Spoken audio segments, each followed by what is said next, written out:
graduated from Rowan University in the spring of 2022 with a sports communication and media degree. I got to actually call minor league baseball and G League basketball games while I was in school. And then I graduated, and as soon as I graduated, I went to NFL Films in Mount Laurel, New Jersey.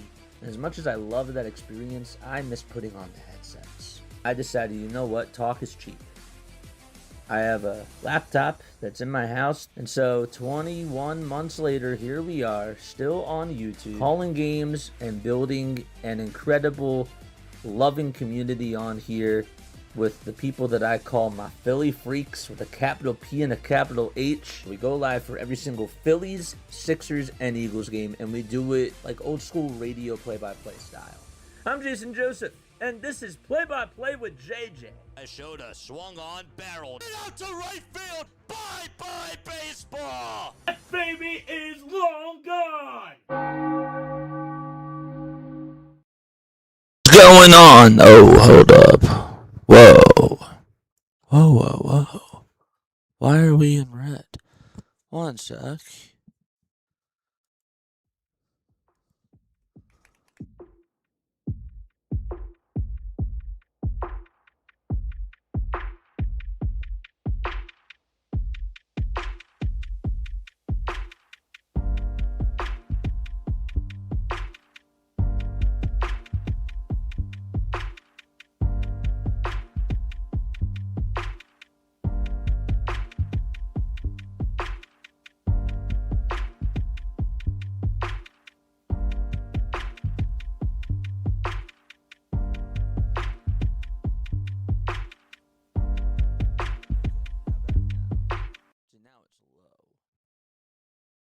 It low?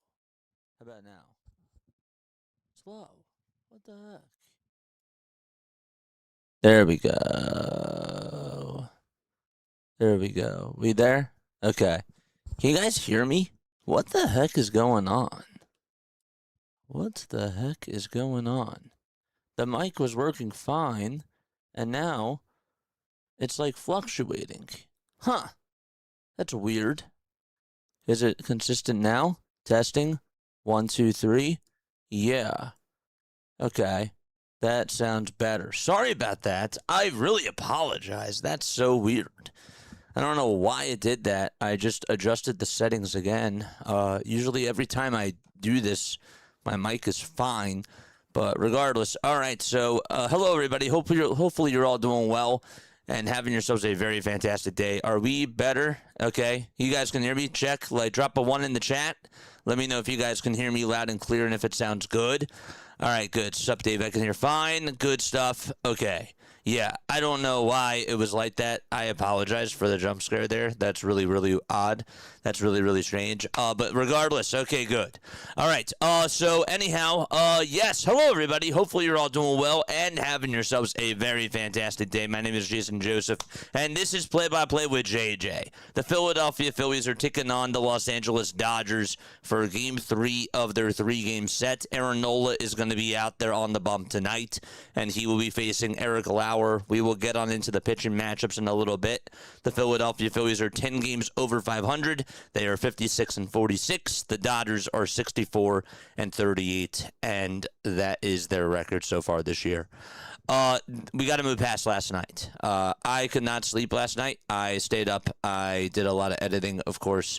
I've been really trying to post more on my social medias and just post like more short form content, and also take our post game shows and be able to make videos out of that and just recycle a lot of stuff. That's really what I've been trying to do a little bit more now, because I feel like that's something that I wasn't necessarily doing before, and I really feel like that can certainly help out the channel and can help us grow on other different platforms. So with that being said, please make sure that you guys go follow me on X, over on Instagram. We're on Facebook now too, and we're on TikTok. We do post a lot of stuff. I've been really trying to get more on my social media grind, so that's been really important to me. And obviously, one of the mods will post the link tree down below, so that way you guys can go check us out on all the social media platforms. Da Vinci, John Wakamatsu, and Phillies Harper, thank you so much for subscribing to the channel. I appreciate it very, very much. Okay, so let me know if the Aaron Nola emojis are there down below. I will make sure that I have them up and running again. I believe that I updated them. Oh, it still does. It still shows Zach Wheeler. Okay, I got Derek Hill. I did not get Aaron Nola, so I will do that right now. Here are the Aaron Nola emojis. I am going to update that right now, so we should be good to go. All right, so yes, last night was atrocious. Last night was awful. Last night was absolutely horrendous, but let's move on to tonight, okay? A lot easier said than done. I hear you. I hear you loud and clear, but we do have a game to win. We have a series to win, and that's against the Los Angeles Dodgers. I still want us to take the series. I do. I still want us to take this series, and I want us to be able to go out there tonight and show a lot of fire. If this team puts up a lot of runs offensively and absolutely dominates the Dodgers, I feel very happy with how they respond. But that's going to take a lot. It is. It's going to take a lot for them to be able to do that. My final score prediction for this Philadelphia Phillies team tonight, I'm going to go with 7-5 Philadelphia. 7-5 is my final score prediction. And the reason why I say that is because Eric Lauer is the type of pitcher who really doesn't go too deep when it comes to pitching. I know that he did go 6 innings his last time out, and he only gave up 3 earned runs. I just feel like that this Phillies offense tonight is going to be out there for blood, and they're going to find a way to be able to hit off of Eric Lauer. I just have a gut feeling. That's where I stand. I know that JT Realmuto is not in the lineup today. I know that Brandon Marsh is not in the lineup today, and the Phillies have mixed things up a little bit. But with that being said, I still think that they can put up a lot of runs. My home run hero for tonight is Kyle Schwarber. My MVP, and I want to hear yours too, by the way. I would like to hear yours too.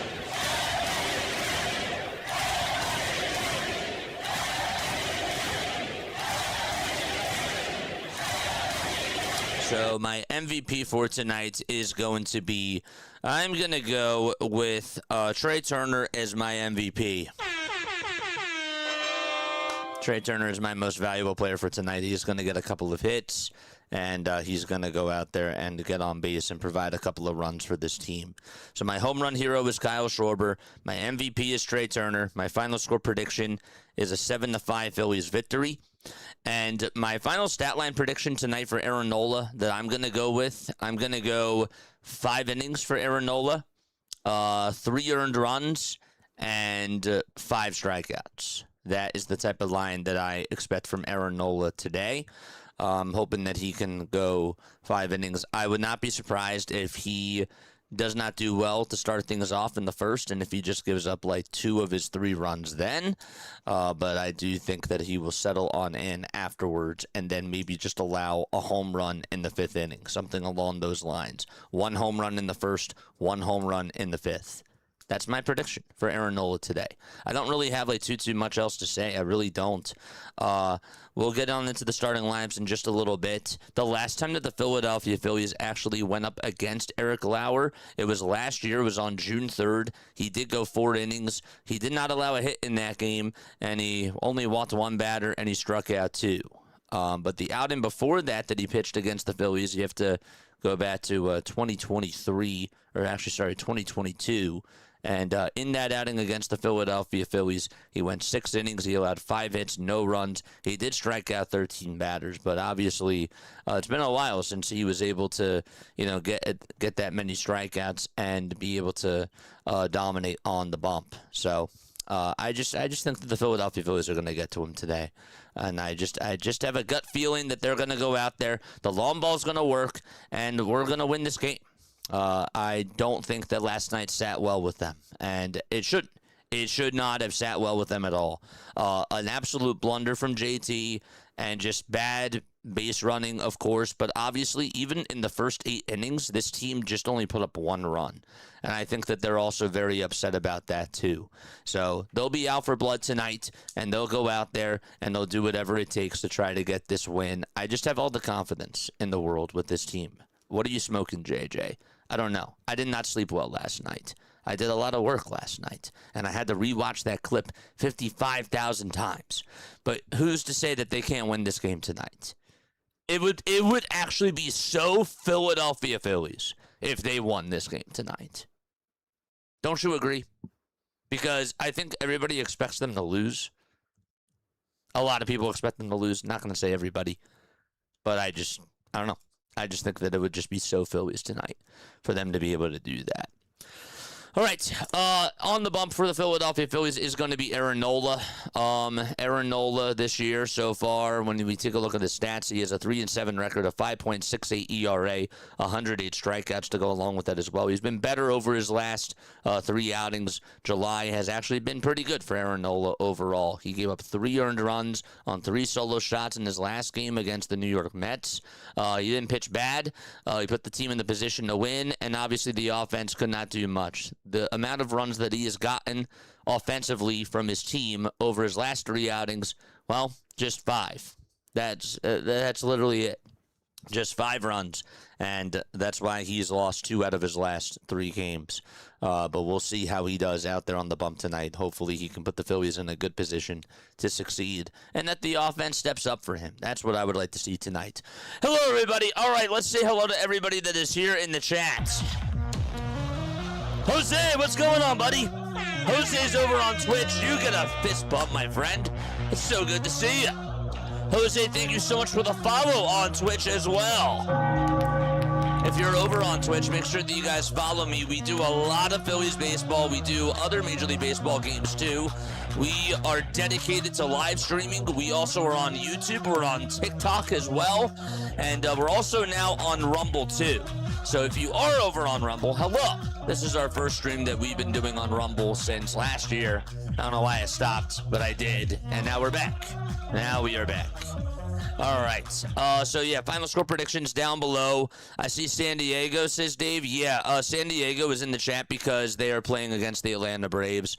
So that's why we have them in the chat, because if the Braves lose and if the Phillies win, then the Phillies are 2 games in back of the Atlanta Braves. But yes, okay. If you refresh the page, you should see Aaron Nola there. Try to refresh it again. Craig says that my most valuable player is Edmundo Sosa. I got 8-3 Phillies, says Craig. Nice. Very, very nice. We love it. You just got to flush last night's brain fart, and you got to forget it. 8-7 Phillies. We walk it off today, says David. Wow. Okay. A walk-off victory? I'll take that. I will. That sounds good. Yes. Okay. Who else do we got? Other final score predictions for today. Jose says I got Kyle Schwarber as my MVP. We love it. We absolutely love it. 6-4 Philadelphia, says Elaine. That's your final score prediction. Jose says I got 10-9 Phillies. A lot of 10s on the board. I like that. I like how, we have this team going out there to just pick up or just to respond from last night's debacle and just put up a lot of runs. I like the sound of that. I think that that's very optimistic, and I'm actually a little bit surprised that a lot of us are feeling that, or that some of us are feeling that way. I'd expect more of low-scoring games because of what they've done lately, but I'm happy that you guys feel that way. 7-4 Dodgers. Hill for the home run hero. Nola goes into and falls apart in the 6th. Okay, Dave. I think that's good. 7-4 Dodgers. I mean, you're calling a spade, right? Like you're going with your heart here. You're going with your gut. Don't ever go against your gut. Do not do that. Schwarber 4 for 5 with 2 homers and 2 singles. That also sounds good, too. I like the sound of that. Yes, Miami favorites to land LeBron. Yeah, the whole press conference thing, the whole Miami Heat intern leaking that out. Yeah, I'm not going to get into that right now. But, yes, there have been a whole bunch of things on social media talking about it. Brad says I got 8-3. That's who I'm going to go with for the Philadelphia Phillies, I assume. That's what you mean. So that sounds good. That sounds great. And Pat Ryan says, I got the Phillies winning 8-6. My MVP is Kyle Schwarber, and he also hits a home run as well. Nice. All right, tap that thumbs up button, hit that subscribe button as well, and turn on the notification bell icons too. We're trying to get to 500 likes over on YouTube tonight. Let's hope that the Philadelphia Phillies can help out that case, and let's have a good stream. Let's have a good stream. Cheers, everybody. Look, I am.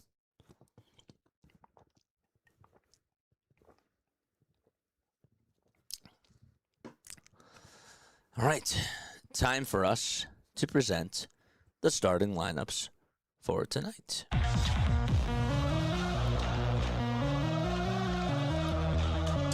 right, so here we go, chat. Here we go. For the Los Angeles Dodgers tonight, their starting lineup will look just like this. It'll be on the left side of your screen. There's Shohei Ohtani. He'll be batting in the leadoff spot. Andy Pages is batting second. He is playing out in center field. Freddie Freeman is at first base. He is batting third. Fourth is Max Muncy. He is the third baseman for tonight.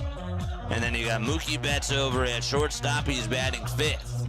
Batting sixth is Kyle Tucker. He is the right fielder. Batting seventh is Teoscar Hernandez. He is the left fielder.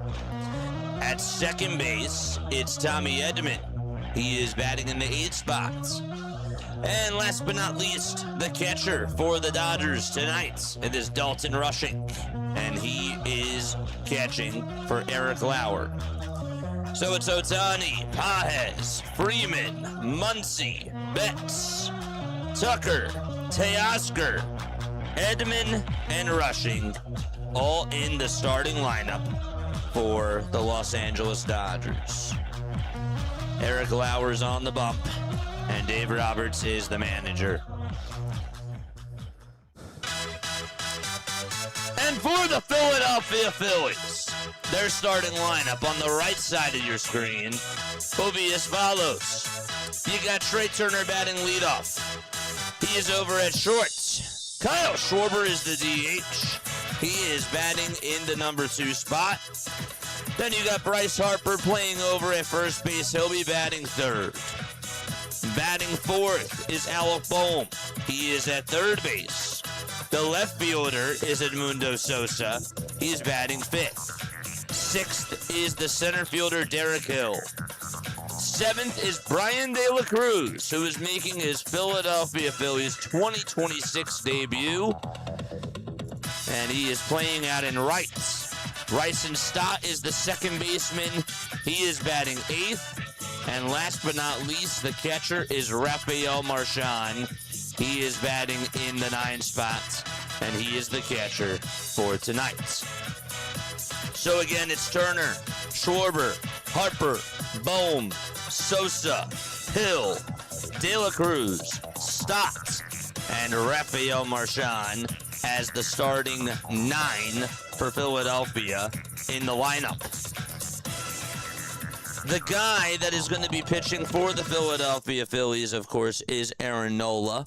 And Aaron Nola this season, as we take a look at his stats so far, Aaron Nola this year, 103 innings of work, a 5.68 earned run average, a 3-7 record, 108 strikeouts in those 103 innings, 35 walks allowed, 23 home runs allowed as well, which is not good at all. But he is out there on the bump. The last time that he actually faced the Dodgers was in the postseason last year. He just went 2 innings, and he allowed 1 hit, and he struck out 3 batters. His last actual start against the Dodgers, he went 6 innings, allowed 7 hits, 3 earned runs. 2 of them were long balls. 1 was also a walk. He also allowed 1 walk, and he only struck out 2 in that game. So we'll see how he does. So far in his last couple of outings, he has gone at least 5 innings and has done pretty good in the month of July, much better than what he was doing previously in the month of June. So far in July, a 4 ERA, 18 innings, 8 earned runs, 16 hits, 21 strikeouts. In June, he had a 6.67 ERA, gave up 21 earned runs and 28 and a third of an inning. All right, the Phillies defense for tonight will be as follows. Nola's on the bump. Catching behind the plate is Rafael Marchand. You got Bryce Harper over at first. At second, it's Bryson Stott. At third, it's Alec Bohm. And at shortstop, it's Trey Turner. In the outfield from left to right, it's Edmundo Sosa, Derek Hill, and Brian De La Cruz from 7, 8, and 9 in the outfield. Nola is ready to go out there on the bump as the sun is shining towards the, really peeking out from the first base side. And Nola will get a couple of warm-up tosses in as he takes his glove off and gets the baseball into his glove. This is start number 21 for Aaron Nola. Phillies are in their white and red pinstripes with red letters that say Phillies painted across the chest in cursive and blue stars above the eyes. Nola has a knuckle curve, a four-seamer, a sinker, a changeup, a cutter, and a slider. For those of you who don't know, batters are hitting 184 against the knuckle curve, 370 though against the fastball, the four-seamer that is, and 365 against the sinker. The umpires for tonight, Brian O'Nora is behind the plate. Chris Siegel is at first. Laz Diaz is at second. And Eric Backus is at third base. Let's get the 3D up and running. And again, don't forget to tell me what your final score predictions are down below and who your MVPs are for this game as well. Dodgers are in their blue tops, white bottoms. It says Los Angeles. It's underlined and painted in white across the chest in cursive. And they have their last names on the back in white text and also the numbers in big text right below the letters of their last names. Dodgers also have their LA hats on, their blue helmets, I should say, with L over top of the A. All right, so we should be ready to get things started with some baseball as the Philadelphia Phillies hope to try to take the series against the Los Angeles Dodgers. 85 degrees. It is currently out at Citizens Bank Park. Wind gusts are at 9 miles per hour. The wind itself is blowing west at 4 miles per hour. Humidity is at 51%. And they say that it really feels like it's 86 degrees. So Ohtani is ready to step on into the batter's box. A 287 average, 22 home runs in 97 games, and 60 runs batted on in as well.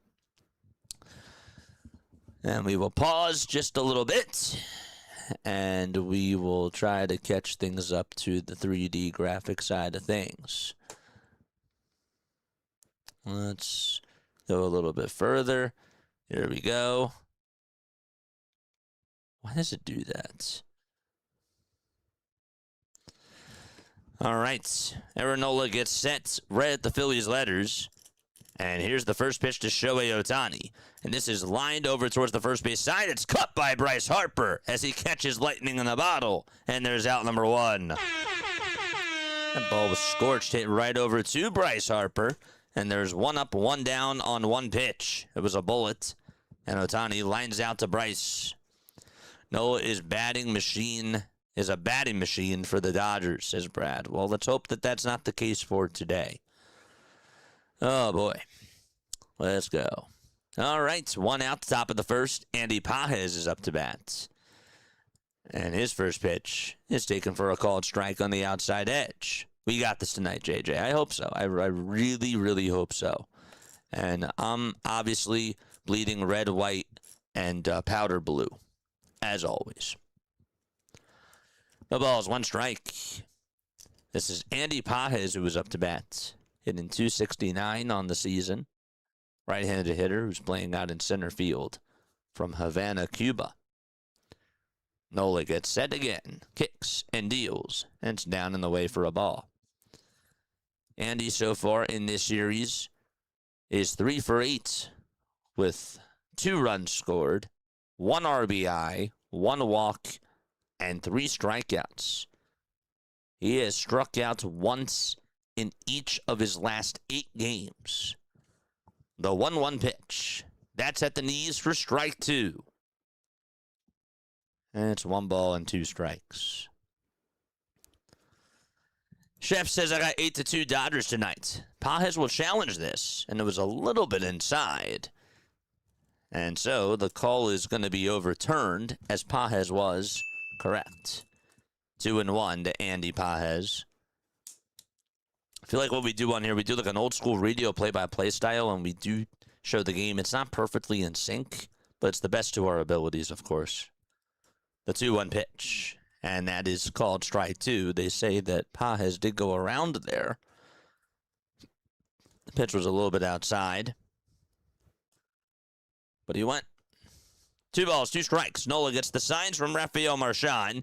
Kicks and fires again. Swing and a miss. He threw the knuckle curve. It worked right before that pitch. And he went back to it. And, well, he got a strikeout. This one was a little bit more off the plate than this time. It had a lot of movement, even more movement to it. And it hit the outside edge at the knees. 2 up, 2 down to start off the first inning. Freddie Freeman is up, 15 home runs and 51 RBIs in a total of 99 games. The pitch is low. It was a sinker, and it's 1 ball and no strikes.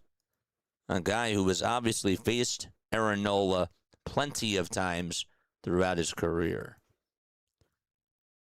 He is 18 for 76 against Aaron Nola. Next pitch, and now it's 1 ball, 1 strike. It's only good enough for a .237 average. 2 homers and 13 RBIs against him. 1 ball, 1 strike. Nola gets set at the letters and fires again. And Freeman grounds one towards the right side. Stott picks it up, has plenty of time, and throws it over to first. And the inning is over. We're going to go to the bottom of the first inning. A 1-2-3 inning for Aaron Nola and the Philadelphia Phillies. It just took him a total of 9 pitches. And we go to the bottom of the first. We'll be right back in just a few moments. Don't go anywhere. I will see you very, very soon.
Alrighty, we're back. We are back into the swing of things. If you did just subscribe over on YouTube or on any of the other social media platforms, make sure that you guys let me know who you are down below. All right, excellent stuff. Sorry about that. Okay. Trey Turner will lead things off here in the bottom of the first inning. What I'm going to do is I'm going to pull up TikTok up here. The pitch to Turner. That is outside for a ball.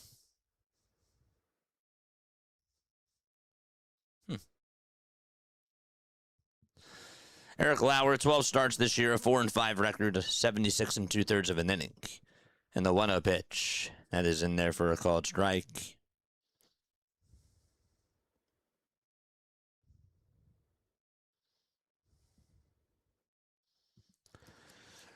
The 1-1 to Turner. That's in there for a called strike at the knees. So that makes it now 1-2. Turner hitting .246 this season in 99 games. He's done a much better job offensively over his last 3 weeks. The 1-2 pitch, and it's up high for ball 2. His average in the month of July so far, it's at 300. 18 hits and 60 at-bats, 11 runs scored, and 5 homers. 2-2 pitch, ground ball hit back over towards Lauer's way. And he gets to it, throws it over to first. And there's out number 1 in the bottom of the first.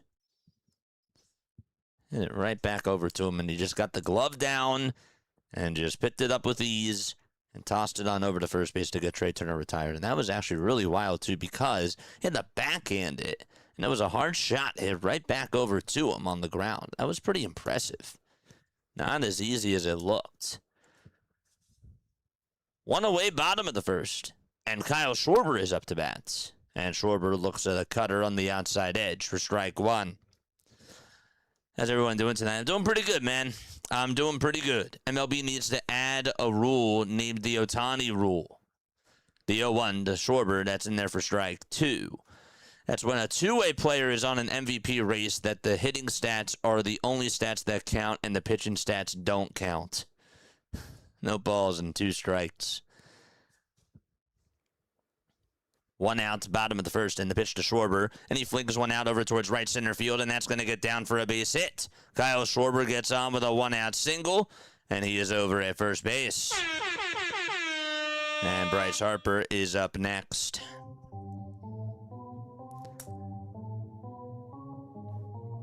What's good, chat? How we doing on those likes so far? Let us know down below. Charge! 1 out, bottom of the first. And a runner over at first base. Harper is up, playing in his 103rd game of the season. The pitch. That is called ball 1. Looks like it caught the outside edge. Wow, Harper has not missed a game this year. I didn't realize that. 1 ball, no strikes. The pitch, and a foul ball. 102. 102. That's wild. 1 ball, 1 strike to Bryce Harper. I thought maybe he would, sit out a game or something. The 1-1 to Harper, and a foul ball. Hit back on over towards the screen. You got Nerfy? Well, let's hope that you're wrong and that the Phillies can get on the board. 1 ball, 2 strikes. No spoilers in the chat. Lauer kicks and deals. The pitch is outside, and it's taken for ball 2. Mediocre Professor is back. What's going on, buddy? Tony, you gotta change that name because you're an awesome professor. I haven't even taken the course, but I'm sure you're an awesome professor. The 2-2 pitch to Harper, swing and a miss. The 4-seamer was right down the middle, and Harper could not catch up, and there's 2 away. Nola got Ohtani the line out over to first. That was the very first pitch of the game. Andy Pages struck out. And then Freeman grounded out to second base. That's how the top of the first went. Here comes Alec Bohm, who had 3 hits in last night's game. And he looks at ball 1. It was a changeup that was outside. Turner grounded out to Eric Lauer. Schwarber singled out to right. And Harper just struck out. It's a 1-0 count to Alec Bohm.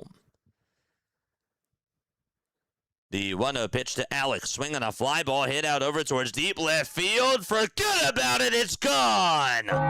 Bye-bye, baseball. Bombs away for Alec Bohm.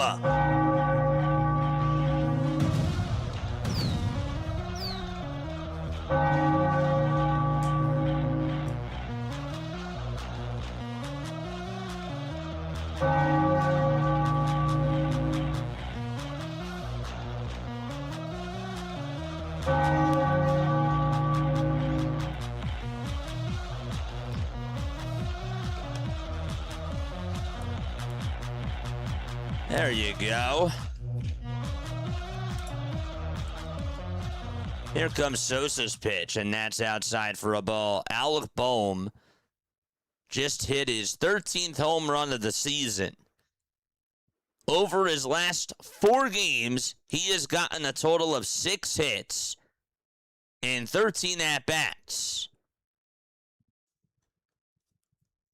The next pitch, and it's 1 ball and 1 strike. 2 outs, bottom of the first, and the 1-1 delivery, swing and a miss. Can't have a base running error on a bomb. That's true. That's so true.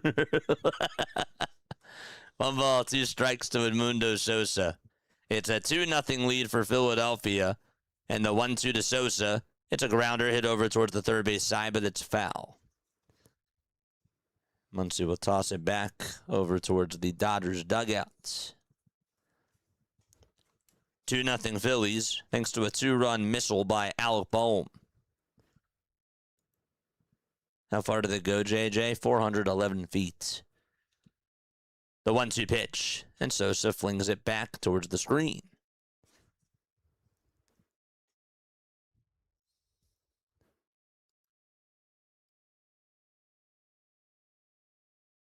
That is the 19th time that Eric Lauer has allowed a home run this year.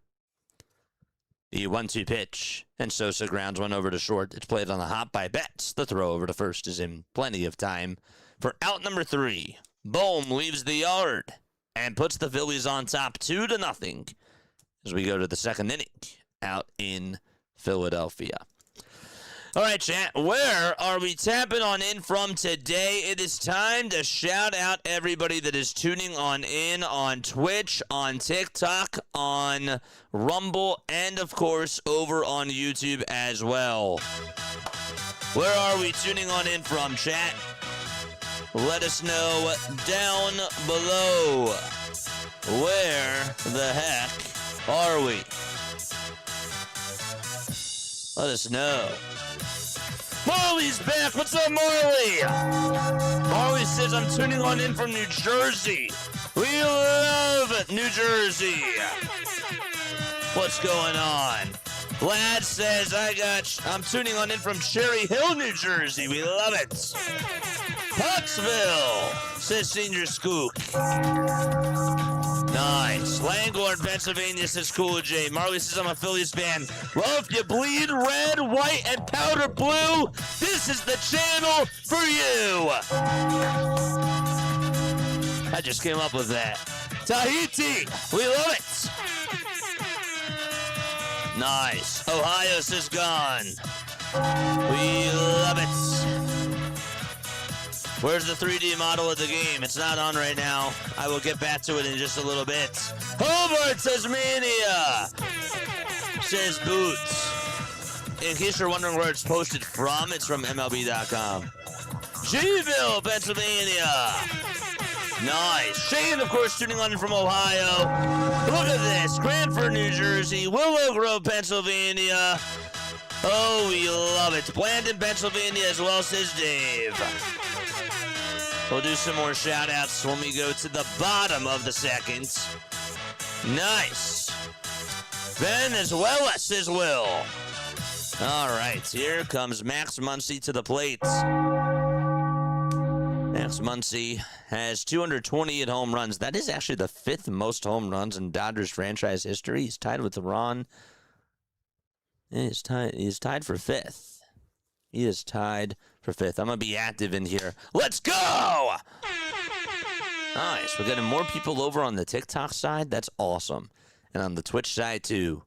Here's the pitch to Muncy. That is in there for a called strike. At the knees, it was a changeup. No balls and 1 strike. 2-0 Philadelphia. Top of the second. Nola gets set and fires. And it's outside for a ball. The Phillies will play the Yankees this weekend. The Yankees will come on into town. The Phillies are off tomorrow. 1 ball, 1 strike. Nola kicks and deals. And Muncy on the check swing foul ball gets a piece of the 4-seamer. And did that get Mookie Betts in the on-deck circle? Oh, man. He's down. He just picked up the helmet, and Dave Roberts is going to go check up on Mookie. let's look at that again. Don't even know if I want to do that. Yep, it did. It got Mookie Betts right there. Ow. But where specifically did it get him? You can't really tell if it hit him on the shoulder or what. Really trying to show every single angle, but it looked like that it was coming right after his head. He's okay. 1 ball, 2 strikes. You rarely see anything like that. Nola gets set at the Phillies letters. The 1-2 pitch to Max Muncy. Here it comes. Swing and a miss. He struck him out. All right. And there is out number 1. And let's get the 3D back up. Apologize about that, chat. There we go. There we go. Sorry, it froze. Nola is efficient tonight. So far, so good. Got to see him continue to do this, though, because I've seen him throw 2 good innings out there. I got to see him keep it up. The pitch to Betts. Fly ball hit out over towards left center field. On the run is Hill towards the Giant sign, and he has plenty of room to make the grab on the warning track for out number 2. Muncy strikes out, and Betts flies out to left center.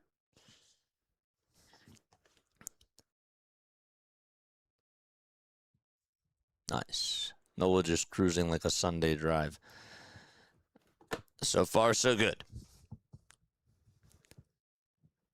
5 up, 5 down. Kyle Tucker is up to bat. The pitch is low. It's a changeup at 86 miles per hour.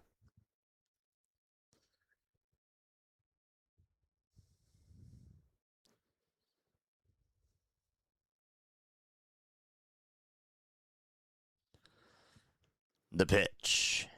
And that is in there for a called strike. The guys who have the most home runs since May 1st on the Philadelphia Phillies, Kyle Schwarber with 22, Bryce Harper with 15, and Brandon Marsh and Alec Boehm with 12. That's courtesy of Jeff Kerr.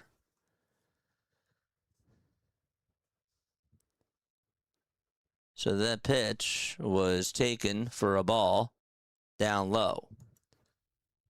It's 2 balls, 1 strike to Kyle Tucker. The next pitch is flied out over towards left center field. On the run is Derek Hill, and he goes back to the Giant sign and calls off Edmundo Sosa to make the grab for out number 3. And so 6 up, 6 down so far for Aaron Nola.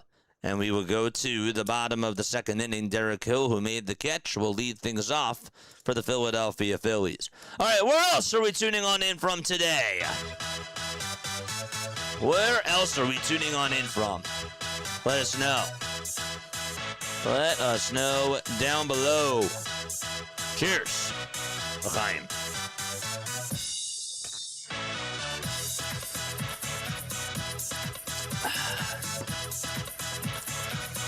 Bottom of the 2nd, 2-0 Philadelphia. Jose tuning on in from the Dominican Republic. Nice. What's up, Jose? How you doing, buddy? Where else are we tapping on in from? Craig says I'm from Reading, Pennsylvania. Shout out to Craig. What's going on, buddy? Morrisville, Pennsylvania. Spring Hill, Tennessee. Dominican Republic. Tasmania. Let's go.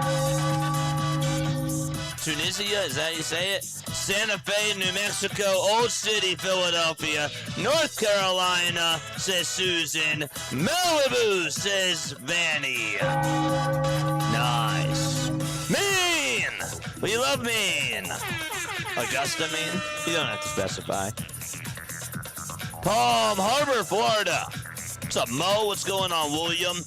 I see you guys here in the chat. Yuma, Arizona says, I am expensive. Nice. Manitoba says Sandlots. Yes, sir. East Kensington, Philadelphia. And where else? El Paso, Texas. I see you. Mark tuning on in from CBP. Where else? Yuma, Arizona. We got New Jersey. Nice. All right. Do not spam the chat. But yes, all right, time for us to go to the bottom of the second inning. Here comes Derek Hill to the plate. Lauer gets set and deals, and Hill pops one up out over towards the first base side. Freeman has plenty of room, and he makes the grab in front of the Phillies dugout. And there's one away. Oh, boy. So Hill fouls out.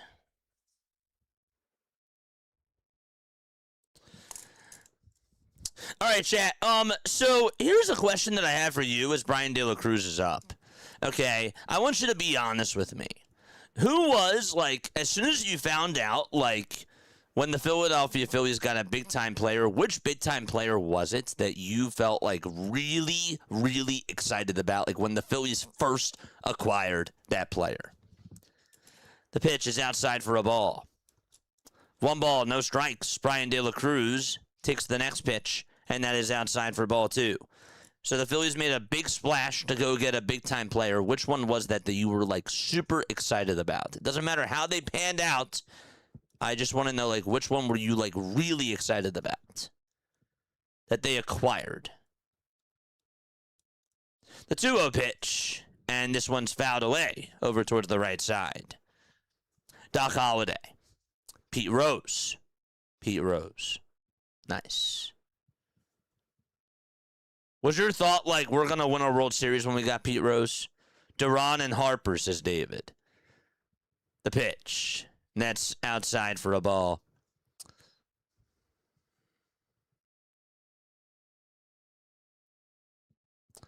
Three balls, 1 strike. Duran or Garcia? Garcia's a good one.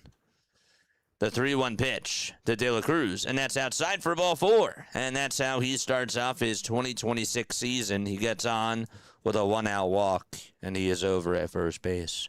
For me, it was Bryce Harper. You were so excited when Harper came on over to Philly. That's awesome. A lot of us are on the same page with Pete Rose. I miss Pete Rose. Matt Stairs in 2008. That's a good answer. I love that answer. That's like an unsung hero, but that's like, you know, like he ended up being a big splash, too. The pitch, that's taken for a called strike to Bryson Stott. 0-1 to Stott. I was excited when the Philadelphia Phillies got Pedro Martinez. I was really excited when they got Pedro. The 0-1 is up high for a ball. Not as excited, though, as Cliff Lee. I was really excited with Cliff Lee. I was also very excited about Jared Eichhoff as well. That did not pan out. 1 ball, 1 strike to Bryson Stott. Eric Lauer will toss it back over to first, and the throw is not in time. That's cool. All right, so the Phillies have a runner on. It's a 2-0 game as we're in the bottom of the second with 1 out and a runner over at first. Stott is in the box. He's hitting .251. Lauer kicks and fires, swing and a miss. And it's 1 ball and 2 strikes. Bryson last night ended up going 1 for 3. And then on Monday, he went 2 for 4 with a pair of runs scored and a double. 1 ball, 2 strikes to Stott. 1 out, bottom of the second. 2-0 Philadelphia. And the 1-2 delivery. Check swing. Did he go? They say, no, he did not. Jim Tomei. It's a good one. Pedro was good. What about Tomei? See, I started tuning on in like 2006. 2005-ish, like 2006. So I was like, I didn't really like follow the Phillies until like 07. Like 06, 07. That's like really when I started to follow them. So I barely missed the cusp of the Jim Tomei. The 2-2 pitch and a foul ball. But like when he came back to Philly, I didn't necessarily understand like the meaning of that, you know? So it wasn't really as big of a deal for me when he came back on over to Philly. I hope that makes sense. Tadahito Iguchi. That's a great player. Sota Gucci was another one. 2 balls, 2 strikes. The toss back over to first. The throw is not in time. I like Harper and Schwarber and Utley and Rollins and Howard, says JG. Yeah, you're a Phillies fan. For sure.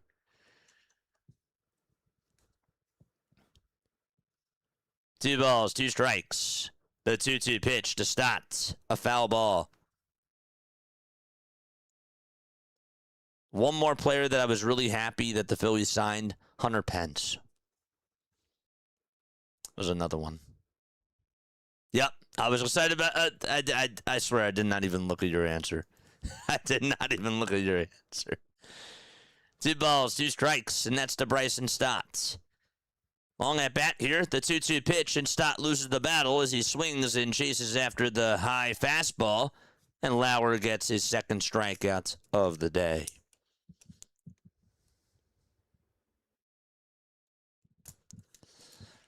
Two up. Really 3 up, 2 down. And it's Rafael Marchand's turn. I was so angry when we signed him. I couldn't stand Pence. Really? Oh, I was so happy when we got Hunter. The pitch. And it's outside for a ball. The 3D and the animation are almost synced. It's great, JJ. Good. I really can't control much of it, but if that's working in our favor, that's a bonus. 1-0 pitch. That's in there for a strike. It was a nice curveball. It's a little bit high, though. And it's 1 ball, 1 strike to Rafael Marchand. What about Kutch? Was anybody excited when the Philadelphia Phillies got Andrew McCutchen?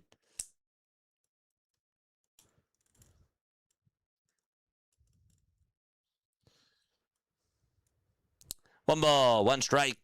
The pitch to Marchand. There's a fly ball hit out over towards the left field. This will stay in the ballpark, though, and the catch is made by Teoscar, and the inning is over. All right, time for us to go to the 3rd inning. It's a 2-0 lead for the Philadelphia Phillies. Teoscar, who made the catch, will lead things off. Okay, a line out over to left, and we go to the 3rd inning. Okay, time for us to go to the top of the 3rd. Ivan De Jesus.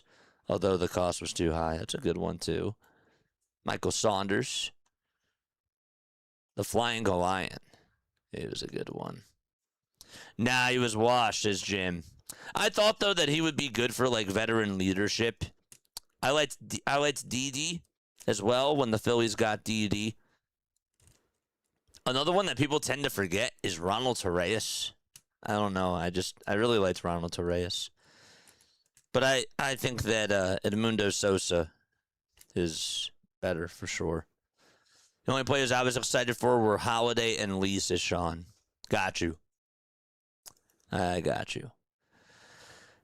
Arrieta. What about Arrieta? Let me see. Papelbon. Papelbon, you were excited about that? Yeah, I was looking forward to Papelbon. I was looking forward to Papelbon for sure. Arrieta robbed the Phillies blind. We deserve a refund for that. Yeah, I was on the fence about Jake Arrieta. I was. All right, so in case you're just tuning on in, first and foremost, my name is Jason Joseph. This is Play-by-Play with JJ. Amy, thank you so much for tuning on in over on TikTok. I appreciate you. But yes, so the Philadelphia Phillies so far today have put up 2 runs on a 2-run swing by Alec Bohm. That came in the bottom of the first off of Eric Lauer. Aaron Nola, 6 up, 6 down. He's retired all 6 batters in a row. This is the second time in 21 starts he's retired the first 6 batters of the game. We'll see if he keeps that up here as he will face off against Teoscar Hernandez.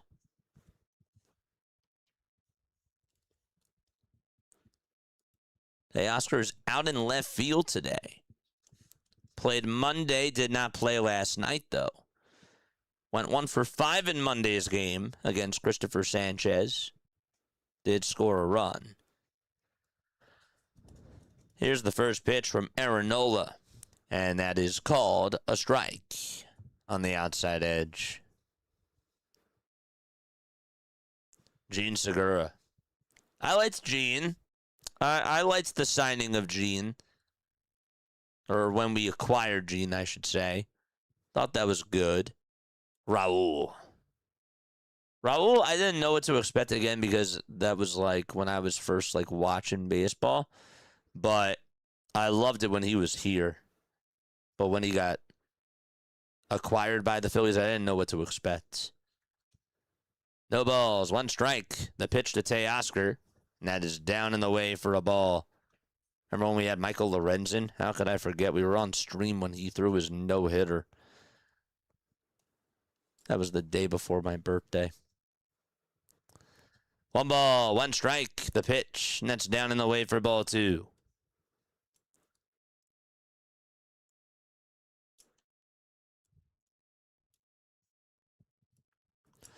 Two nothing Phillies. Top of the 3rd. Teoscar in the batter's box, right-handed hitter with blue batting gloves. And Nola kicks and deals, and the pitch is outside for ball 3.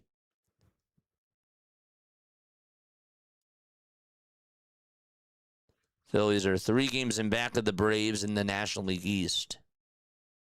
The Braves are 50-42. The Phillies are 56-46. The 3-1 pitch, fouled off. That was a 4-seamer at the knees. Lidge was a fantastic pickup considering what happened to him in 2006. That was a total redemption. Yeah, and as great as Duran has been this year, as soon as he blew his lone save against the Toronto Blue Jays, it made me even more so appreciate Brad Lidge. Does that make sense? Like, no disrespect to Duran, because I wasn't even mad at him after that game, because he's been terrific. But it really made me appreciate what Brad Lidge did in 2008. Like, I was a kid, and I sort of took that for granted, and I'm starting to really understand more, like, how hard that was of a feat to be done, of him not blowing a save. 3 balls, 2 strikes to Teoscar Hernandez. Nola kicks and fires, and a swing and a miss. Another knuckle curve thrown by Aaron Nola. It was towards the outside corner, and he most certainly got Teoscar Hernandez off balance. And 7 up, 7 down for Aaron Nola. Nice. 1 out, top of the 3rd. Tommy Edman comes up, and he swings and misses at a changeup. That was at the knees. I've noticed that Nola has been more comfortable throwing the changeup. I don't know. It just feels like that he's throwing it more over his last couple of outings. And today he's been utilizing it more, which is good. And the knuckle curve looks sharp. The pitch is inside for a ball. That knuckle curve has to be sharp. But it's good to see him using the changeup more. 1 ball, 1 strike.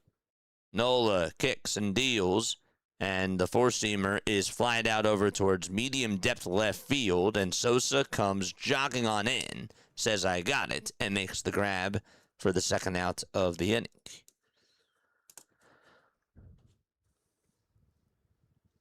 Don't forget to like, don't forget to subscribe. Aaron Rowan was crazy. Yeah.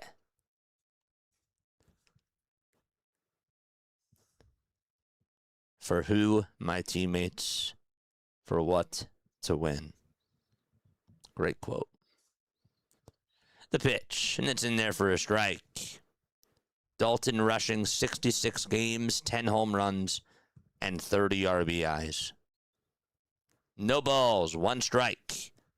The pitch, fouled off.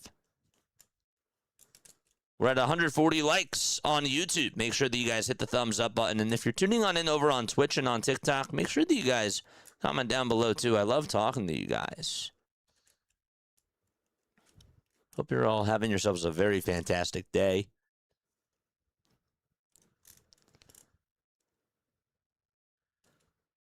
Nola kicks and deals again. And the next pitch is high at 93.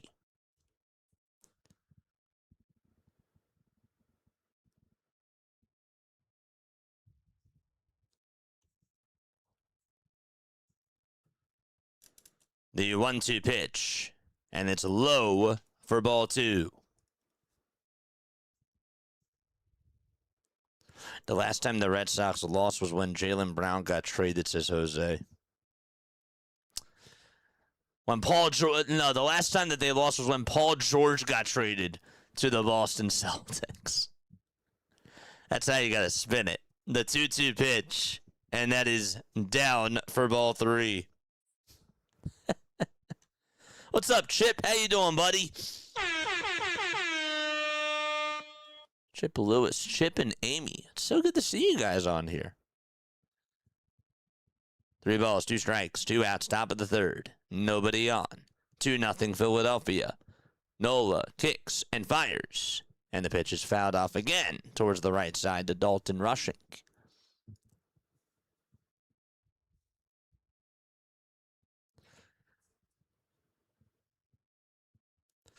Dalton has 10 home runs and 30 RBIs. He started off the season on a tear. And then he's just absolutely cooled off. He had a .341 average in April and posted 7 home runs and also 17 RBIs. The pitch, fly ball hit out over towards deep left center field, and that ball is not coming back. It is gone. And he gets his 11th home run of the season and his 31st RBI as well. And that puts the Dodgers on the board 2-1. Cannot believe the Boston Red Sox, out of every team, are making an insane run. This is baseball, man. This is what baseball does. You think that you know what's going to happen, and all of a sudden, you don't. That's just sports, though. So that's the first hit. There goes the shutout, and Shohei Ohtani is up next. And Ohtani is going to line one over towards second. It's played on a hop by Stott. He gets up, throws it over to first, and there is out number 3. Bryson Stott with a great defensive sliding stop over at second. And Ohtani hits 2 hard shots towards the left side and can't get a hit in either at-bat. And we go to the bottom of the 3rd inning. It is still a lead for Philadelphia, but it's cut to a 1-run lead on 1 swing of the bat by Dalton Rushing.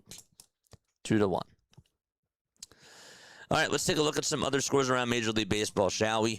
So across Major League Baseball, the Orioles have a 3-0 lead against the Boston Red Sox in Game 2 of their day-night doubleheader. The Red Sox took Game 1. They won by a score of 6-3. And so far, it's 3-0 in the top of the 1st for Baltimore. The Pittsburgh Pirates, they won their first game today against the Yankees. They won by a score of 5-3, and that game finished in the 10th. And so far, they are scoreless in Game 2 of their day-night doubleheader against the New York Yankees, and they will go to the top of the 2nd. The Blue Jays and the Rays are scoreless in the bottom of the 1st. You also got the Nationals beating the Rockies and shutting them out 8-0. Cade Cavalli has been unbelievable over his last 6 outings for the for the Washington Nationals. He's done really, really well for them. So Cavalli ended up getting himself a shutout, and they ended up winning 8-0. He's now 7-4. Cavalli did go 6 innings, and he struck out 8 batters, only gave up 4 hits. That's it. What else happened today? The Cardinals, they shut out the Angels 1-0. Dobbins got the win. Detmers got the loss. Detmers went 5 1/3. He gave up just 2 hits and 2 walks, and he struck out 6. Dobbins went 6 innings, allowed 6 hits, no runs, no walks, and he struck out 5 batters. Other final scores. That is pretty much it, right? The Giants, they lost 5-4 to the Royals. The Diamondbacks beat the A's 15-5, and the Reds won 5-3 against the Seattle Mariners. Here comes Trey Turner. Pitch number 1 is in there for a strike. Lauer gets set and fires, and the 0-1 is chopped foul towards the third base side. The Braves and the Padres are in the bottom of the 1st inning, scoreless so far. Guardians are up 3-1 against the Minnesota Twins. That game is in the top of the 3rd. The 0-2 pitch. And that's outside for a ball. Those are all your final scores and current scores of the day. Still got more games, though, tonight. 1 ball, 2 strikes to Trey Turner. The 1-2 pitch. High for ball 2.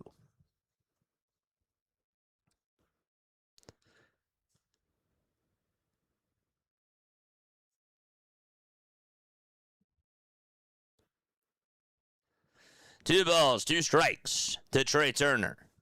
Lauer kicks and deals, and Turner flies one out over towards the left side. It's slicing foul. Muncy gives it a look, and it'll be a souvenir as it heads on out of play.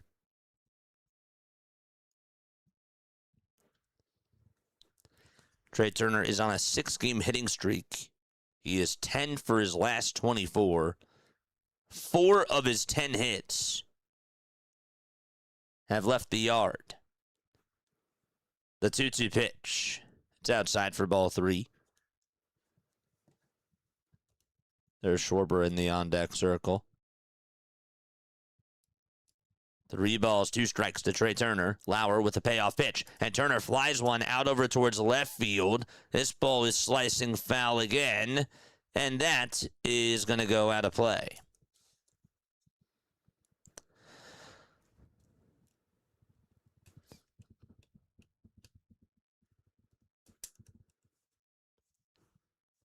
What's going on, chat? What's going on? 3 balls, 2 strikes.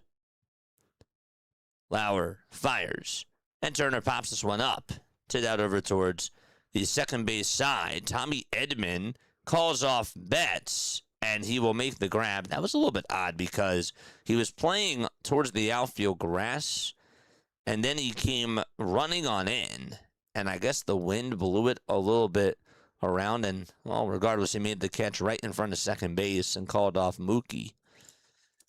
There's one away.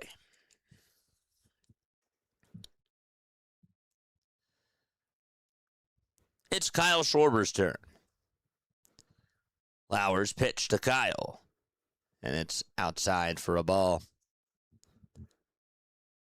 He took a slider that was off the plate. Almost tripped up by the base, yeah. The 1-0 pitch. Foul tipped.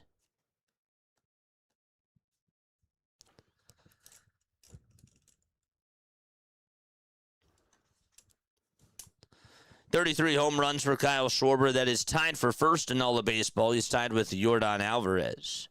Hunter Goodman is 31. Ben Rice is 30. Junior Caminero is 29. And James Wood is 28.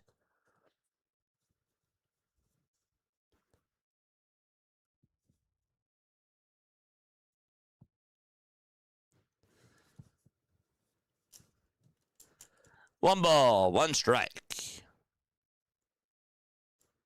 And Schwarber get on here. The 1-1 pitch. That's down again for ball 2. Kyle in his career against Eric Lauer is 1 for 5 with 2 strikeouts. Lauer kicks and deals. Schwarber fouls it off towards the right side. Kyle over his last 7 days is just 2 for his last 17 coming on into this game. 1 home run, 2 RBIs, 3 walks, and he has struck out 8 times.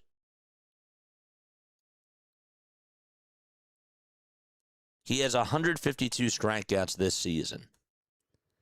The 2-2 pitch. And it's outside for ball 3. The most that he's ever had, 215. And that was back in 2023. Last year and the year before that, he had 197 strikeouts. The 3-2 pitch. And that's a called strike 3. And Schwarber thought about challenging, decided not to. And he walks back to the dugout. That was a good pitch. But Schwarber did not anticipate that to hit the zone. Lauer executed it perfectly. That was a curve. Schwarber was like, and then decided not to tap the helmet. Right choice. Not the right choice not to swing, though. The pitch. Fouled off. And it's 0-1. Folks, if you're new to my channel, what we do is when we go to the top of the fourth inning, we present fun facts of things that have happened on this day in Phillies history. We also do that in the bottom of the fourth as well. And then in the bottom of the seventh, we do trivia. Timed trivia. The 0-1, swing and a miss. The curveball was in the dirt. Phillies lead it 2-1 on a 2-run jack by Bohm. No balls, 2 strikes, 3 seconds left on the pitch clock. And the 0-2 to Harper, swing and a miss, and the inning is over. He got a high fastball at 93. And the side is retired. The Phillies go down in order 1-2-3, and we will head to the fourth inning. It is now time for On This Day in Phillies history as we go to the top of the fourth. Today is July 22nd. It is Wednesday, July 22nd, 2026. 108 years ago on this day, the Philadelphia Phillies recorded just 1 hit in what ended up being a 1-0 exhibition loss to the Athletics. Proceeds from the game, postponed from April, went to the family of the late William Wirt. Wirt died in the 1917-1919 flu pandemic. He was a longtime Philadelphia sports writer / editor, and he was also the secretary of the Baseball Writers Association. I did not know that. It's actually pretty cool. I did not know that at all. 101 years ago on this day, in 1925, George Harper, as the Phillies were facing the Pirates, Harper came to the plate, but was sent back to the dugout because the umpires found nails in his bat. And after returning with a new bat, Harper struck out on 3 pitches. So George Harper had nails in his bat. Wrong Harper, though. That's crazy. In 1930 on this day, Phil Collins, not the drummer, but the pitcher Phil Collins, hit home runs in consecutive innings as the Phillies beat Pittsburgh by a final score of 11-5.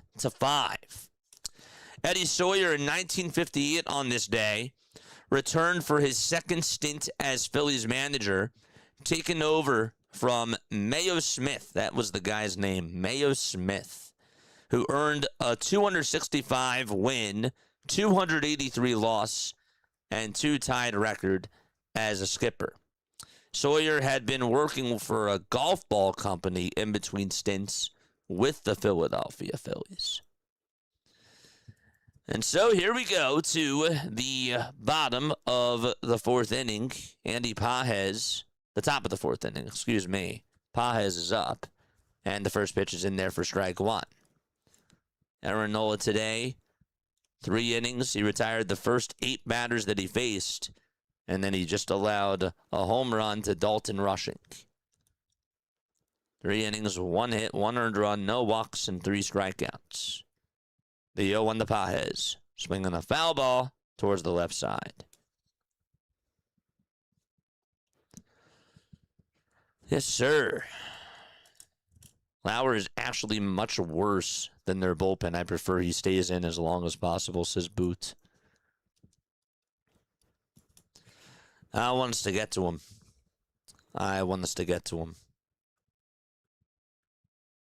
Get to him and have him stay in, though. That's fine with me. The 0-2 pitch. It's up high for a ball. It's a 2-1 lead for the Philadelphia Phillies.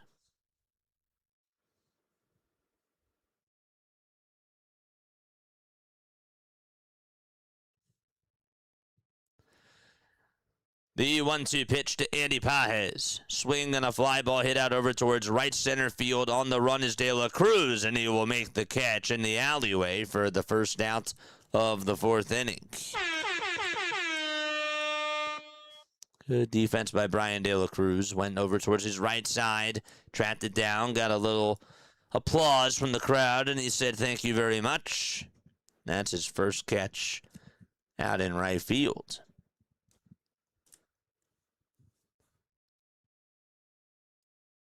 Brian is 29 years old.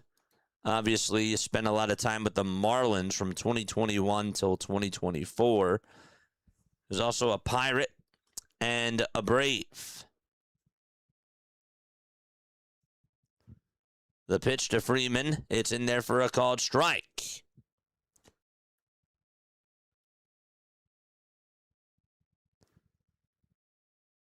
The 0-1 pitch. And that is taken down for a ball.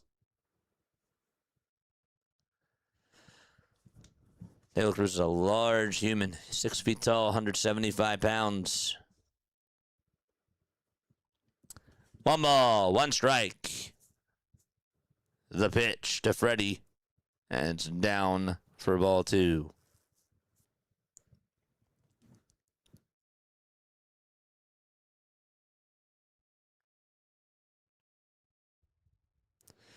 Two and 1 is the count. 2-1 Phillies. The 2-1 pitch to Freddie. Down and inside for ball 3. Before tonight's game, Christopher Sanchez actually got presented with his game-used jersey from the day he set the all-time scoreless streak for left-handers, along with a commemorative custom Swarovski encrusted baseball, which is really cool. The next pitch on the way, line drive, base it out over towards left center field. Freddie Freeman is going to get on with a stand-up double, and he is over at second base, and the tying run is aboard. That is his 19th career hit against Aaron Nola. That puts him over at second base.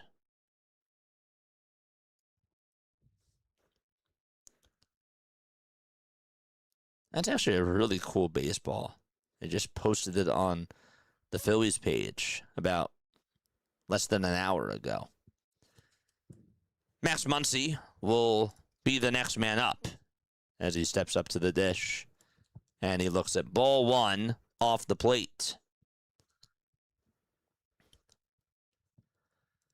So it's 1 ball, no strikes. Nola gets set at the Phillies letters.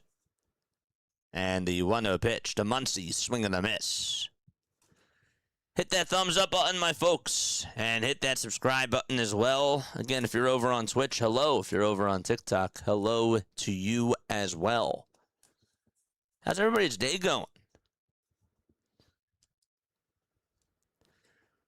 Nola kicks and fires again, and that is called strike 2 at 92 miles per hour. Rapid fire. What's going on, buddy? Appreciate you, man. 1 ball, 2 strikes to Max Muncy. The 1-2 pitch inside for ball 2.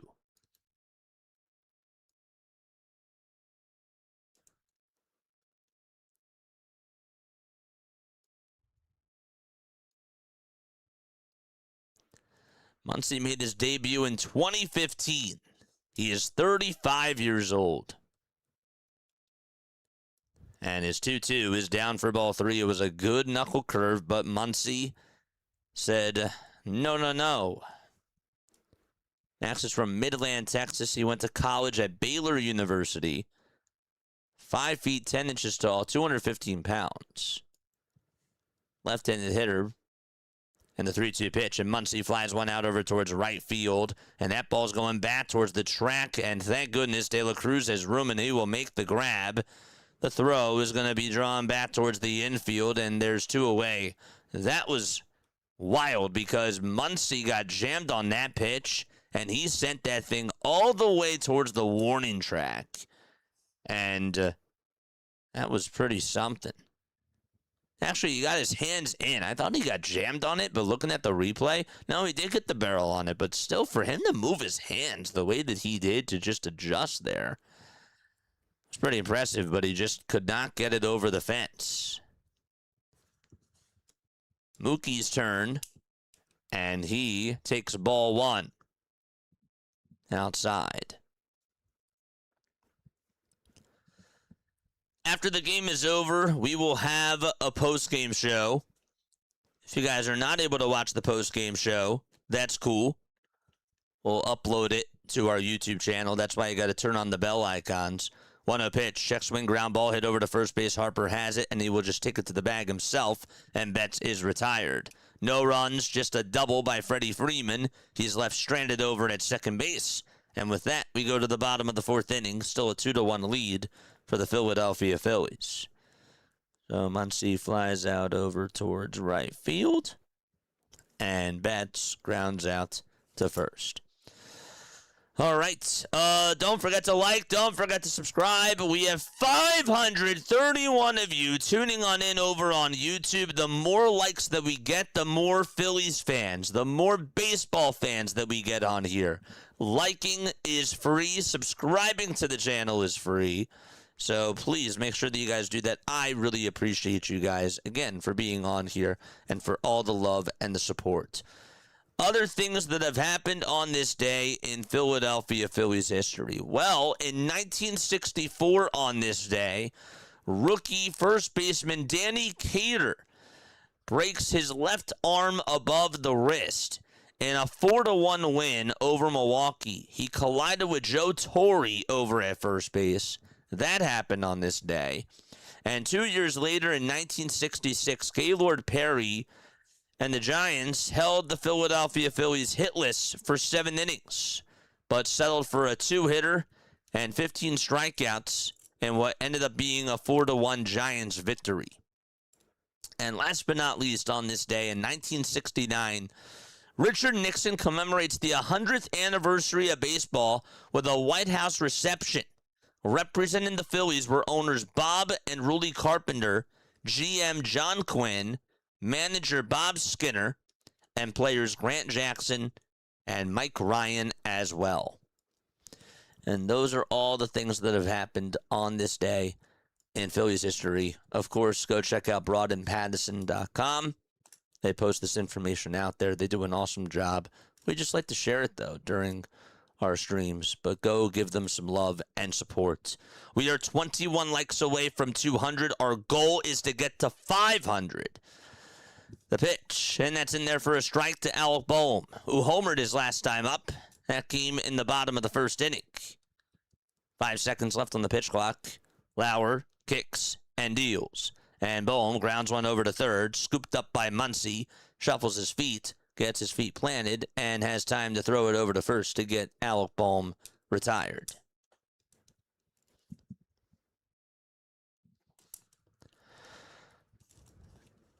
Thank you, Wind. That's baseball, man. JJ, after reviewing last night's ending, Crawford should have never left the bases. 215 champs. How do you feel? 1 out, bottom of the fourth. The pitch, and that's outside for a ball. It was just dumb baseball. It was just dumb baseball. JT should have never went back on over to second base, and it was just bad baseball. Crawford should have stayed, but more so JT made an egregious, an absolute egregious mistake that you just cannot make. And that should be, like, the glaring thing. Of course, like, I think that Crawford should have stayed over at third, but I'm not, like, going to get too hard on him because I'm not going to dwell too much on it. 1 ball, 1 strike to Edmundo Sosa, and the 1-1 is outside for ball 2. But, yeah, it was just a blunder. It was a blunder. 2 balls, 1 strike to Edmundo Sosa. Lauer fires, and it's high and inside for ball 3.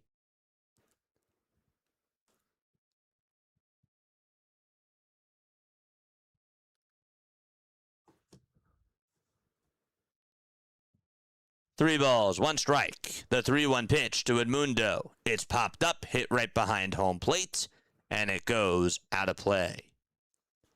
And the count is now 3-2. But what do you guys think?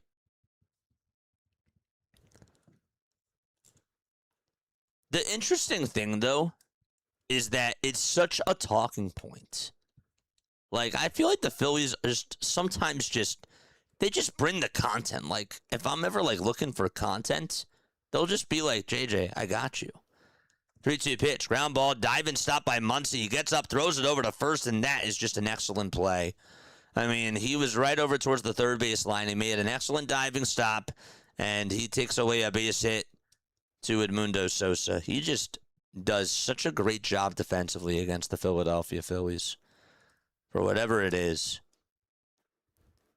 Skip hop right over to first. Doesn't matter where you put this guy, he can just make some good defensive plays. Back-to-back roundouts over to third, and there's 2 outs.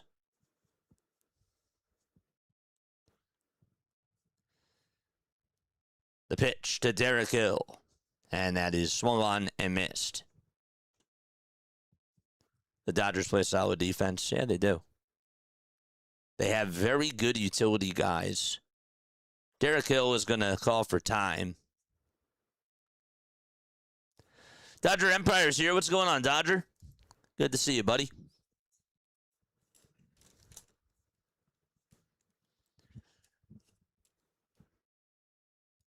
Two runs on a total of 2 hits for the Philadelphia Phillies. Kyle Schwarber singled, and Bohm had the 2-run home run. The 0-1, and that is inside for ball 1. Bohm had the last hit for the Phillies. The only other base runner has been Brian De La Cruz. He got on with a walk. The pitch. Ground ball hit over to third again, and Max Muncy fields it cleanly, throws it over to first. And all 3 Phillies batters ground out over to Max Muncy's way. And we go to the 5th inning. It is still a 2-1 ball game. Philadelphia is up by a run. Tucker, Hernandez, and Edman will come on up to the plate when the Dodgers return. Folks, if you are new to my channel, my name is Jason Joseph. I go on for Phillies baseball. I do Sixers basketball and Eagles football as well. I also do a lot of other baseball games too. We love just doing baseball content. And if you guys enjoy what you hear, if you guys like the old school play-by-play style of a call, if you also are just big Phillies fans, and if you bleed red, white, and powder blue, this channel's for you. It really is. I post a lot of content on here, and I care about connecting with you guys. I think that you and I have quite a connection together. I really do. And we can connect over baseball, we can connect over life, and we can, build some sort of a community on here, and that's why I really like what we do. We've done charity streams. We're actually going to do another one before the season ends. That's going to be really exciting. I'm really looking forward to that.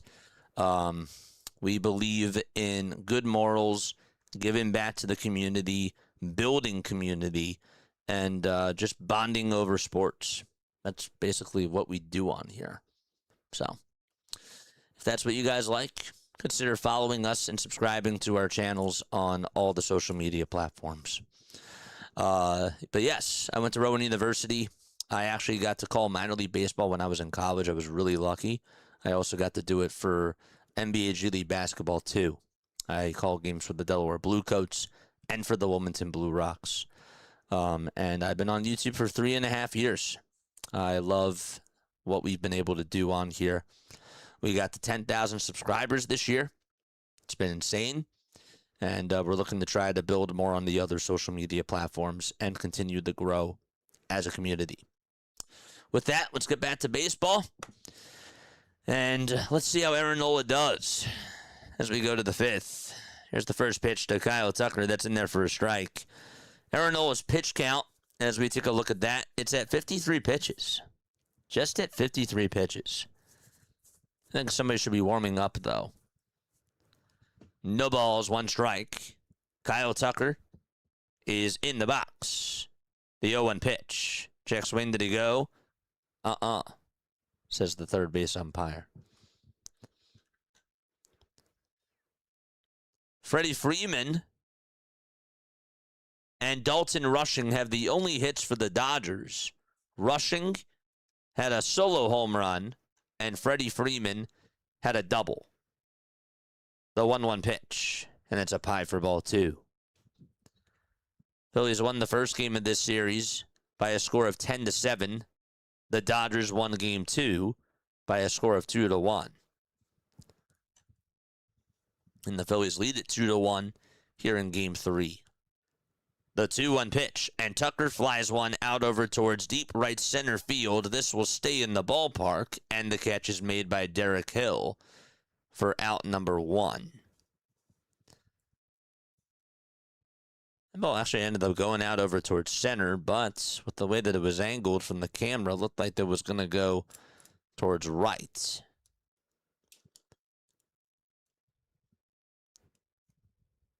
Regardless, though, that's the second time that Tucker has flied out to Derek Hill. Teoscar's turn, and he takes a cutter down and away.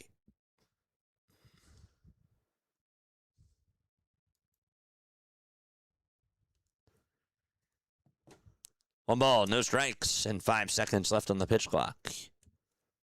Nola's line today so far will get you that information after this pitch, as the 1-0 is chopped over towards shortstop. Turner barehands it, throws it over to first, and it's not in time. Got it into the bare hand, though, and Teoscar just hustled and busted his way down that first base line. Bang, bang play, though. And for the Dodgers, that's their 3rd hit of the night.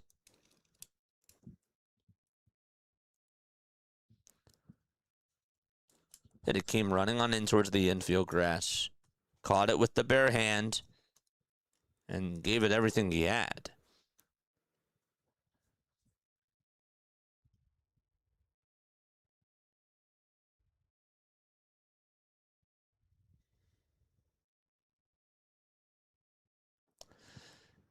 Here comes Tommy Edman, and Edman looks at ball 1 as it's high at 94 miles per hour. This is what Don Mattingly had to say before the game started. This had to do with when the Phillies just added Brian De La Cruz, and they were talking about a platoon situation with Brandon Marsh potentially against lefties, of course, as the pitch is up high for ball 2. This is what he said. It is something that I'm thinking about, in quotes, and looking at because obviously the numbers against lefties haven't been great. I liked some of his at-bats early, but that seems to have been a battle. The 2-0 pitch, and that's in there for a strike. Your thoughts about that statement? He said, it is something that I'm thinking about and looking at because obviously the numbers against lefties haven't been great. I liked some of Marsh's at-bats early, but that seems to have been a battle. 2 balls, 2 strikes to Tommy Edman. And 1 out in the top of the 5th. I'm almost in sync with the Japanese broadcast. That's good.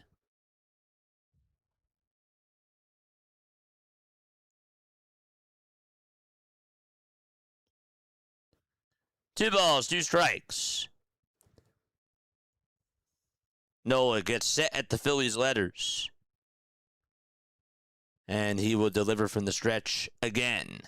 As the 2-2 pitch is grounded over Bryce Harper's head out to right field for a base hit. Brian De La Cruz is going to throw it back over towards Stott's way, and that puts runners at first and third with 1 out in the top of the 5th inning, and the Dodgers have the tying run now at third base.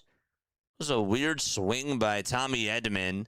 Harper just could not get over towards that baseball, and it went towards his left side. It took a 1-bouncer right by Bryce Harper.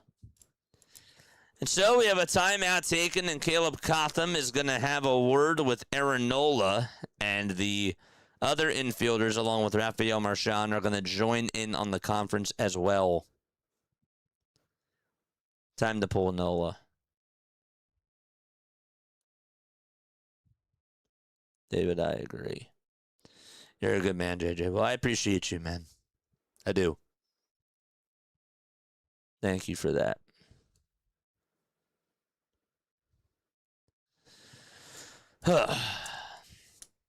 I try. I'm not perfect. Nobody is. I strive for perfection, though. And I want to be the best version of myself that I can be. 63 pitches for Aaron Nola. And Dalton Rushing is up next. Dalton homered back in the third.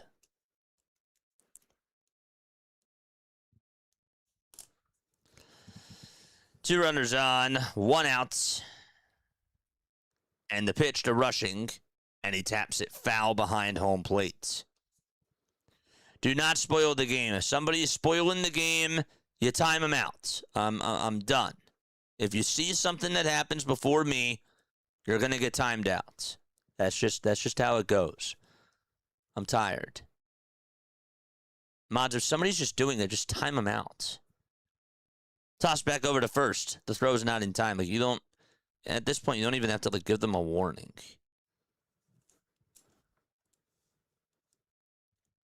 No balls, one strike. 64 pitches for Aaron Nola.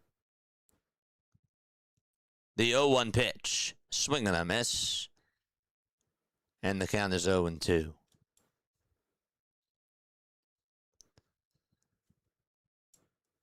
Has he ever pitched past 6 innings, Aaron Nola? Yeah. This year? Yes, once. The last time that he actually went into the 7th inning was against the Rockies. That was his second outing of the season.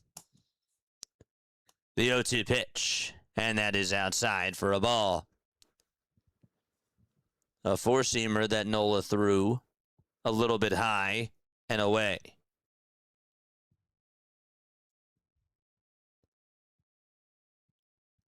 One ball, 2 strikes. Runners at the corners. 1 out. Top of the 5th. The 1-2 pitch, and it's inside for ball 2. Did not get the call on the sinker. Need to see more of the changeup. Come on, man.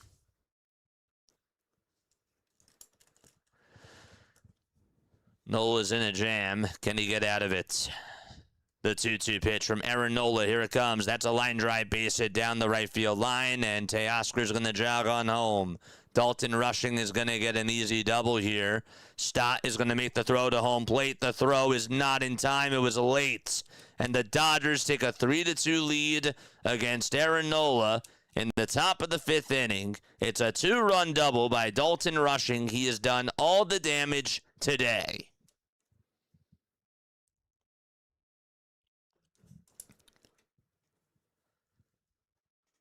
Just a hanging pitch that was left out over the center of the plate. It was a knuckle curve. Just did not get the oomph.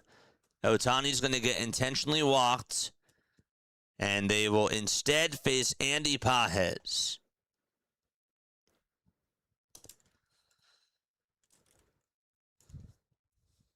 Darn it. So they put the 4 fingers up to Shohei Ohtani, and they will face Andy Pages instead. Phillies are down 3-2 in the top of the 5th with 1 away. Another 2-strike hit for Dalton Rushing.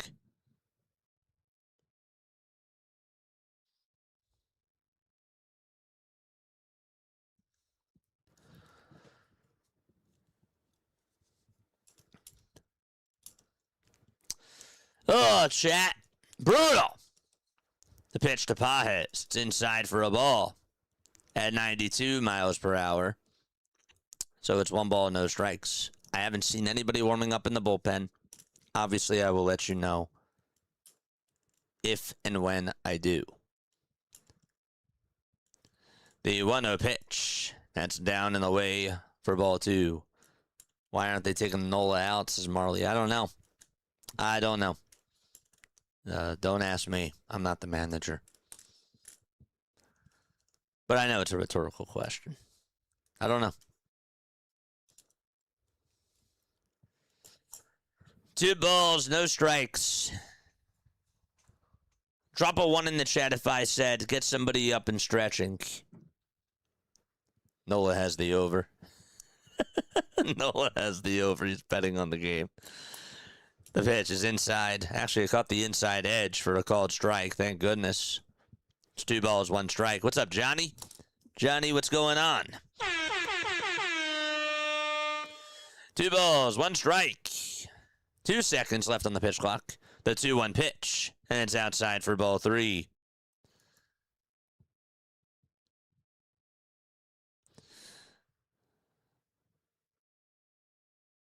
Yep, you were warned. You can't spoil the game. 3 balls, 1 strike. Nola gets set at the Phillies letters and will reset here. He has 72 pitches. All 3 runs allowed to Dalton Rushing, who is at second base. Andy Pages is up. It's a hitter's count, and the 3-1 pitch, swing and a miss. Could not time up the changeup correctly, and the count is full. Give me McFarland right now. The man should have pitched on Monday night in the 9th inning. I don't know why he wasn't going to pitch. It was a 6-run lead. Would have loved to see what he could have provided then. Even over a guy like Chase Shugart.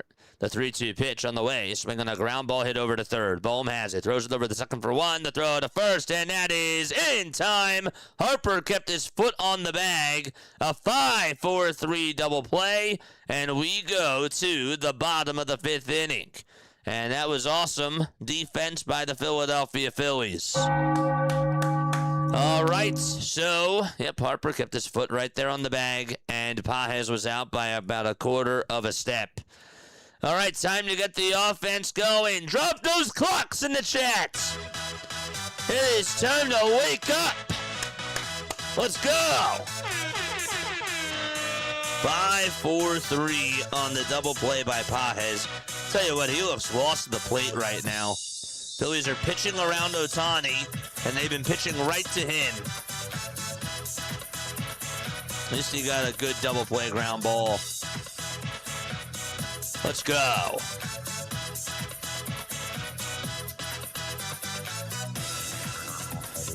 Drop the clocks down below. It's time to rise and shine. We gotta wake up. It's morning in Japan. They gotta wake up with my friend E.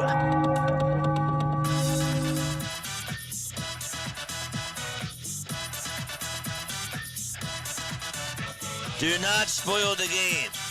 I will say it again and again and again. If you see the play before I do, before I call it, do not press that enter button until I say something. It ruins it for chat, and that's just not good. I love you guys. But thank you all for being on here. I just can't have you guys spoil the game. I just tuned in every time I watch. They suck. They make me mad. They suck this year. Home runs or not. No defense. No teamwork. No small ball. They feel incomplete and expecting a major letdown. I'm expecting a major letdown, says Chris. All right, well, we go to the bottom of the 5th inning. There's nothing I can say to you to try to convince you to feel how you feel about the Philadelphia Phillies. All I know is that we just called the games, man. That's it. I hear you with your frustrations. I do. I'm just here for the roller coaster. I'm here for the good, and I'm here for the bad. And I signed up for this, you know. This is a contract that I made with myself as being a sports fan. You go through the good times, you go through the bad times. And when the good is good, it's great. The pitch is outside for a ball, but I'm not saying that your feelings aren't valid, because absolutely they are. Absolutely they are. Look at what they've done to us for like the last 3 years. I hear you. Last night was such a big scar. 1-0 pitch, and this ball's grounded over towards the first base side, and it rolls foul. And it's 1 ball and 1 strike.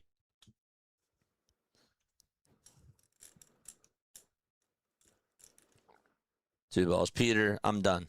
I'm done. Do not troll.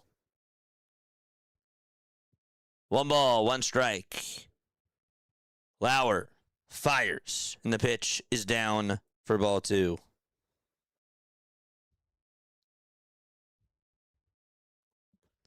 I'm done.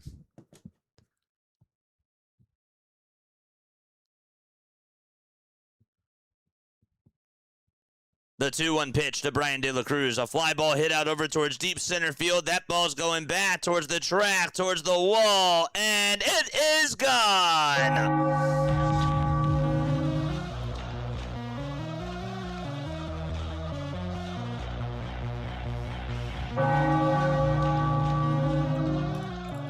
And we are tied at 3.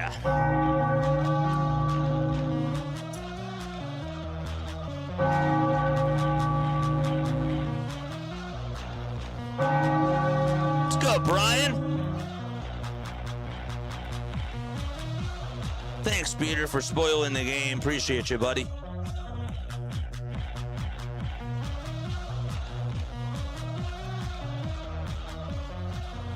Let's go. Here comes Stott, and there's a fly ball hit out over towards deep right field, and that ball's going to hit off the top of the wall. Stott's going to go over to second, and so the go-ahead run is now in scoring position.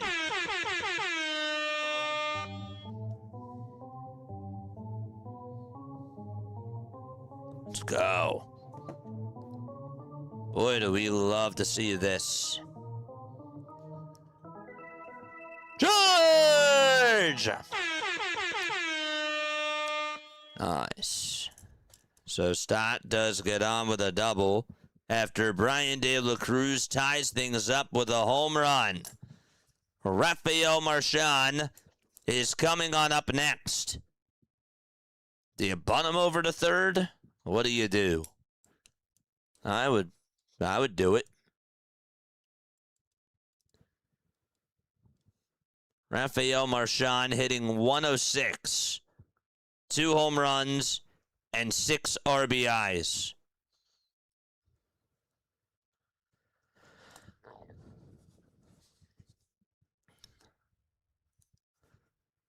Runner at second. He will show bunt. And the pitch. And this ball's popped up over towards the left side, and that's caught towards the on-deck circle. Wow. Maybe you shouldn't have bunted. Maybe I take that back. Regardless, there's out number 1. So Marchand pops up a bunt.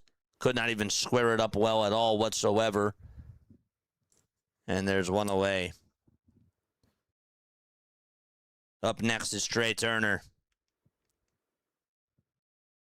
Turner is in the box. The first pitch to Trey, fouls it off. Actually, the first pitch was in there for a strike. The second pitch, he just fouled off. And now it's no balls and 2 strikes.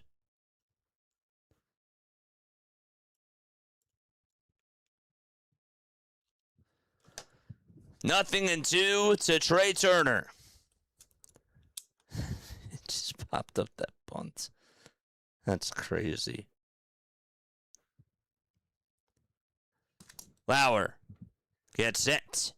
And the 0-2 pitch. And that's low for a ball. And that makes the count now 1-2. Marchand can't hit. He can't bunt. Brock Stewart is warming up in the bullpen. I remember when Brian De La Cruz was with the Marlins, and I always liked how he had pop in the bat, and I've always wondered, like, how come he just could not hit, like, a good amount of home runs. And, well, I'm hoping that he can do that with the Phillies. The 1-2 pitch, ground ball, foul towards the third base side. And the count still remains at 1-2. Hit that thumbs up button, chat, and hit that subscribe button as well. We got 552 people tapping on in. 205 of you, 210 of you actually, have hit the thumbs up button. We love to see it. 1-2 to Trey Turner, who's 0 for 2. The 1-2 pitch, and Turner fouls off another one.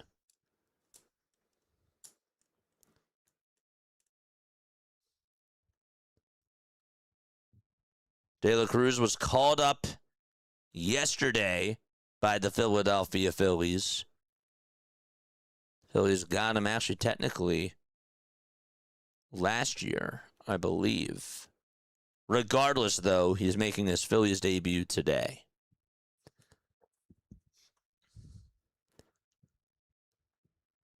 The 1-2 pitch to Turner, and it's fouled back towards the screen, and Trey stays alive.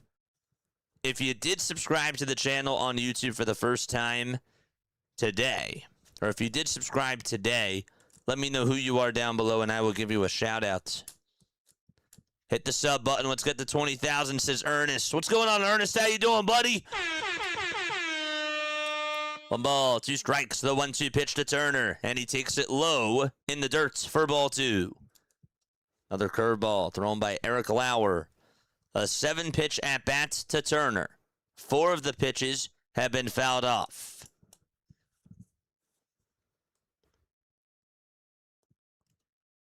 Two balls, 2 strikes. Go-ahead run at second. The 2-2 pitch to Turner. Swing and a fly ball hit out over towards deep left field. That ball slicing foul, and out of play it goes. Would not have been a home run, even if it had the distance.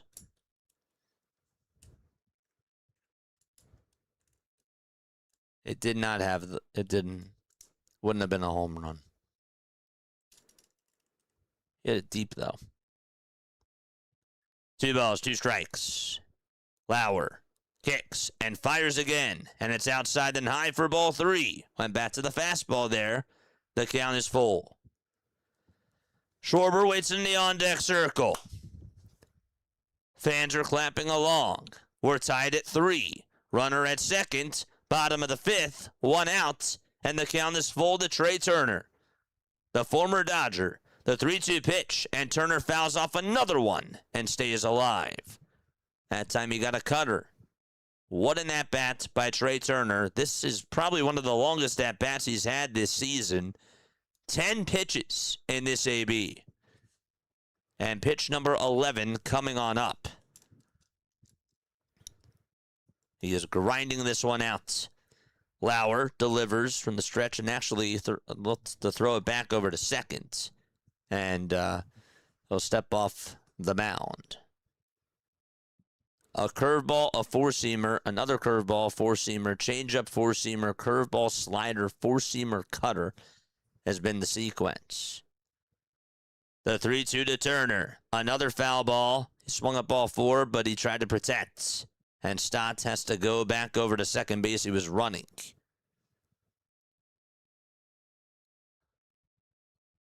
Once he was like, yep, go back, buddy.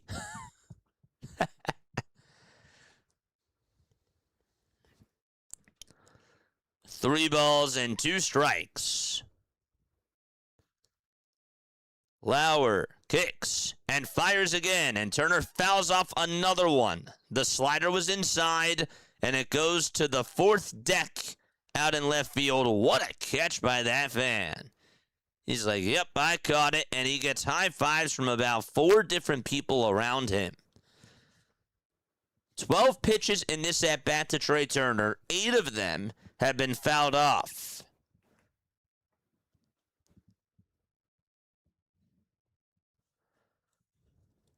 Three balls, 2 strikes. Lauer fires again, and Turner grounds one sharply over to third, and Stott is going to get caught into a rundown, and he gets tagged out by Muncy, and Turner gets on with an unassisted fielder's choice. More bad base running there. Let's look at this again. He was running on over to third. I don't know what he was doing or what he was thinking there. Obviously, he thought that that ball was going to get by Muncy, but terrible judgment. What is going on with the coaching over at third?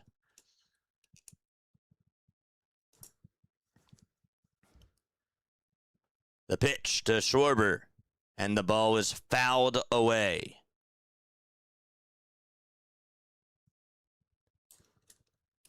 Right back towards the screen.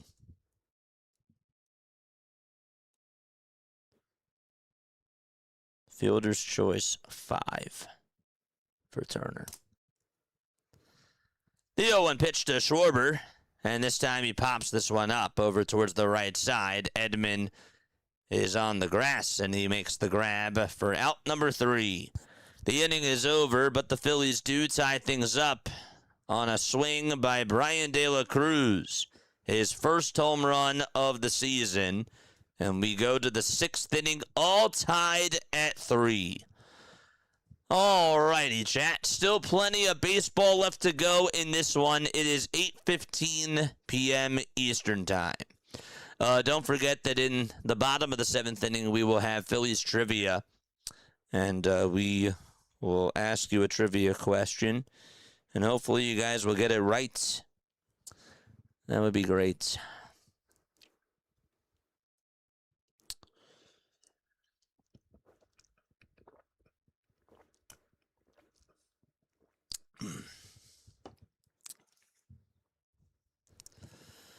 Nice. No one is spoiling you. Sure that you're not behind, says Philly Birds. Oh, man.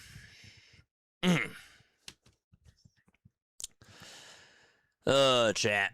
So after the series is over, I just want to make sure that I mention this. The Philadelphia Phillies will be playing against the Yankees on Friday, Saturday, and Sunday. That'll be at Citizens Bank Park.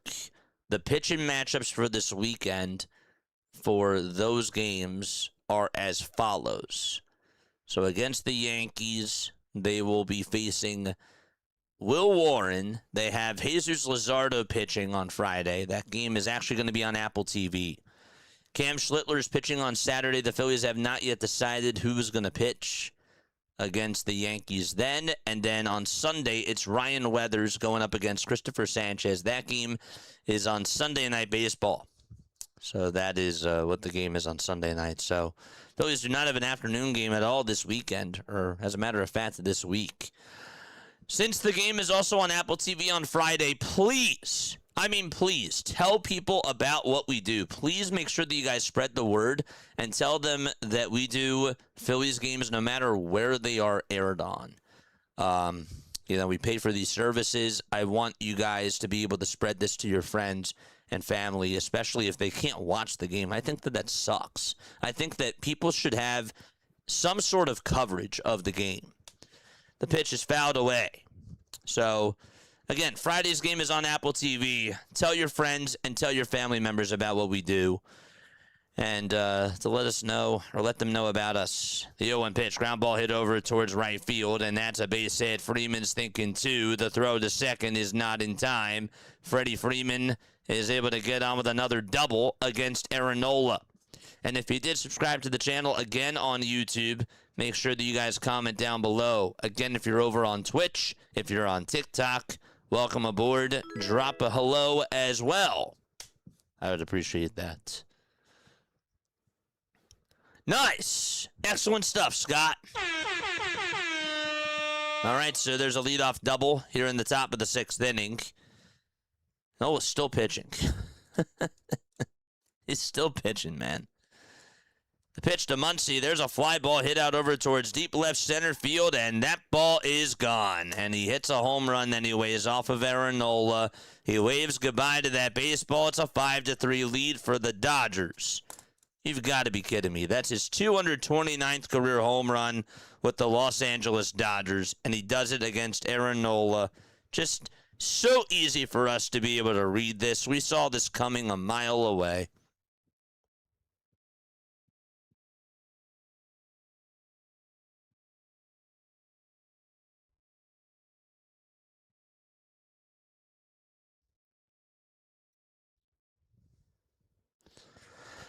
I don't know. Oh, boy. 5-3 Dodgers in the top of the 6th. Betts is up, and he looks for the pitch down the middle at 93 miles per hour.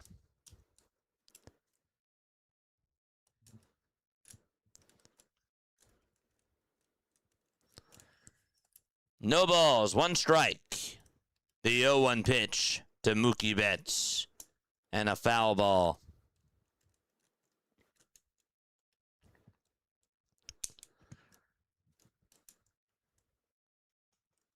It's 0-2. The Dodgers got the lead back. The 0-2 pitch. And that ball is hammered, but it's a foul ball.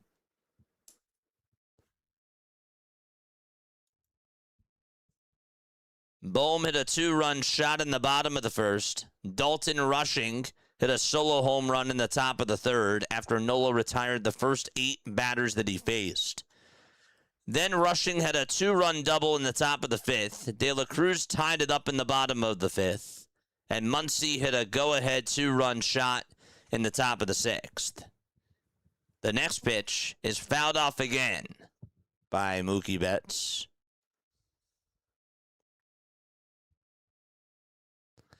One ball, 2 strikes. Top of the 6th. The 1-2 pitch. And it's low and away for ball 2. As betting 118 doesn't know how to punt. Oh, man.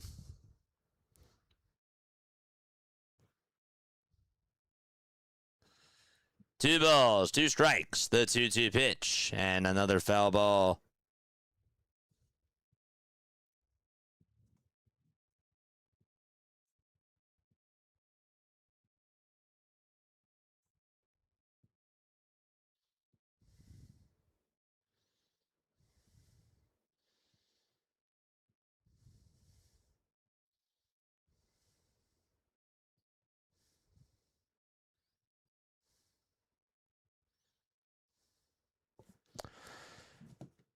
Next pitch, so now it's 3 balls, 2 strikes in the top of the 6th inning. 84 pitches for Aaron Nola. Betts is 0 for 2. Flied out to left and grounded out over to first in the 3-2 pitch. That's a called strike 3. Nola does get the call there, and that's his 4th strikeout of the ball game. It's his first one that he's had since the 3rd inning. All right, with that, Don Mattingly is going to make a move, and that is going to do it for Aaron Nola as Kyle Tucker comes on up to the plate. And we have a pitch and change. I'm going to take a very quick step off, all right? I will be right back in just a few moments. Don't go anywhere. See you very, very soon.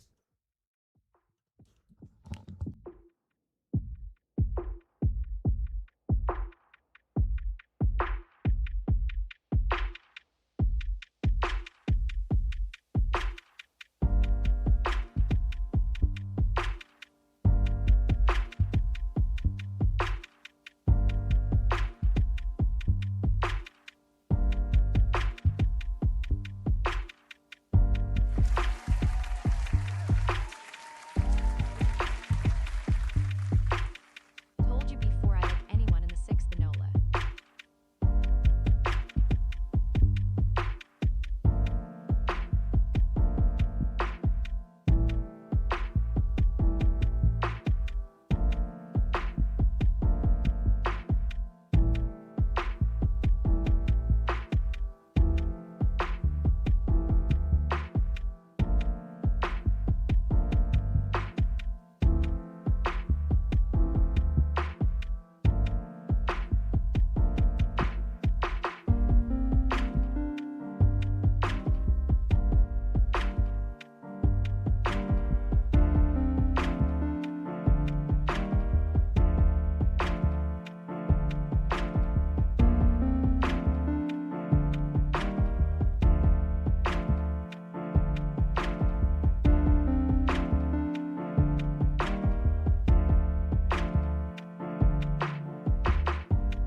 All right, time for us to get back into the swing of things as we are still in the top of the 6th inning with 1 away. Seth Johnson is going to come on in relief for Aaron Nola as his night is done. 5 earned runs in 5 1/3 of an inning. And Kyle Tucker comes on up and the pitch, swing and a miss. 0-1 to Kyle Tucker. Tucker's average sits at 238. He has 7 long balls and 47 RBIs this year. He's 0 for 2 with a pair of flyouts. The 0-1. That's in there for a strike. Throwing at 98 miles per hour. Jack with a $2 super chat.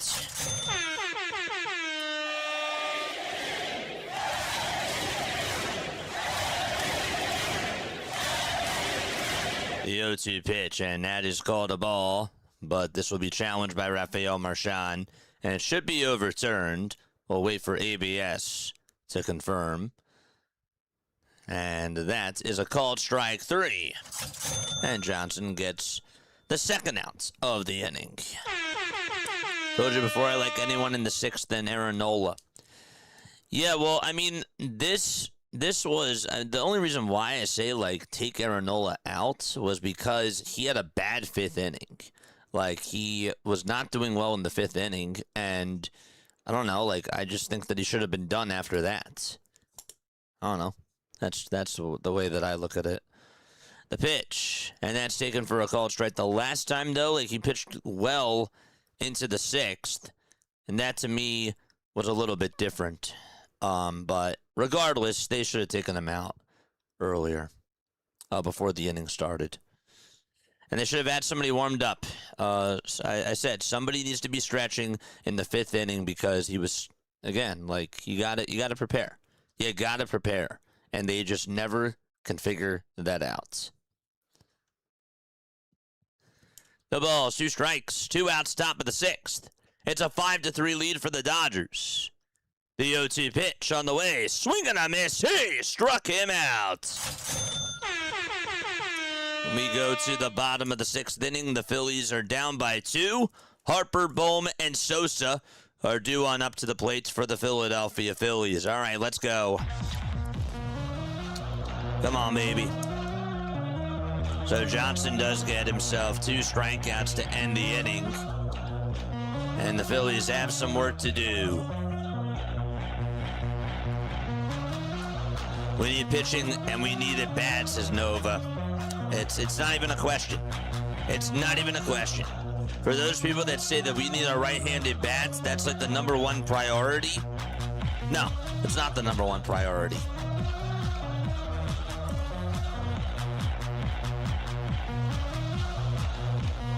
So, all right, here we go to the bottom of the 6th inning. The Phillies are down by 2. Harper, Bohm, and Sosa will be coming on up to the plate. After the game is over, chat, we will be doing a post-game show. Calling in, let me know what your thoughts are on Aaron Nola and just on this Philadelphia Phillies game. Hopefully they can come out with a win. There's still time left to go, and there's still plenty of baseball. There is. But hopefully the Phillies can get some more runs on the board. Aaron Nola is lined for tonight. 5 1/3, excuse me. 7 hits, 5 earned runs, 1 walk, and also 4 strikeouts as well. 85 total pitches, 51 strikes. Started off the game strong, and then just did not do well in the 5th inning and in the 6th either. So, Eric Lauer, 5 innings for him, 3 earned runs, 4 hits, 1 walk, and 4 strikeouts. I'm curious to see if he's going to pitch the 6th inning here. We'll see. We shall see. Hit that thumbs up button and hit that subscribe button as well. Lauer is going to face Bryce Harper.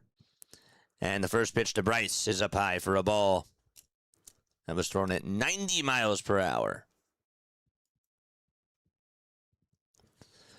Harper is struck out twice. Lauer kicks and deals, and a swing and a miss on a slider down the middle. Throwing at 82 miles per hour. The Dodgers are 11 games above the Diamondbacks in the NL West. The 1-1 pitch. That's down for ball 2. And in the overall standings, the Dodgers and the Brewers are tied. They're both 64 and 38. The 2-1 pitch swung on and missed. It's 2-2.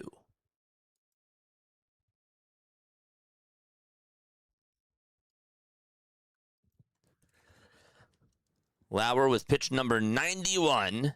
Winds up and fires, and another swing and a miss as Harper swings through the cutter. And there's one out in the bottom of the 6th inning.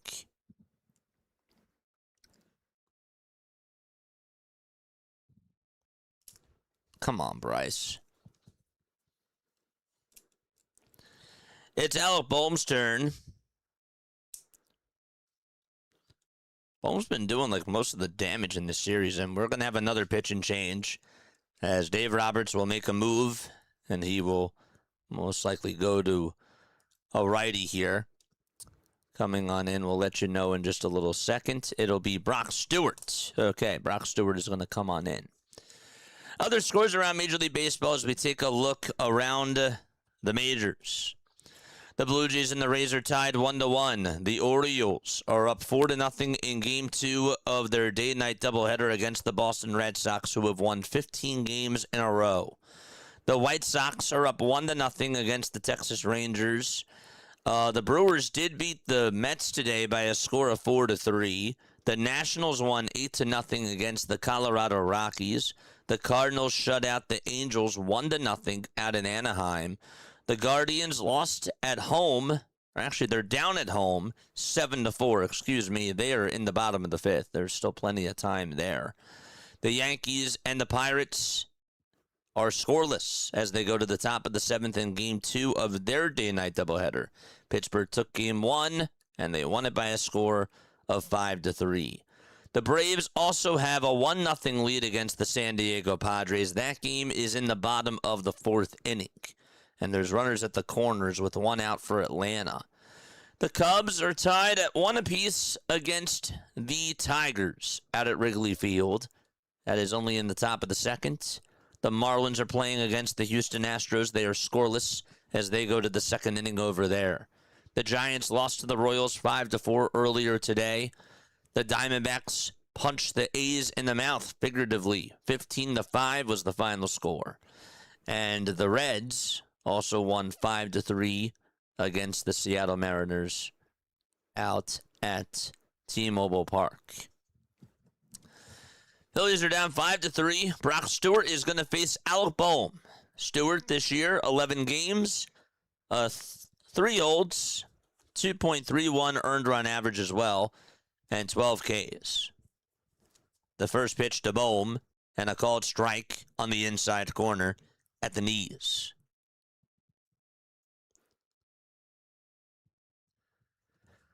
No balls, 1 strike.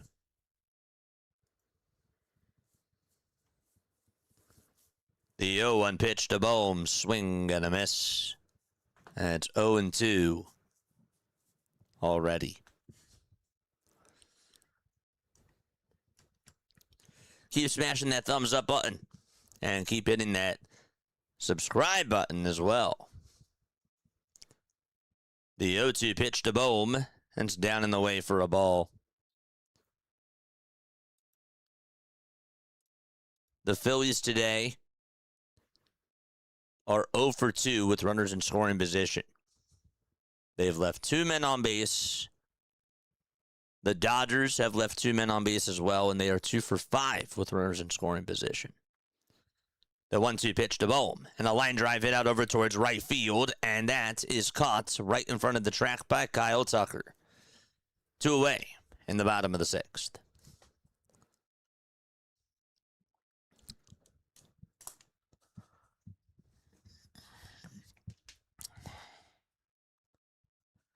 Devontae Smith, thank you so much for joining over on TikTok. Appreciate you, buddy. Here comes Sosa. Nighttime is upon us here in Philadelphia. The sunshine has gone away. 2 gone, bottom of the 6th. And a fastball at the knees at 96 miles per hour for strike 1. Jack Dreyer is warming up in the Dodgers bullpen. Sosa in the box. The 0-1 pitch. And a foul ball.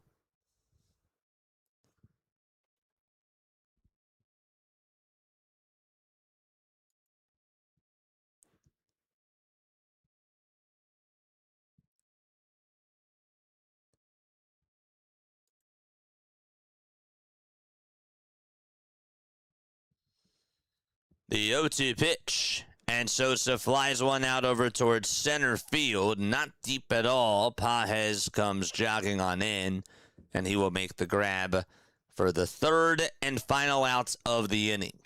The Dodgers get a 1-2-3 inning pitching-wise, and it's time for us to go to the seventh. It's a 5-3 ball game. LA on top by 2.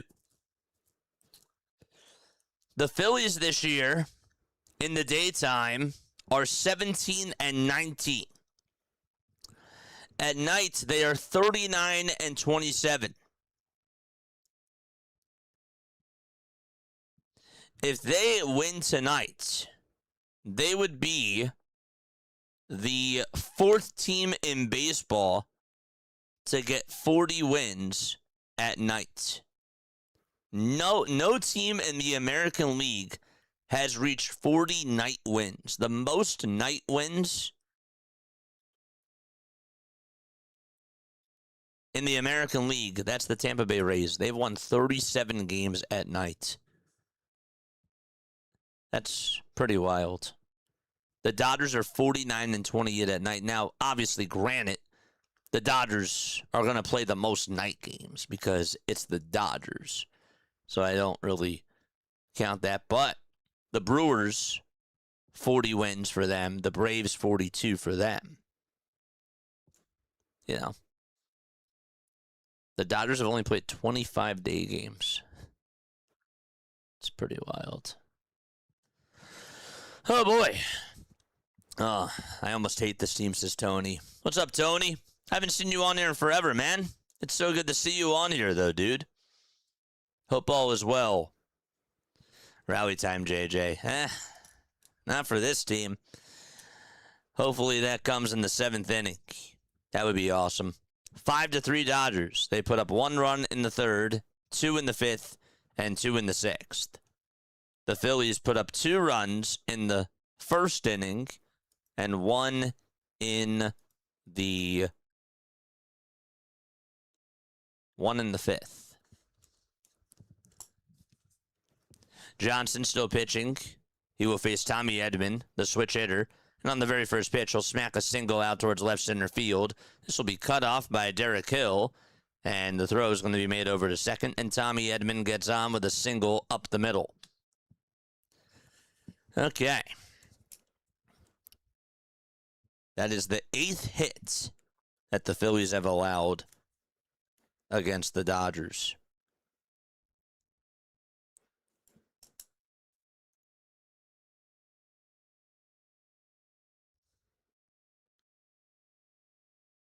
It's crazy.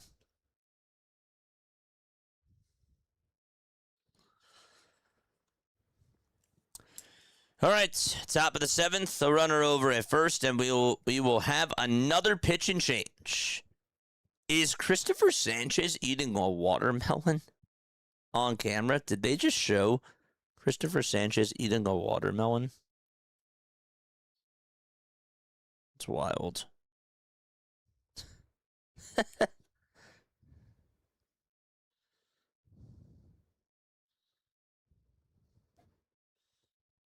That's crazy.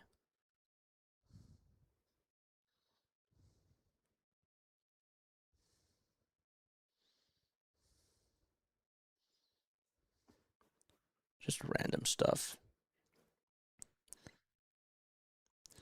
Luke Arcani, for all of the praise of Don Mattingly going, quote-unquote, back to the basics when he took over, this team tends to forget the basics of baseball a lot, says Luke Arcani. I just, again, like, we all saw the Aaron Nola thing. We all saw the writing was literally on the wall. I mean, there's nothing else for me to say. Tony with a 20. Appreciate you, buddy.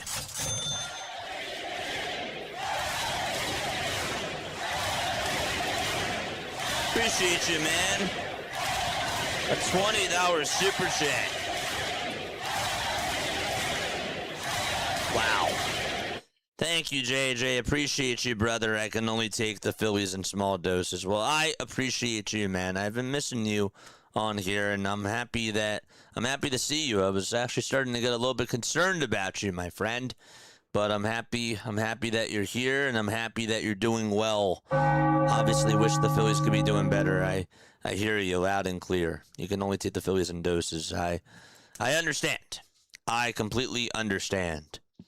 Tim Meza is going to pitch for the Phillies. 38 games, a 2-3 record. We got a runner over at first. The lefty is facing rushing, and the pitch is in there for a strike at 94 miles per hour. That's really generous, man. Very, very generous. Thank you so much.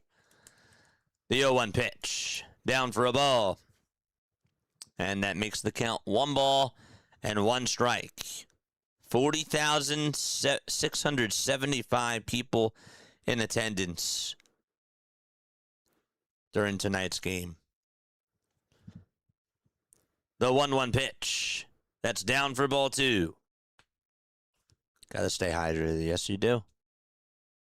Yes, you do. 2 balls, 1 strike. Top of the 7th.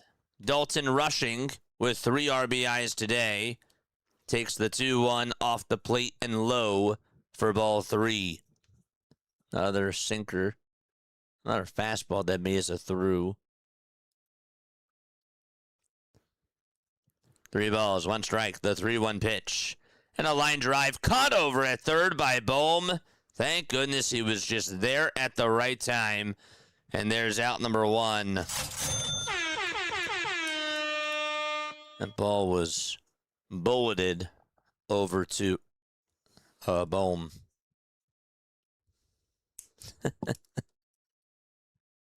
And it's Ohtani's turn. Shohei Ohtani, 0 for 2. Lined out his first time up and hit one sharply on the ground towards his right side. The pitch is taken down for a ball. It's a cool baseball that they gave to Sanchez. Yeah, we talked about it a little bit earlier. It's pretty sick. The pitch is outside for ball 2. But they just showed it.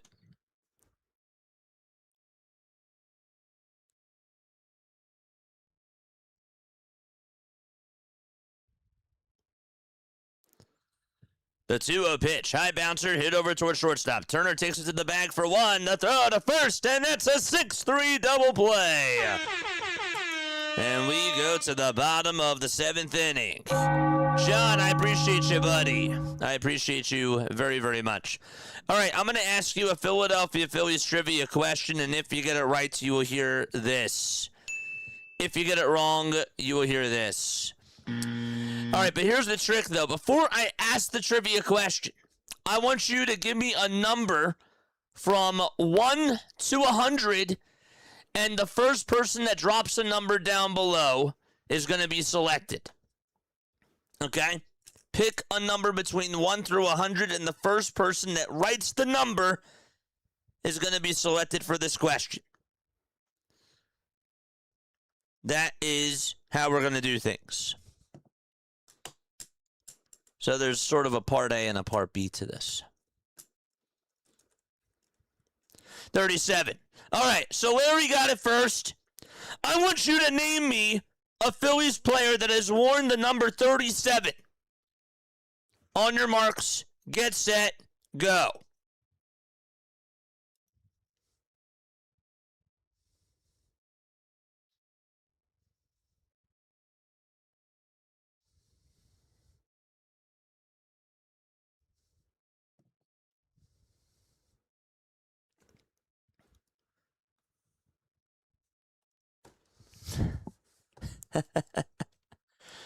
This is going to be fun.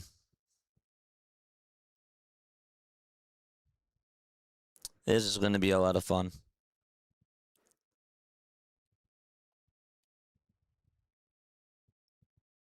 No one. That's actually incorrect.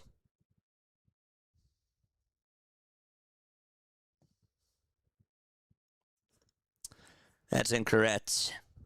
Chuck Norris. Tim Meza. That's correct. Tim Meza is correct. Yes. Good for you. Who said Tim Mesa? Who was that? That was Philly Birds. That's correct. You got it. Let's go. Yes.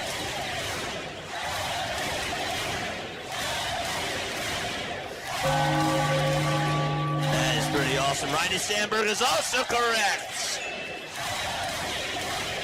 That's awesome. Derek Hill is up to bat. He's 0 for 2. Sandberg is also correct. You also could have said Ben Revere. You also could have said Ray Culp as well. And Tim Mesa. Those are all correct. Good stuff. The pitch, that's in there for a strike. Thank you for playing trivia. We had to spice it up a little bit. I like that. The pitch, and that's in there for a strike. 0-1 is the count. Good job. No balls, 1 strike, the 0-1 pitch, and that is fouled away.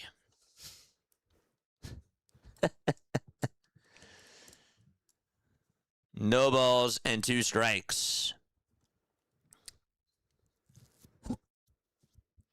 We're in the bottom of the 7th. Derek Hill is up to bat. Hill has 8 home runs and 17 RBIs. The 0-2 pitch, and that's in the dirt for a ball. Larry beat out everybody else. Let's go with the numbers. Jack Dreyer is pitching, by the way. Hill has never faced Dreyer. The 1-2 pitch. And a ground ball hit over towards first base. Freeman plays it on the hop, and he'll just take it over to the bag himself for out number 1. There's 1 away.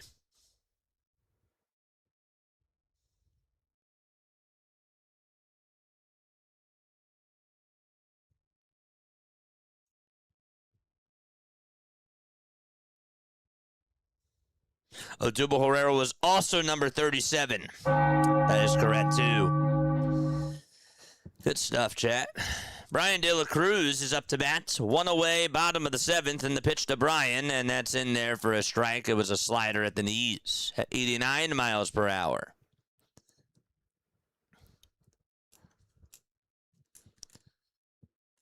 No balls, 1 strike. The 0-1 pitch, swing and a miss. And it's 0-2. I kept you on your toes with that question, didn't I? Thought that was pretty good.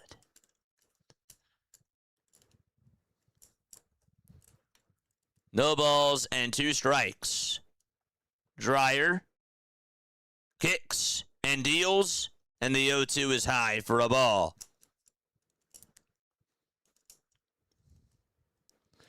Edgardo Henriquez is warming up in the Dodgers bullpen. And the 1-2 pitch to De La Cruz, it's fouled off of his foot. And he stays alive.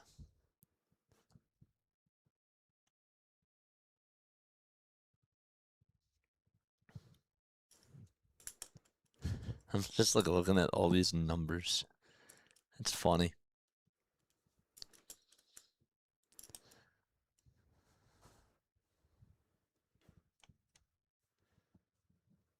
One ball, 2 strikes to Brian De La Cruz.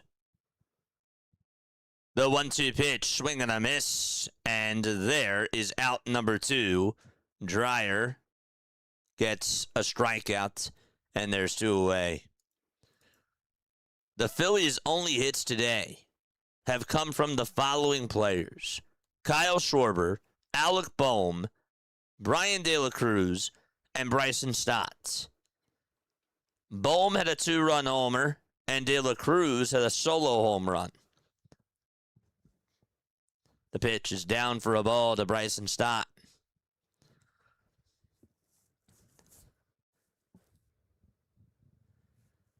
One ball, no strikes to Stott.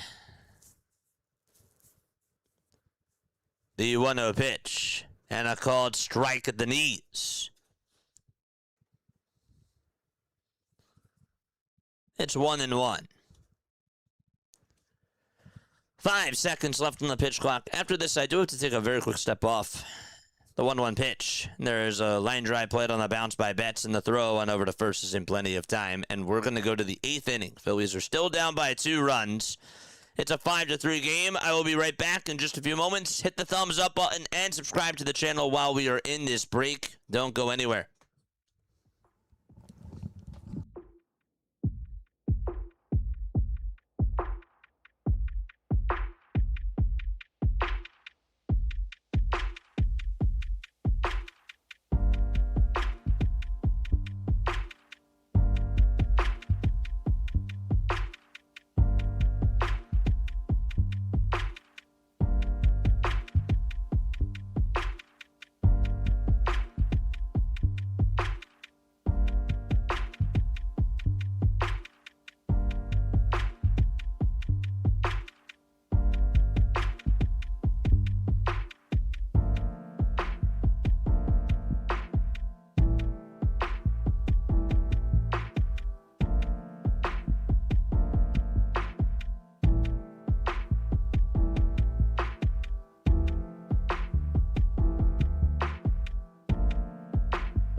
All right, here is Andy Pages, and the first pitch is up high for a ball. So it's 1 ball, no strikes. Pages is 0 for 3 in tonight's game so far. Meza fires, and the next pitch is down for ball 2. We mentioned that the Phillies are going to play against the Yankees after this series is over. The Dodgers, after this series is done, will head out to Queens and play against the Mets. 2-0 pitch, ground ball, back up the middle for a base hit. And Pages gets on with a single out over towards center field. And there is Orion Kerkering. He is getting warmed up in the Phillies bullpen. There's a runner on over at first. Vesia is warming up in the pen for the Dodgers. We still got 437 people watching. Thank you all again so much for being on here. We have a post-game show after this. The pitch, and Pages will swipe second base. The throw is not in time by Rafael Marchand. The pitch was down, and Pages is now over at second base in scoring position. Figured he was going to run. Wasn't necessarily surprised about that, and he got a good jump there.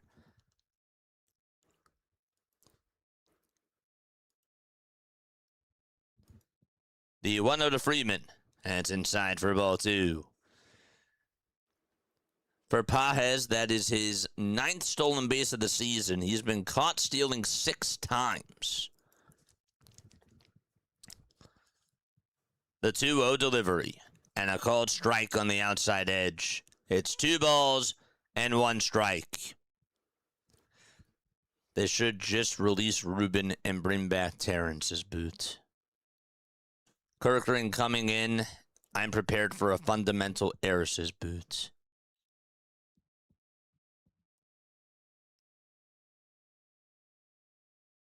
I like how we're all just 2 balls, 1 strike. The pitch. And there's a foul ball over towards the left side. We're all just so pessimistic. I'm not saying that that's a bad thing. I'm not saying that as a bad thing. But I like how we can sort of laugh it off, you know? That's the cool thing about this. 2 balls, 2 strikes. The next pitch is grounded foul. So the Dodgers have a 5-3 lead against the Philadelphia Phillies. Bohm hit a 2-run shot in the bottom of the first. Dalton Rushing homered off of Nola in the third. And then he had a 2-run double off of Nola in the fifth to make it 3-2 LA. As the 2-2 to Freeman is down for ball 3. And then Brian De La Cruz for the Phillies tied things up on one swing of the bat. It was a solo home run. That made it 3-3. And then Muncy homered in the top of the sixth. And that made it 5-3. Dodgers. The 3-2 pitch. And that's down and away for ball 4. Tim Meza, not off to a good start at all. And 2 base runners on with nobody out. And speaking of the devil, Max Muncy is up at the plate. Nice. No surprise, JJ. Yeah. JJ Micro said that you're so cute. Thanks. Tell her I'm here all week. Just kidding. Just kidding. I'm just messing with you. 2 runners on. Nobody out. Caleb Cotham is going to go out there to talk things over with Tim Meza.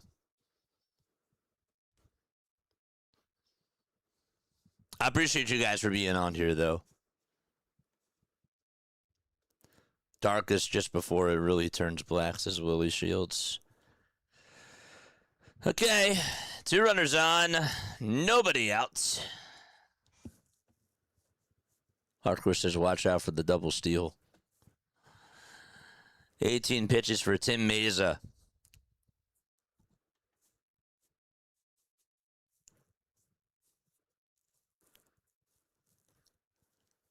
Muncy with a 2-run homer back in the sixth. The pitch is in there for a strike. Here's the throw to third. And Pages is out. He doesn't think he is. Runner from first didn't go. Just Pages he went. And Roberts, will he give this one a look? We'll see. We shall see.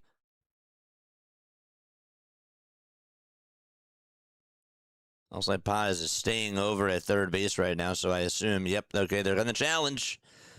They are going to challenge.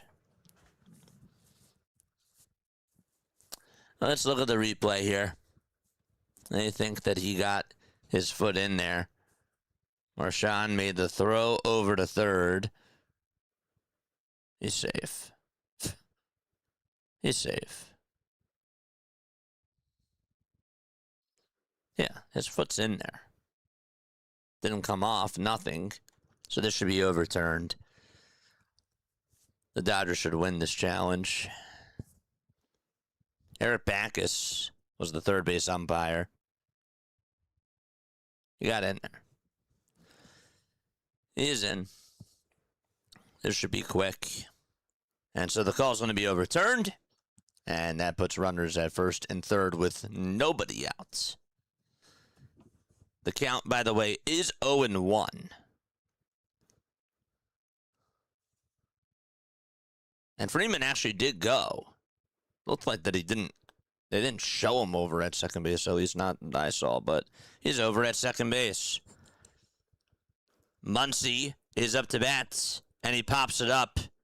And Bohm has room, so does Marshawn, and Marshawn makes the catch towards the left side of the plate. Didn't even take the mask off, and there's one away. I did not even see Freddie Freeman go. I'm sure that you guys probably saw it on the 3D, but they didn't show it on the TV side of things.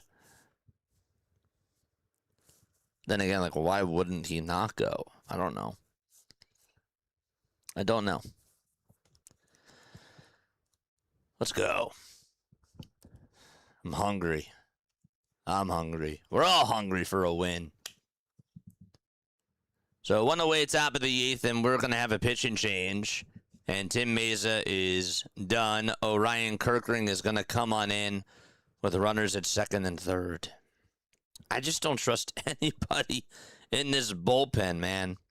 I don't. I just don't trust anybody in this bullpen.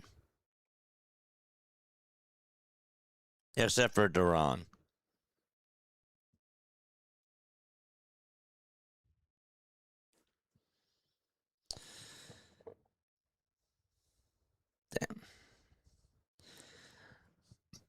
97.5 posted earlier today that Jason Stark said the Phillies' interest in Tarek Skubal is real, but doesn't see how they could have enough ammo to win the bidding war for him. And I don't really think that anybody really sees how they can outbid a team like the Yankees or the Dodgers or even the Brewers. Like, they have a lot of great assets. I don't see how they can outbid them either. So that's not really news to me, but I did just see that. That just popped up over on my Twitter feed. And I just thought that I should say that. Phillies are still have not made a decision for Saturday's starter, but they will not skip the spot in the rotation. The Phillies are being very protective over Christopher Sanchez, Zach Wheeler, and Jesus Luzardo's extra days of rest.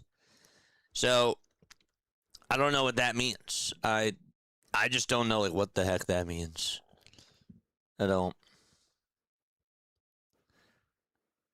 They've been plenty good in the series. No one trusts the bullpen right now. It's bad.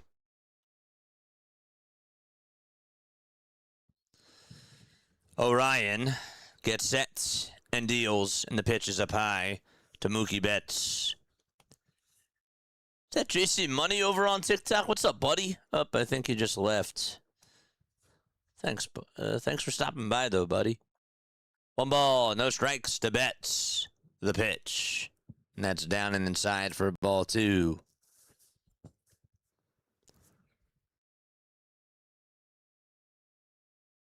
Bruntlett and Morandini. The triple plays. Yeah, the 2-0 pitch. And that's down for ball 3. I thought we were still talking about number 37. That's what I thought we were still talking about. 3 balls, no strikes. Orion Kerkering kicks and deals, and the pitch is up high for ball 4, and it's a 4-pitch walk to Mookie Betts, and that'll load the bases with 1 out. The next man up is going to be Kyle Tucker. I don't like the look of this at all whatsoever. It's a 5-3 game. The Dodgers have bases loaded with 1 out.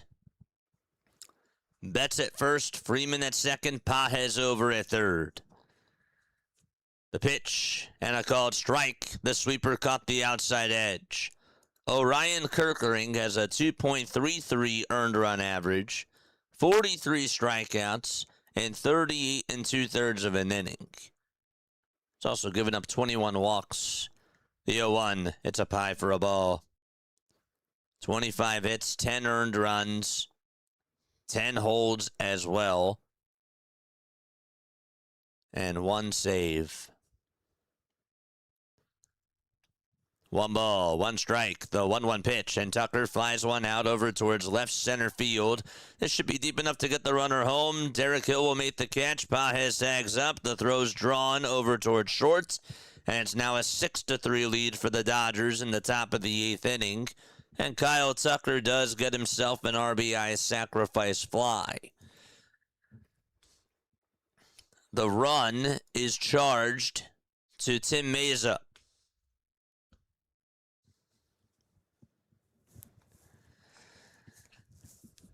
And it's Teoscar's turn to come on up to the plate.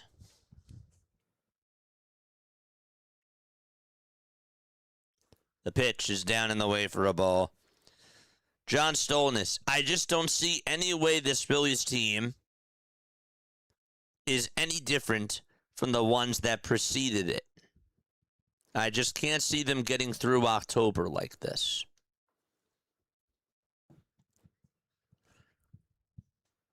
Orion gets set below the Phillies letters and looks back at second to keep Freddie Freeman in check.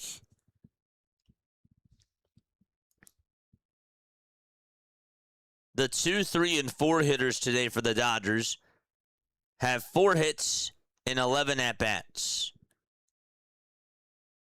A 2-run home run by Muncy as the next pitch is taken down for ball 2.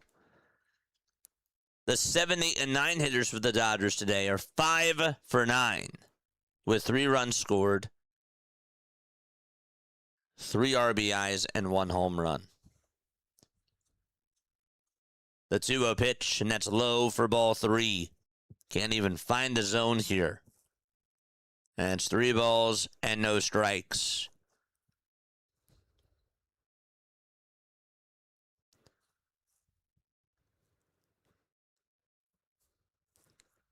The pitch. That one's called a strike. You got the call there. Maybe looked a little bit outside. But it's 3-1 to Teoscar Hernandez. The pitch. Off the plate again for ball 4, and that'll load the bases. That will load the bases for the second time in this inning.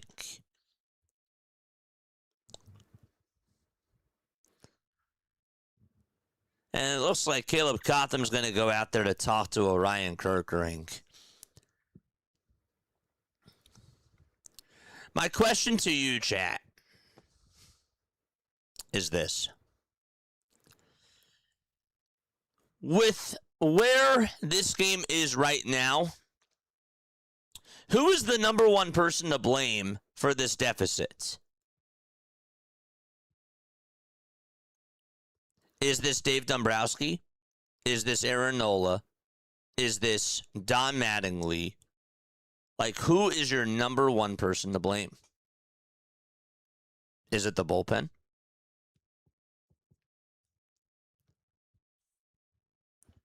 You're making a pie chart. Who has the biggest piece of the pie chart right now? 2 outs, bases loaded, top of the 8th inning. Loose is Dombrowski. Philly says Mattingly. Hardcore says Nola. The pitch. Foul ball.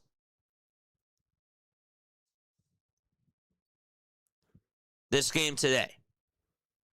Mattingly, says Philly Birds. Dombrowski, says Dave. The 0-1, swing and a miss. Just for this game. Yes. Nola for this game. David says Dombrowski. David. That's funny. The manager and Nola says John.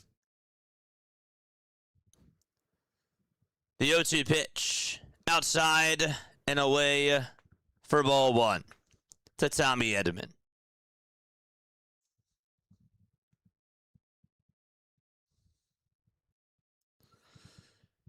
It's 1 ball, 2 strikes to Tommy. And the next pitch, a line drive base hit out towards the right center field gap, and that should clear the bases. Freeman will score. Mookie's going to score. And Teoscar's going to score. And that's a bases clearing triple for Tommy Edman. And that makes it an 8-3 ball game in the top of the 8th inning. And you can hear all the boos coming down at Citizens Bank Park. Another pitch down the middle, and Edman just slaughtered that thing out towards the right center field gap. Just knew exactly where it was going to go. He knew what pitch was coming, and he was ready for it.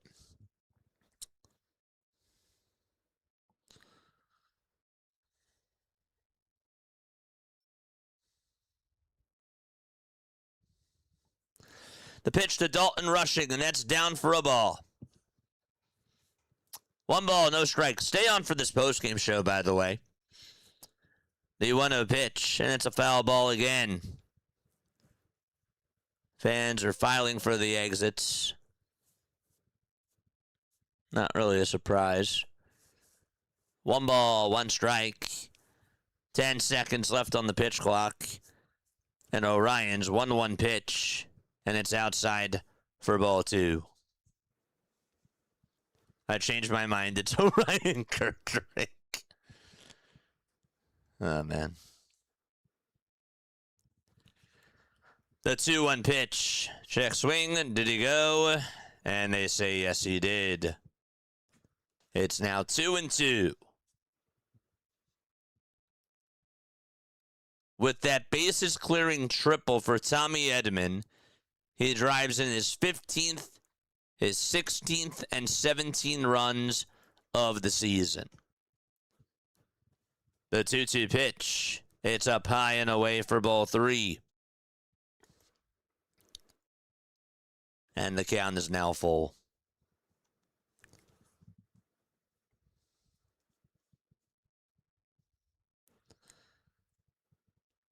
The 3-2 pitch, and that's a called strike, 3 at the knees. And the inning is over, and we will go to the bottom of the 8th inning. By the way, it's a 9-3 game. I don't know why I said 8-3. Rushing is going to challenge this. That's a called strike, 3. All right, so we go to the bottom of the 8th. It is 9-3 LA. They put up 4 runs in that inning.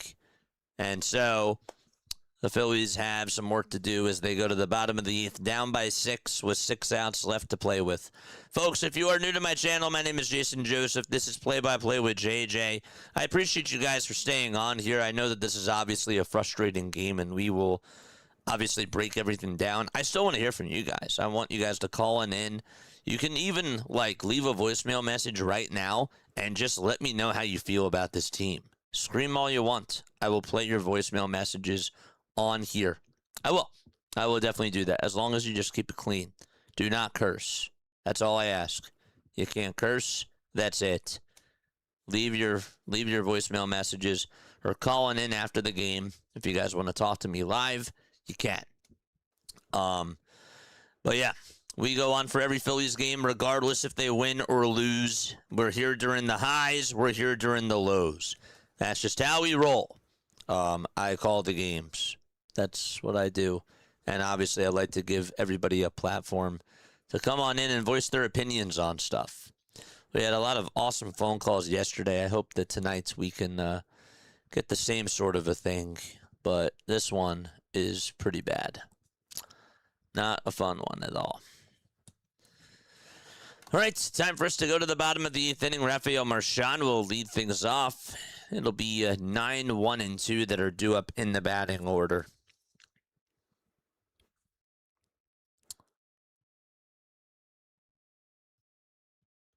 What do you think Don Mattingly's going to say after this?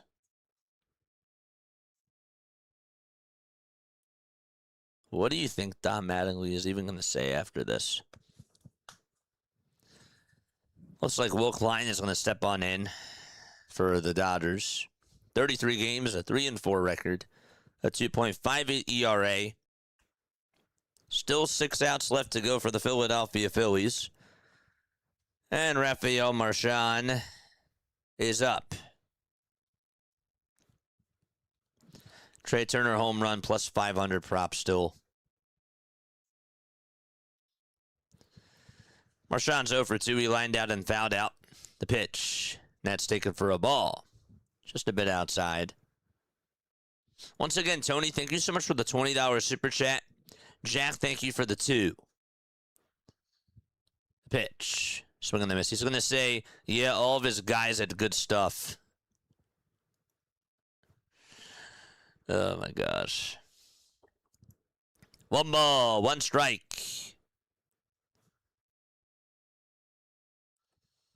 The 1-1 pitch. That check swing, foul ball. Hit over towards the left side. And it's 1 ball and 2 strikes. At least we have Trey Turner, says Tony. Ay, ay, ay. He will say, why did I take this job? I like that one. The 1-2 pitch. Marchand pops this one up. Out over towards shallow left field. Betts is there. And he will make the grab for the first out of the 8th inning.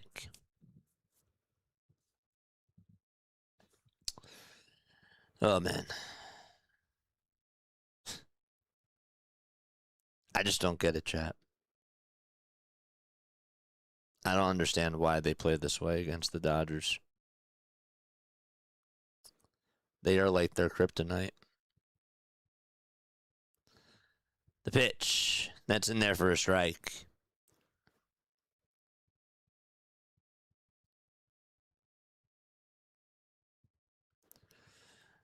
No balls, 1 strike. The 0-1 pitch. And that is outside for a ball. The crazy part about the series is that they did not even face Tyler Glasnow. They did not face Blake Snell. They didn't even face Yamamoto or Ohtani. Just, like, put that in perspective. The 1-1, and that's down and away for ball 2. Just put that into perspective.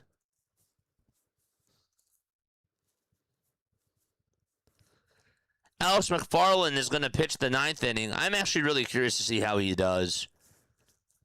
The 2-1 pitch, and that's inside for ball 3. This will be good. I am actually intrigued to see how he does in the 9th inning. 3-1 pitch to Turner, and it's fouled away. 3-2 is the count. Why isn't it raining? Don Mattingly, wow, will you look at all of these rubber tree plants?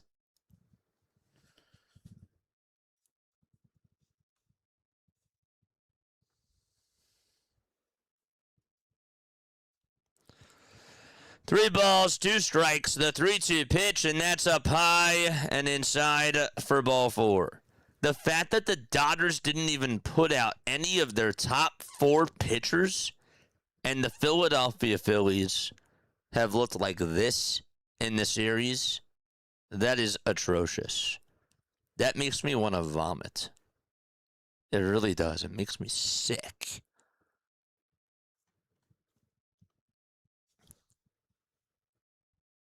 Kyle Schwarber's up, and the pitch is down for a ball. It's just like the same thing every year. I feel like we're in like a time loop. The 1-0 pitch, and that's in there for a strike. I feel like we're in a time loop. RB, what's up, RB? How you doing, buddy? The 1-1 pitch, and that's fouled away. Drop a fire in the chat for RB. I didn't see you on here, my dude. It's good to see you. Wish it was better circumstances, my friend. But gosh, it's always good to see you. 1 ball, 2 strikes to Kyle Schwarber.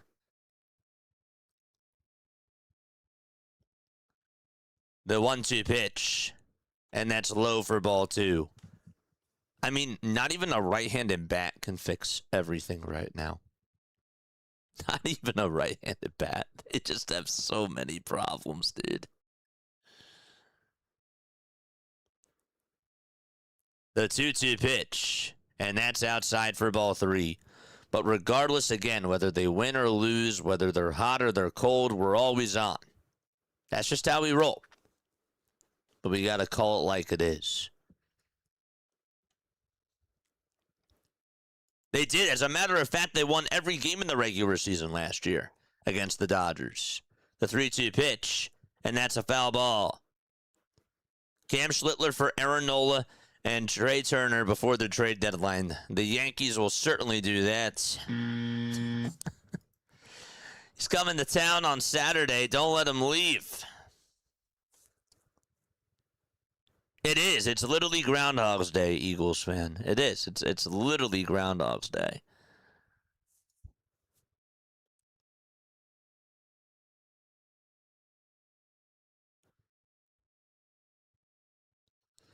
Three balls, 2 strikes. The payoff pitch, and Schwarber fouls one off the home plate umpire, Brian O'Nora. That's going to hurt. It hit him right in the ankle. JJ, when was your first Phillies game?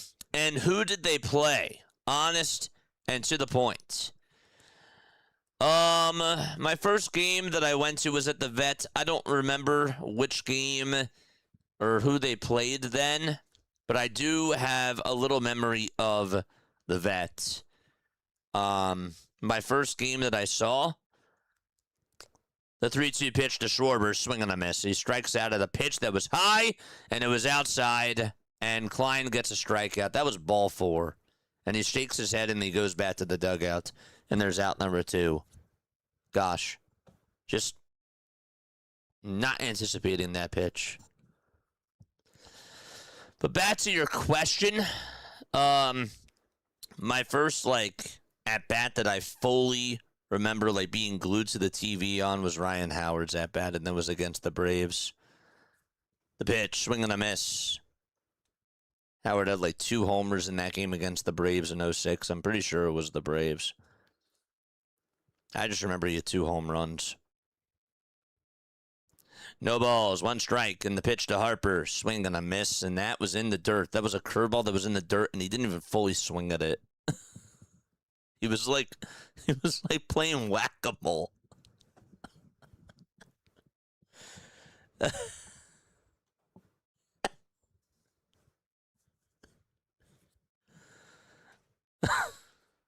Gosh.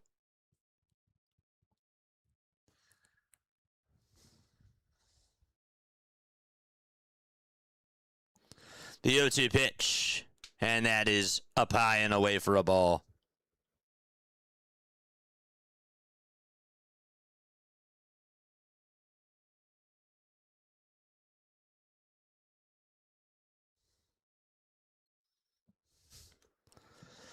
The 1-2 pitch to Harper, and it's up high for ball 2. So that makes it 2 balls, 2 strikes. In the bottom of the 8th inning with a runner over at first.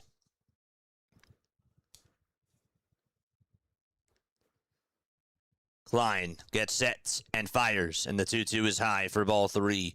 Will Klein is a 2.58 earned run average, 44 strikeouts, I should say. He's 26 years old. Come on, Bryce. Come on, Bryce. The 3-2 pitch to Harper, and that's low for ball 4. And he gets on with a walk anyways. 2 runners on, 2 outs. And Bohm is up to bat.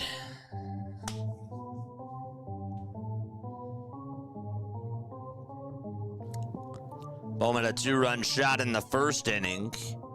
The Dodgers opened up the floodgates in the 8th. Charge! And we have a timeout taken on the bump. At least I thought we did. Well, nope. All right, here we go. 10 seconds left on the pitch clock. 2 outs, 2 runners on. Bottom of the 8th inning. And the pitch to Bohm. Check swing. Did he go? They say no, he did not. I was surprised. 1 ball, no strikes to Alec Bohm. Come on, man. Better late than ever. Come on. Charge! 1-0 pitch. Ground ball. Hit out to right field for a base hit. And so the Phillies are going to get Trey Turner to come on home. Stopping at second is Harper. It's a 9-4 ball game. Alec Bohm gets on. RB, thank you so much for the 10. Drop the goats in the chat for Philly Take with RB. That's my guy. Love you, buddy.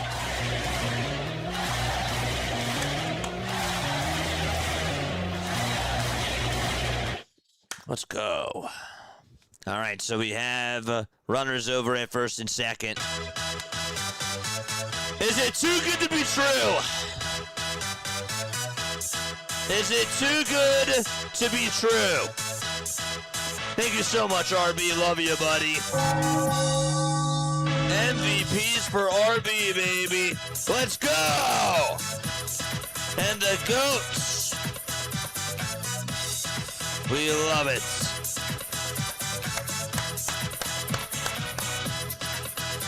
Two runners on, 2 outs, bottom of the 8th inning, and it's Edmundo Sosa's turn. Come on.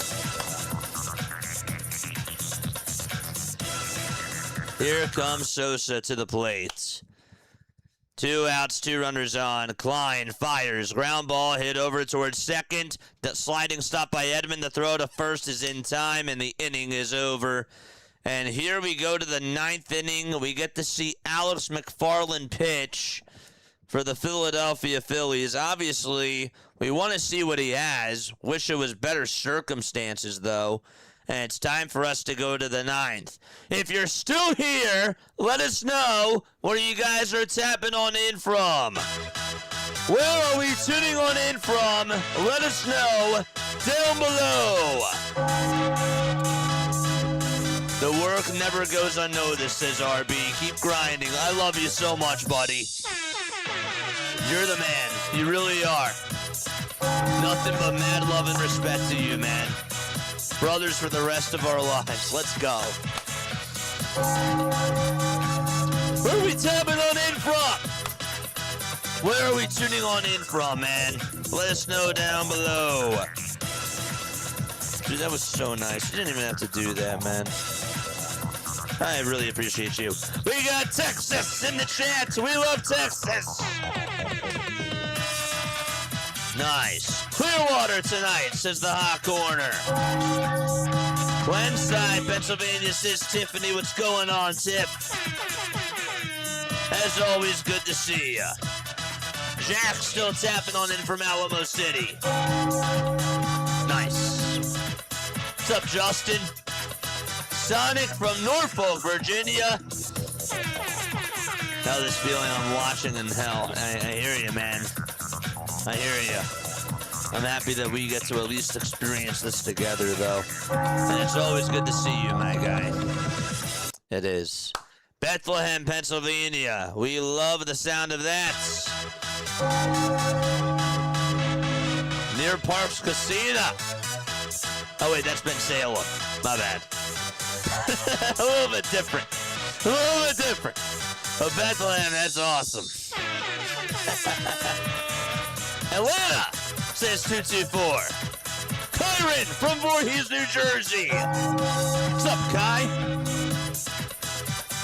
Here is Shohei Ohtani, who will lead off the ninth inning in the first pitch, and McFarland gives up a fly ball out over towards deep center field. Derek Hill's there, though, and he will make the grab. One pitch and one out to start off the ninth.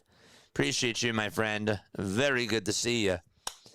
McFarland, 32 games out in Double-A. He did not go to Lehigh Valley this year. They called him up straight from Double-A, and he gets promoted to the big leagues.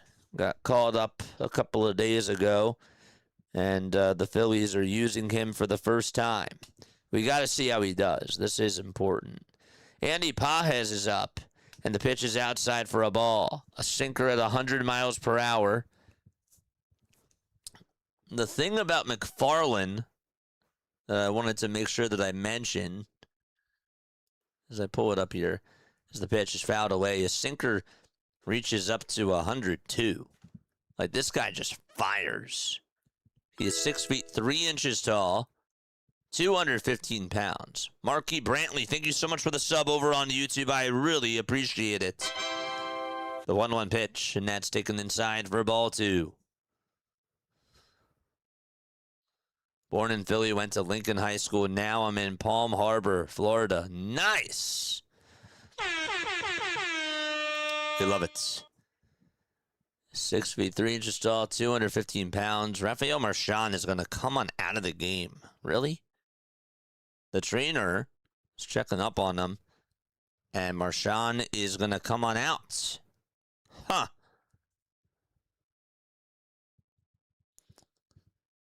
Let's see what the Rook can do.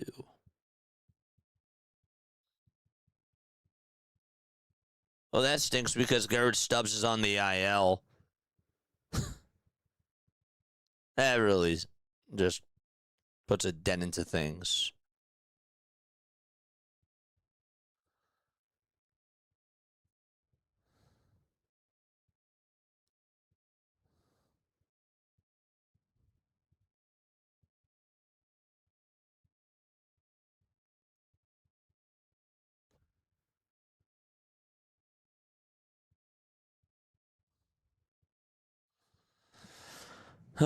So who do they put in?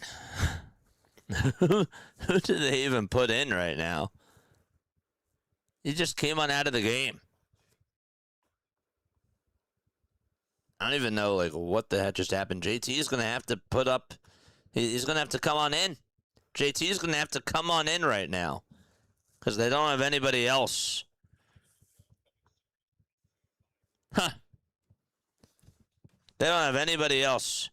So they're just going to have to put in JT Realmuto. So then he would be their only catcher. Because Garrett Stubbs is on the injured list.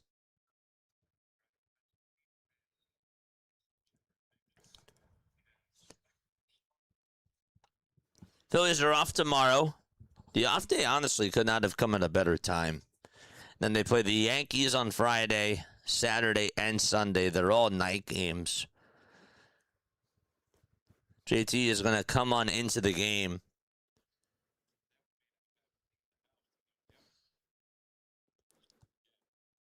Mike says backup catcher added to the deadline needs. So it's 2 balls and 1 strike in the top of the 9th inning to Andy Pages. JT is in the game right now because Rafael Marchand got hurt.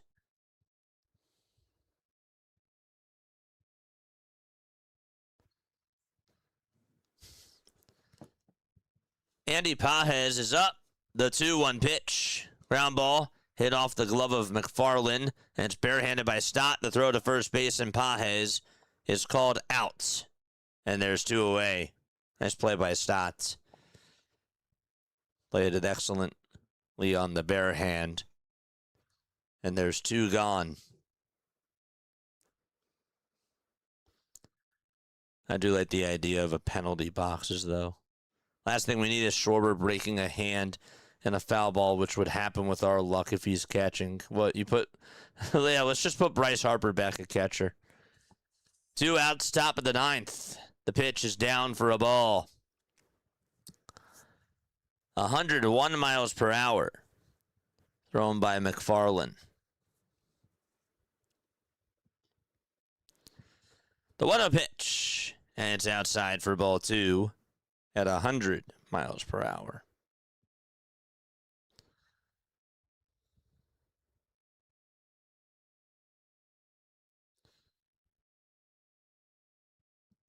The 2-0 pitch. Line drive, hit out to right field, and that's going to get down for a base hit. Freeman gets on once again for the 3rd time today. And he gets a 2-out single here in the top of the 9th inning.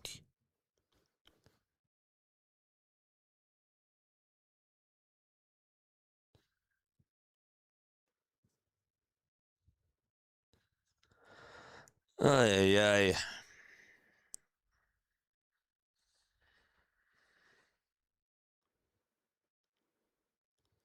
It's from the Virgin Islands. The pitch outside for a ball, and that's to Max Muncy. Come on, you got to throw strikes, dude. Want to see you throw strikes here. 1 ball, no strikes, and the 1-0 delivery is in there for a called strike. It's a slider at 87 miles per hour. Still waiting to see what the report is on Rafael Marchand. Have not gotten an update yet. The 1-1 pitch, swing and a miss. And it's 1-2.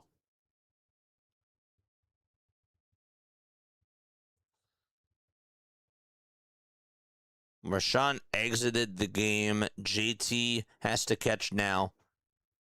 And, of course, Stubbs was placed on the IL yesterday. The pitch, ground ball hit over towards first. Harper has it, throws it back over to McFarland, and he'll make the catch for out number 3.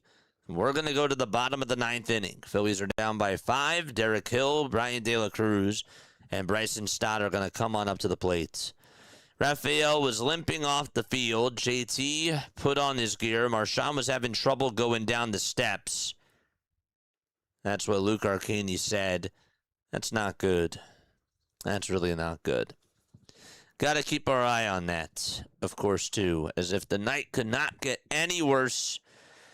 Ay, ay, ay. Time for us to go to the bottom of the 9th. After the game is over, chat, we will have a post-game show, and we will dissect every single little thing on this baseball team and just talk about everything that went on in this game. Yeah, I am looking forward to this. I cannot wait to unleash on this baseball team. Obviously, something crazy could happen here in the bottom of the ninth inning. But that's why you got to stay on. That's why you got to stay on, because you never know. You just never know what the heck is going to happen. Am I saying that there's going to be a comeback? No. I'm just saying that something crazy could happen here in this inning. So, but we'll break everything down after the game is done, and we will have a lot to talk about regardless of what happens here in the bottom of the ninth, for sure. So, stay on for that. For all the people that did subscribe today, I did want to say thank you so much. I really appreciate it. Whether it's a win or a loss, I just appreciate you all for supporting the channel and for supporting me. That goes a long ways. Continue to smash the like button and continue to get the subscribe button going as well. If you're over on TikTok, if you're on the other social media platforms, make sure that you guys follow me. 9-4 is the score, and Edgardo Henriquez will come on in to pitch. 40 innings, 38 strikeouts, a 2.25 ERA, and a 4-1 record in 38 games for the Dodgers. A 163 average against. That's what the opponents are batting against them. And first, we have a timeout here before the at-bat even starts. So with that, let's just take a sip of water.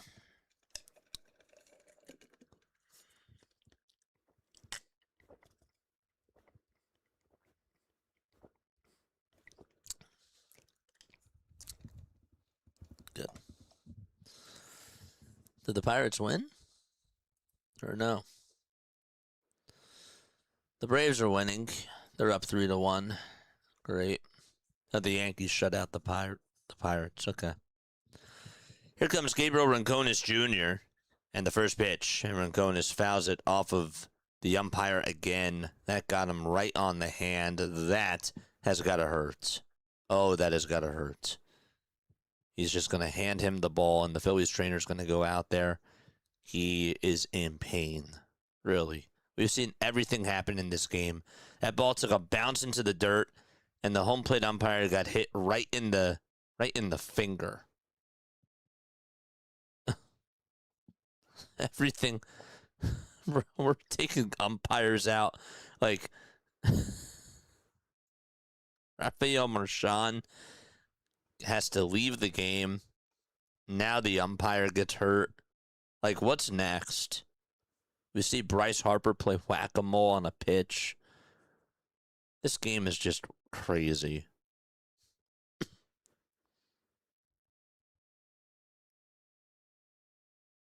We've seen everything.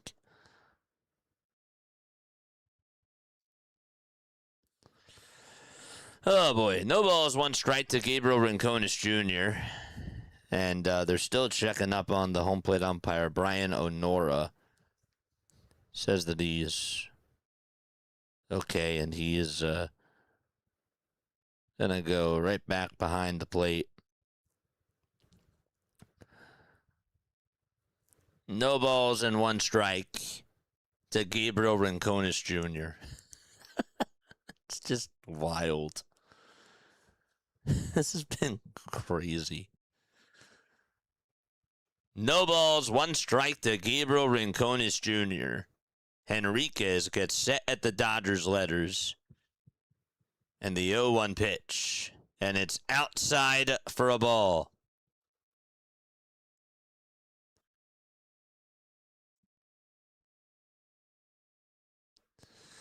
You never know. One ball, one strike. The pitch to Gabriel Rincones, and that is up high for ball two. That ball bounced off the catcher's glove, and I really thought it was going to hit Brian Onora. I was like, please no. Please no. It didn't get him. 2 balls and 1 strike. The 2-1 delivery, and that's low for ball 3. It's now 3-1 to Gabriel Rincones Jr. 8 seconds are left on the pitch clock. Henriquez gets set and deals, and Rincones rips it foul. That was thrown at 101 miles per hour.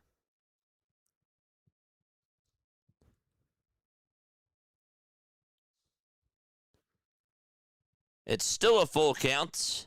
Well, now it's a full count to Gabriel. And we have time called by Rincones.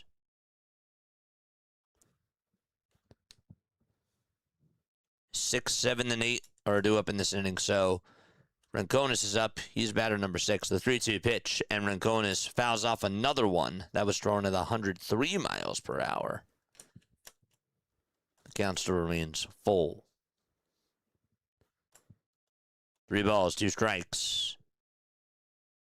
Henriquez gets set at the Dodgers letters. The payoff pitch, swing and a miss.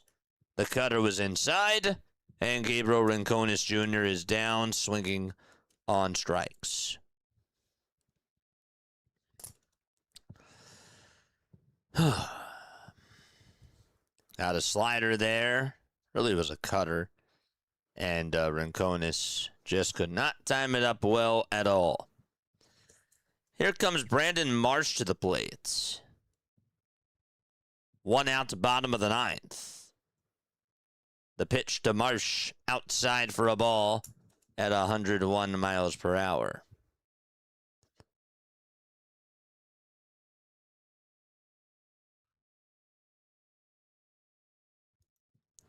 One ball, no strikes.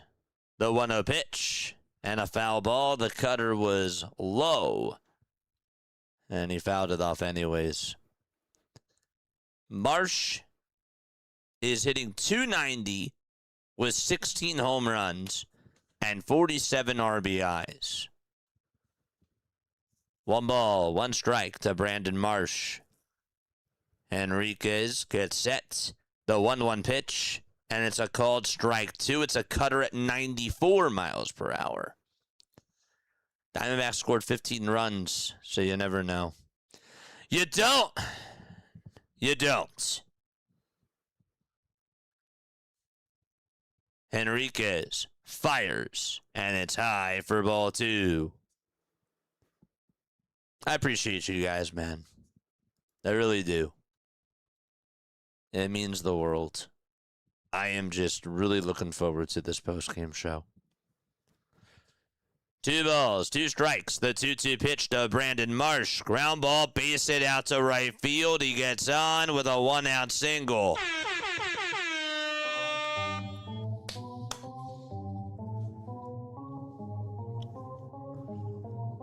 Found a little bit of daylight there. And got it through the 4-3 hole. Charge! And it's Bryson Stott's turn to come on up to the plate. JT is in the on-deck circle for Rafael Marchand. It's a 9-4 game. A runner at first with 1 out. And Stott is up to bat. And the first pitch is way outside for a ball.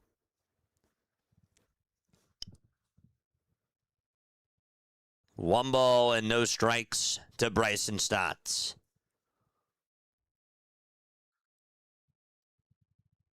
Henriquez fires, and the pitch is down Broad Street at 101.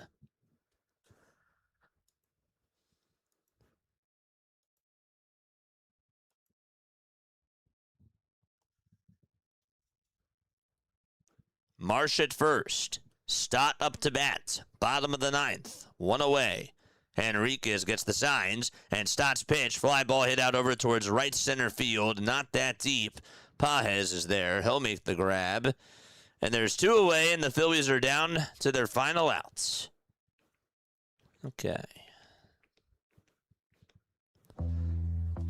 And it's JT Realmuto who is up next.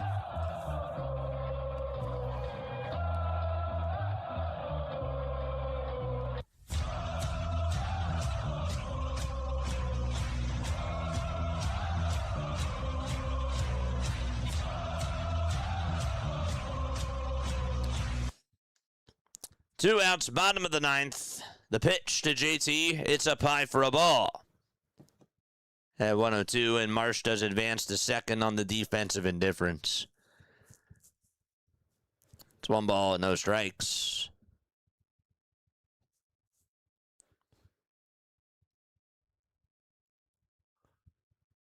Enriquez kicks and deals, and that is called strike 1 on the outside edge.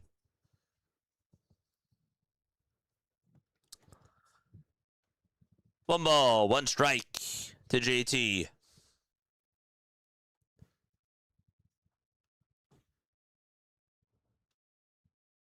The 1-1 pitch outside for ball 2. The slider was off the plate at 88 miles per hour.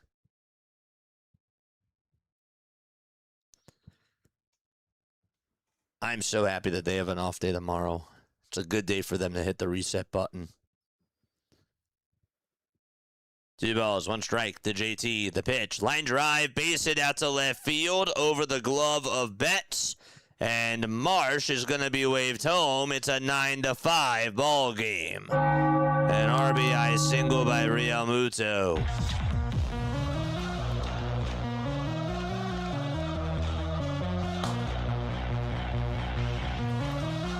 Got a pitch down the middle, and JT able to hit it out to left.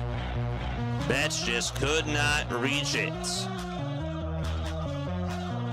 The last 30 hours of baseball have been one word: deflating. And here comes Turner, the pitch, and he takes a look at the slider at the knees for strike 1. No balls and 1 strike to Trey Turner. The 0-1 pitch, swing and a miss, and the Phillies are down to their final strike.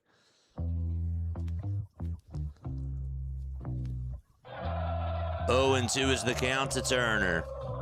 Enriquez gets set at the letters, and the 0-2 pitch, and a called strike 3. The slider was down the middle, and the ball game is over. The Phillies lose 2 out of 3 to the Los Angeles Dodgers, and they lost Game 3 by a final score of 9-5. And they will have an off day tomorrow, and they'll be back on Friday to take on the New York Yankees for a 3-game set. So they lose the first two series to start off the second half after the All-Star break. Dalton Rushing is the player of the game. He had 3 RBIs against Aaron Nola. Max Muncy, of course, had the game-winning 2-run home run that made it 5-3. Also off of Aaron Nola as well. Nola gets his 7th loss. Lauer gets his 4th win of the season, and he is now 4-5 for the Dodgers. 9 runs on 11 hits for LA, 5 runs on 7 hits for Philadelphia. Okay.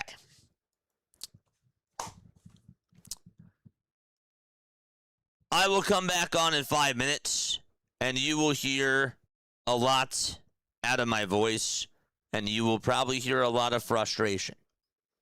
That's just the tone. That's what it's going to be like during the postgame show. If you don't want to stay on, that's fine. If you want to stay on, cool. I'm just giving you a heads up. It's probably not going to be a positive tone, nor really should it be after a series like this. All right?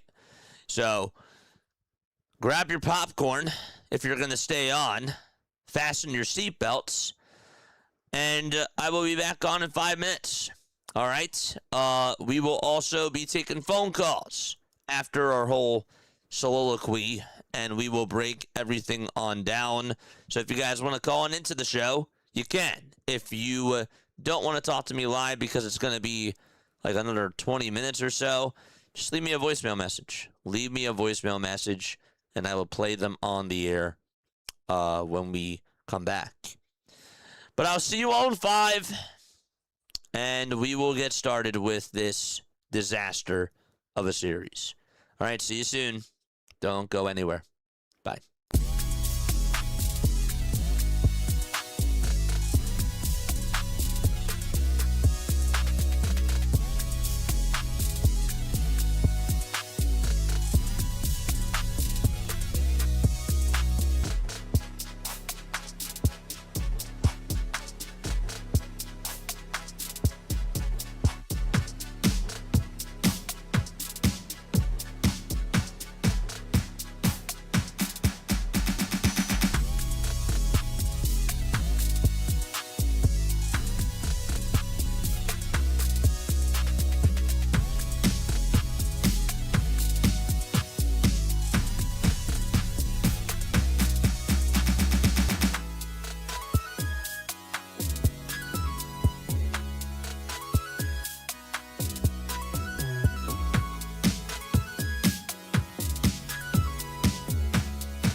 Graduated from Rowan University in the spring of 2022 with a sports communication and media degree. I got to actually call minor league baseball and G League basketball games while I was in school. And then I graduated, and as soon as I graduated, I went to NFL Films in Mount Laurel, New Jersey. And as much as I loved that experience, I missed putting on the headsets. I decided, you know what, talk is cheap. I have a laptop that's in my house, and so 21 months later, here we are, still on YouTube, calling games and building an incredible, loving community on here with the people that I call my Philly freaks with a capital P and a capital H. We go live for every single Phillies, Sixers, and Eagles game, and we do it like old school radio play-by-play style. I'm Jason Joseph, and this is Play-by-Play with JJ. I showed a swung on, barreled out to right field. Bye-bye baseball. That baby is long gone.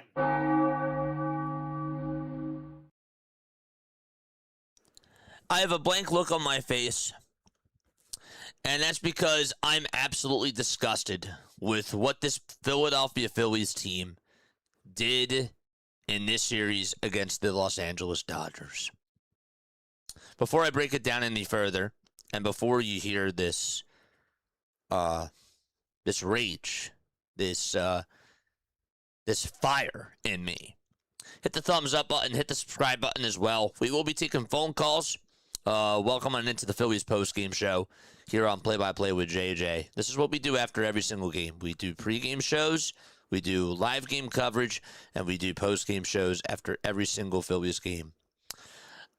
And this is where I want to begin tonight, chat. I'm just flat out embarrassed. I love this franchise. I am always going to be a supporter of this franchise, no matter what. Throughout the good and the bad. That's who I am. Okay? That's what I do.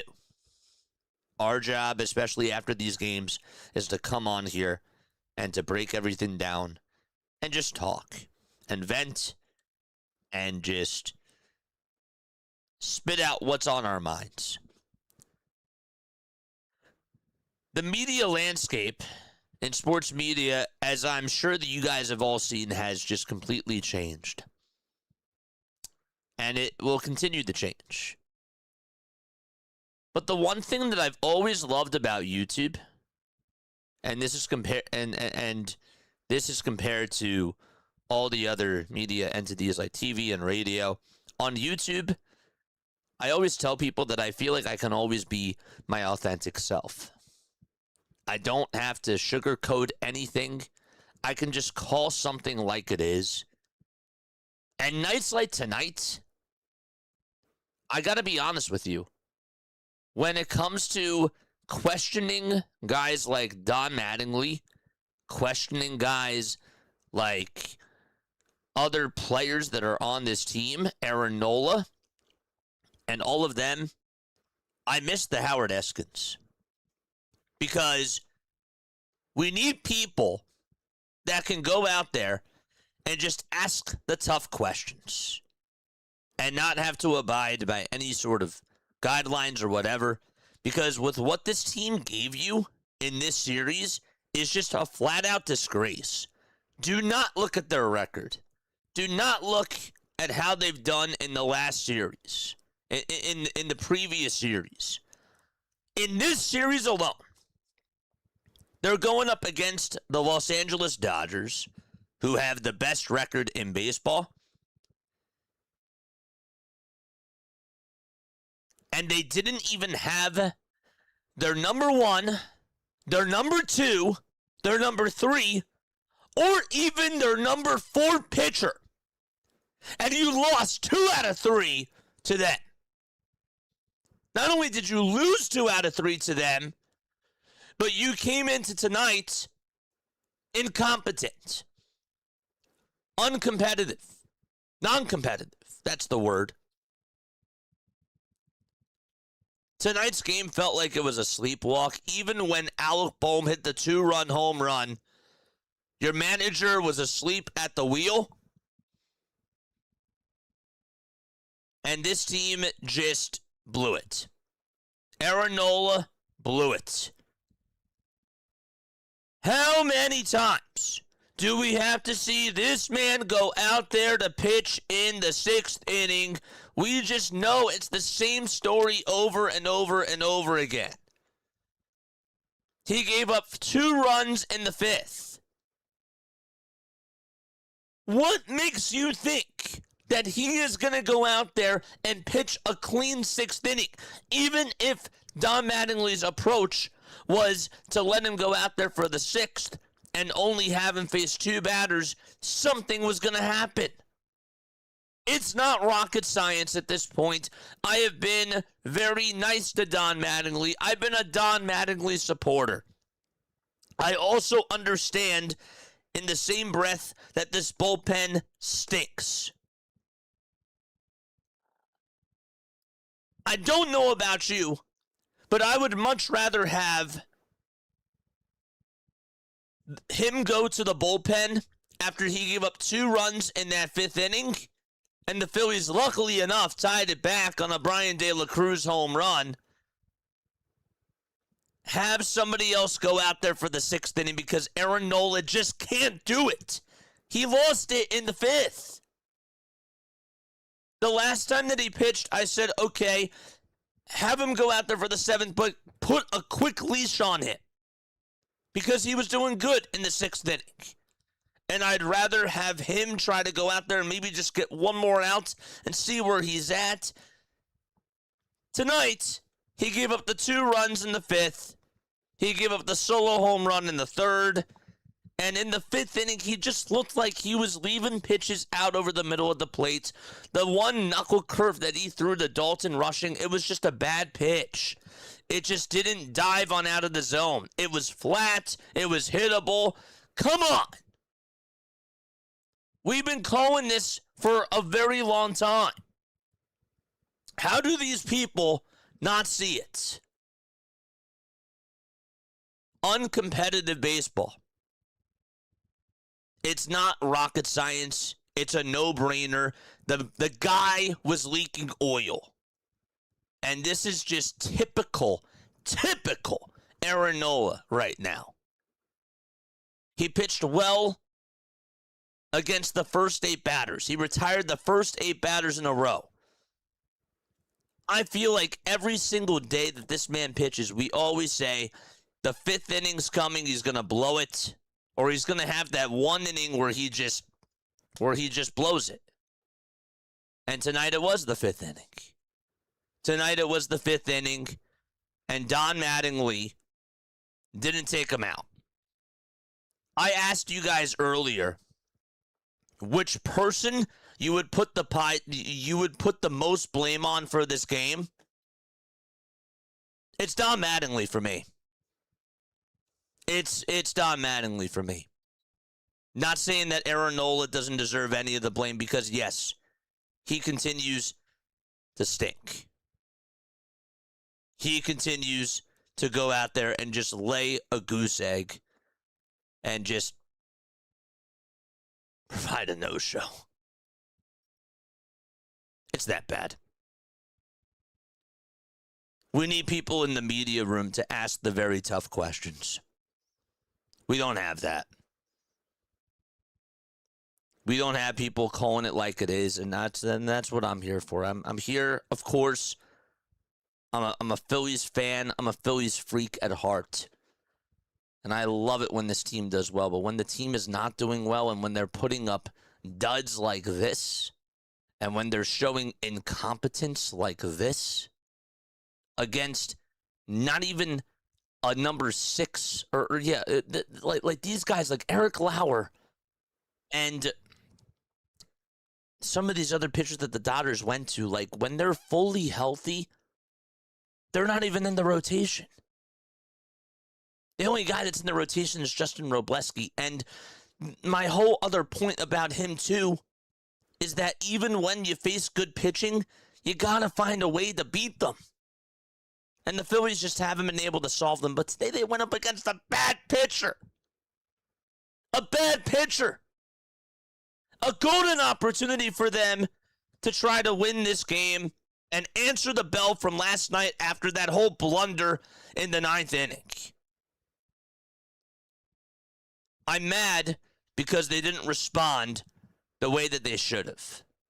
And there was no fire lit under them after last night.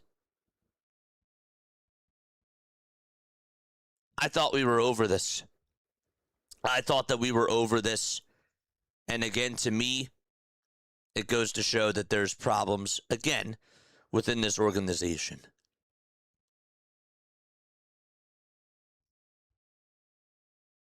Two bad series in a row. And it doesn't, like, I don't even care about the New York Mets series. I care about how you look against the team that is at the top.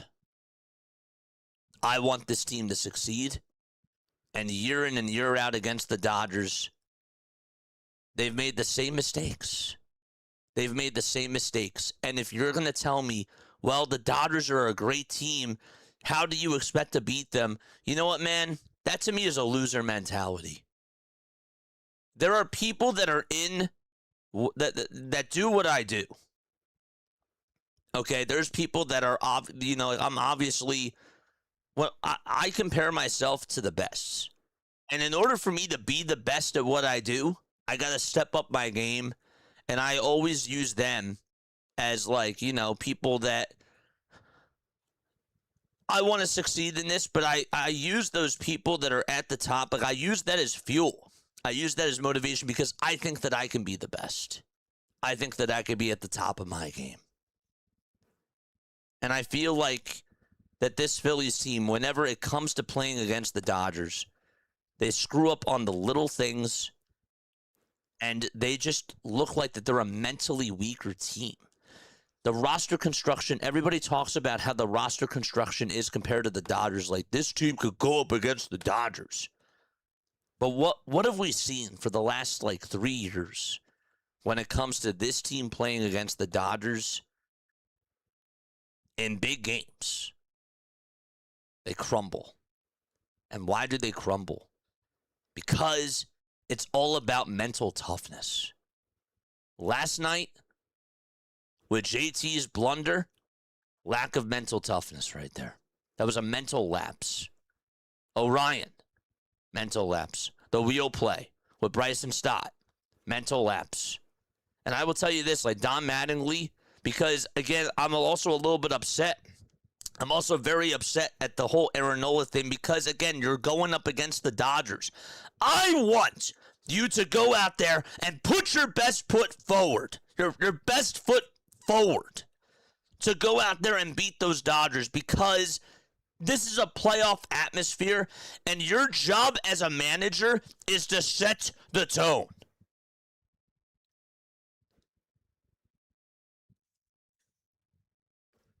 Mattingly didn't do that. I've loved what Don Mattingly has done ever since Rob Thompson took over. But this, to me, was eye-opening here. I never really got mad at him for a lot of things. I remember getting mad at him about the Edmundo Sosa thing. Having him pinch hit for Brandon Marsh against the Dodgers.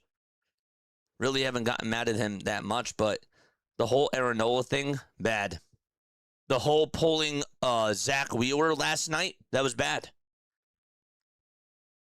He is just bad at pulling pitchers.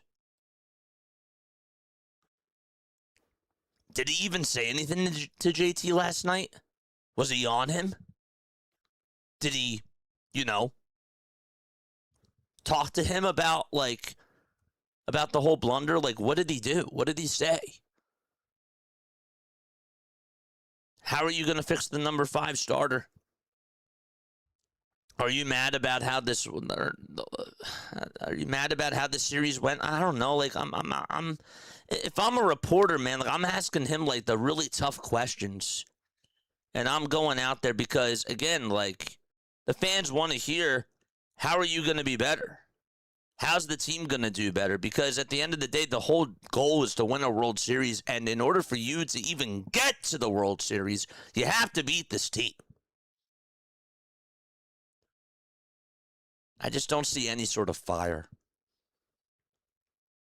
That's why I'm like really bummed out about how this whole series played out. And mentally, I feel like I'm beat too.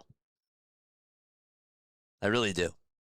This was a disgusting display, what they did against the Los Angeles Dodgers. This was pathetic. I'm not going to tell you that none of these other series matter, because of course they do. But again, this is a team that you're going to have to play against in the playoffs, and they seem to be your kryptonite. You have to get over them. You have to do better.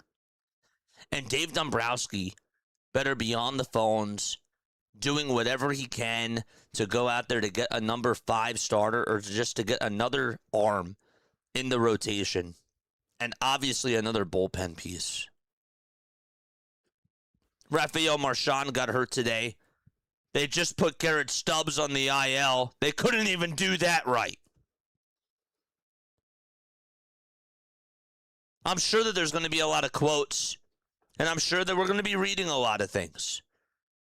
But if I'm in that dugout, I am really disappointed at how everything went in this series, because, again, this was just a team that looked absolutely lifeless out there, a team that didn't show up. That's the vibe that I got today. I don't know if you got the same thing, but I just really thought that they just waved the white flag. After Aaron Nola gave up the 3-1 lead, or the 3-2 lead, they just waved the white flag, and Mattingly was just there to say, Nola, you're going to pitch in the 6th inning regardless of what happens, and then we'll take you out when you have to face Kyle Tucker. There's just no adjustments. It's all numbers. It's all analytics. And we all come back to the same conversation at the end of the day about how analytics are ruining the game. I'm not going to go down there, but at the same time, this is what happens when your manager is not using the eye test.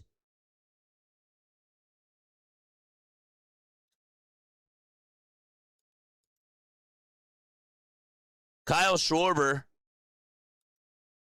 had some awful at-bats today. I saw Bryce Harper playing whack-a-mole after a pitch in that 8th inning, and I know that he got on with a walk. But I'm looking at my 1 through 3 hitters today. They went 1 for 11. That's not good. Kyle Schwarber's been striking out left and right now. That's not fun.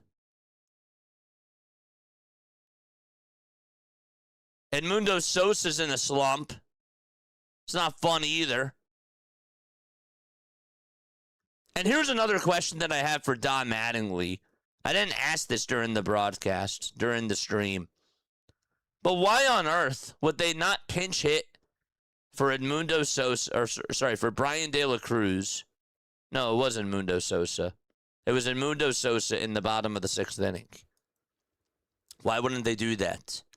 The guy that's pitching right there is Brock Stewart. Why wouldn't they go to Brandon Marsh there? I don't know. I would have taken my chances with Brandon Marsh over Edmundo Sosa in that spot. I don't like this idea of platooning Brandon Marsh again. Just because he's struggling against lefties, you got to let him figure it out. Now we're going to go back to the book, and we're just going to platoon him, even though he started off so hot against lefties. And again, he was your best hitter on the team. Why are we even thinking about platooning him? It's not rocket science. Just let him play through his struggles, because he has shown you that he is mentally tough and that he can get through these things. But just because he's going through a slump, that means that now we're thinking about maybe platooning him. It's not the answer. It's not the answer. It's one thing if Brian De La Cruz is getting very hot and Brandon Marsh is just ice cold. But even still, this guy was an all-star. We're talking about an all-star this year that's now going to be getting platooned, potentially, just because he's struggling against lefties. And it wasn't like he wasn't hitting the ball well against lefties before. Come on, man. It's a no-brainer. It's just such a joke.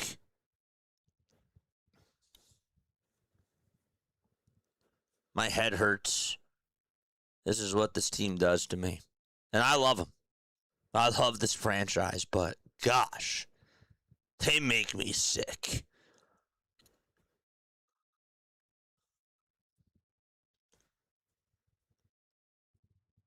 We need reporters to go out there and ask the tough questions. I did want to say, though, that Lachlan Marsh did just post.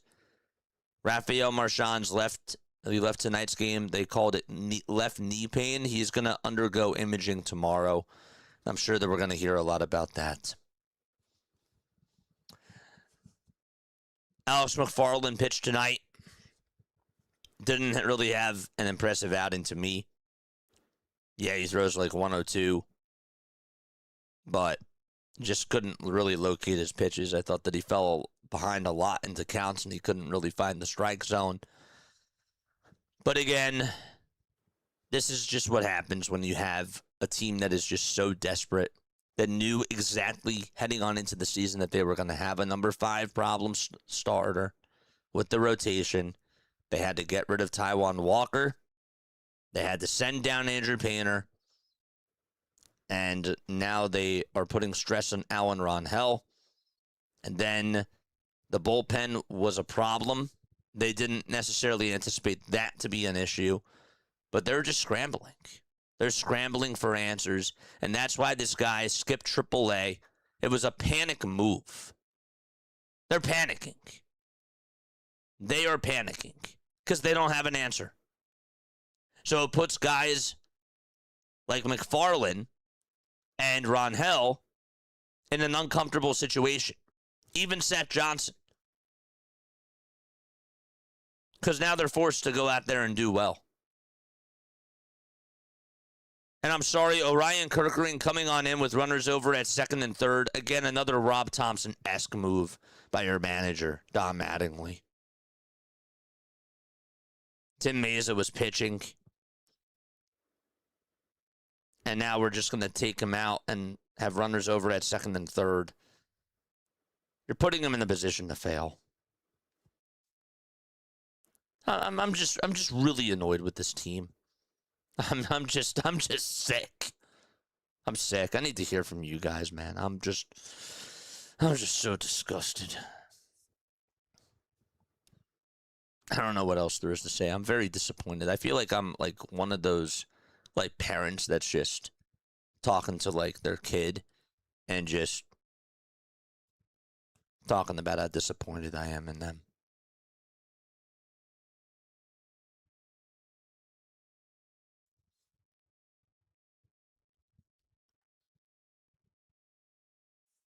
Not even a right-handed bat can fix all their problems. Not even a bullpen piece. Not even 2 bullpen pieces. And not even a starting pitcher. Even if they get a relief pitcher, a starting pitcher, and a right-handed bat, it just doesn't fix everything, chat. It doesn't fix everything. The guys who only had a hit today, so Kyle Schwarber, a single. Alec Bohm, 2 for 4. Alec Bohm actually had a really good series. Brian De La Cruz, nice swing today. Ends up hitting a home run. He had a good day. But the job is not just to have good days.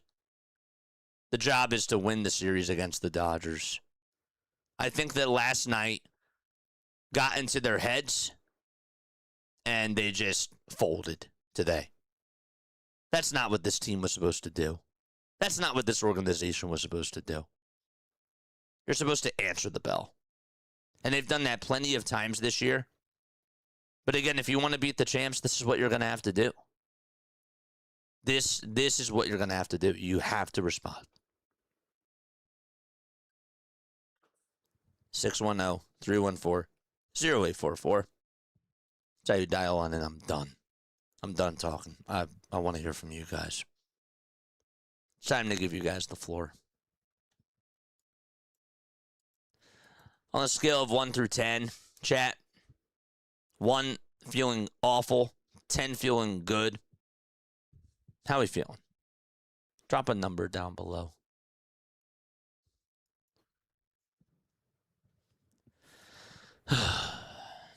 These are the stats from today.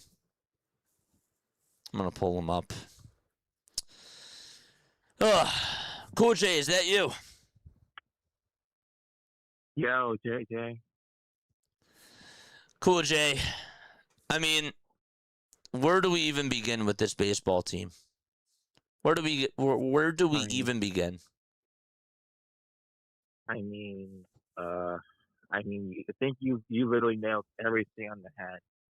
I mean, you mentally you took everything and put it in by the book. I was looking at this quote I got from Don Mattingly, and he said if we play well, we're capable of being anybody. If we play well, If why did you guys not play well these next 2 games? You're not facing Ohtani, you're not facing Yamamoto. Like, you had every opportunity to put this game away, and you did not do that. you're right. If and Cool J, did it look like that? Did it look like to you that they even showed up today? Absolutely not. Did not. I don't think I've seen anything they showed up. Did you today. feel Today confident was after set. Alec Boehm hit that 2-run home run? Did you think that, oh my gosh, we had him? I did not think that. I kept I just kept my expectations very low because I've just gotten to the point you see Aaron Nola come to pitch, like I can't again. I know for a fact he's going to give up a run. I could probably give up at least 7 runs, and it's just I can't this bullpen is just there's just so many holes, there's so many issues, and I mean the bats were so cold these last two games, and I think you said it yourself, like this team is their own kryptonite. It's like it's literally a mental problem with this team, and get to the point where like now in the second half you're playing against teams who are playing against the race is where everything literally matters. Little things will matter. Like this is the point where you've learned from the first half. Now you can carry that over to the second half. We've seen this team play dominant with other teams in the first half of this season, and we've seen the ability this team can have. It's always second half of the season where something is an issue. We've seen that last year. We've seen that before, and got to the point where you expect a great first half, and you expect, and you're gonna we expect we can't predict this team. We just can't predict it. It's just, and you said we love the Phillies. And it feels like you're in. Someone said in chat. I don't know who. They said like you're in a very abusive relationship. That's right. This really seems like you're in a very abusive relationship. That's right. Yeah, and I'll even like one up it. Like you're in a relationship like where things are going so well, and then all of a sudden, it's like you're told about signs about this person, like from other people, and it's not like that you're ignoring the signs, but like you sort of are like putting that to the side, and now you start to see like what people were talking about. Right. When it comes to like the bad signs, that's Yeah. I get you. Yeah. So that's what we describe this team. I know it's the free agency is coming up. I don't know what you're gonna do, how you're gonna fix it. I mean, you gotta do something. Like something needs to be addressed. you do. You have to address everything you definitely have to address a lot at the deadline. I just don't think that they can get everything done, and that is again, like that's on Dave for sure. I just don't think that he can fix everything in this one deadline because that's a lot of stuff to clean up. It's a lot of stuff to clean up for sure. So, Yeah, a lot of holes. but Cool Jay, thank you so much for calling on in, man. I love you so much, buddy. And, thank goodness that there's an off day tomorrow. I think that we could all definitely use a break from this team. I really do. I really feel that way. You definitely, definitely need, a cleanse from this team for a day. Yeah, for sure. All right, I will talk to you later, my friend. Always good to see you. Shout out to you. Shout out to Cool J. Thank you so much, buddy.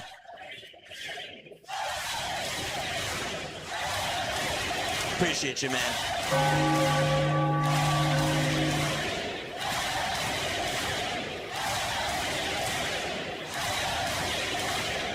Before I take our next phone call, I just wanted to say this, okay?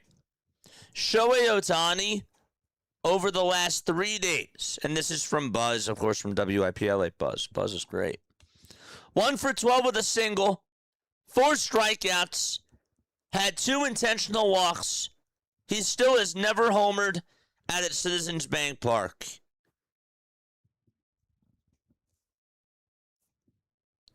This team silences their best hitter, arguably the best player in the league. I don't even think arguably. He is the best player in the league. And yet they just lose another series to them.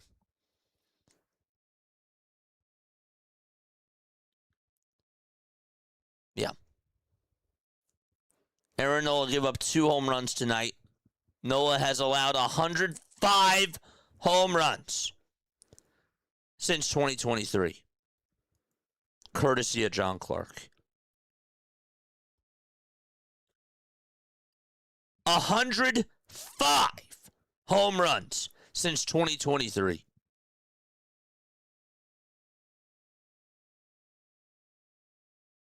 Not 55. Not 75. 105. We'll take our next phone call.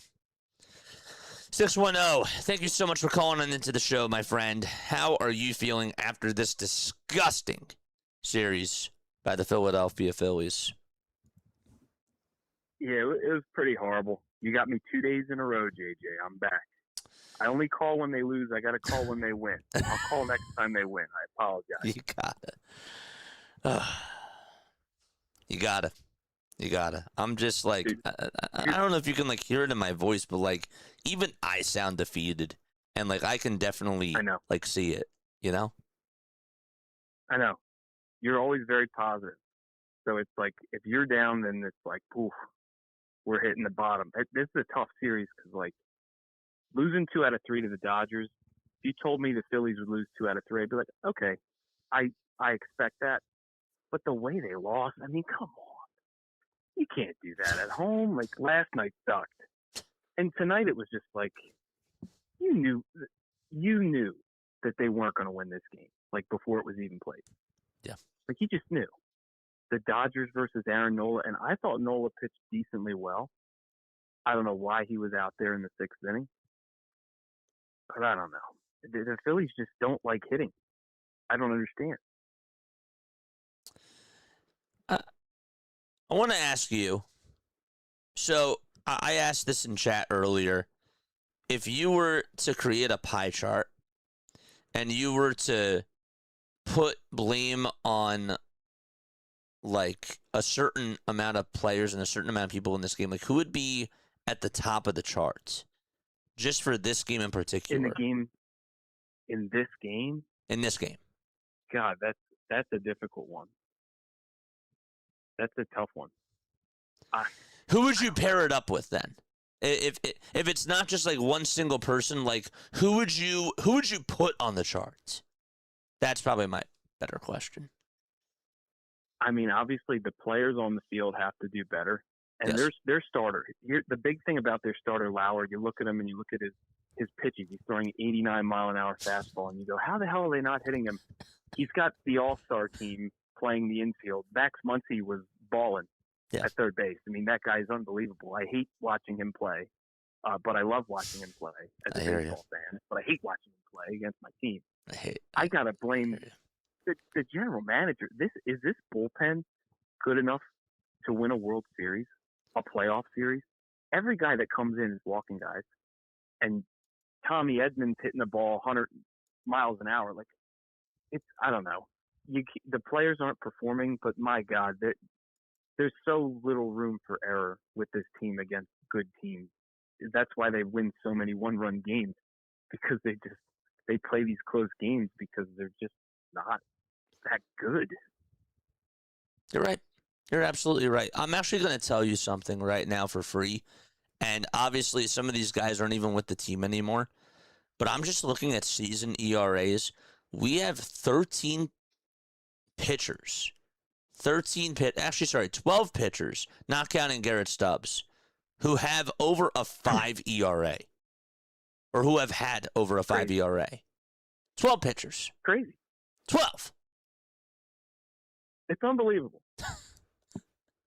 It's unbelievable. And I watch a team like the Dodgers, and everybody complains. They signed Kyle Tucker. They signed Tanner Scott to all this money and Blake Snell.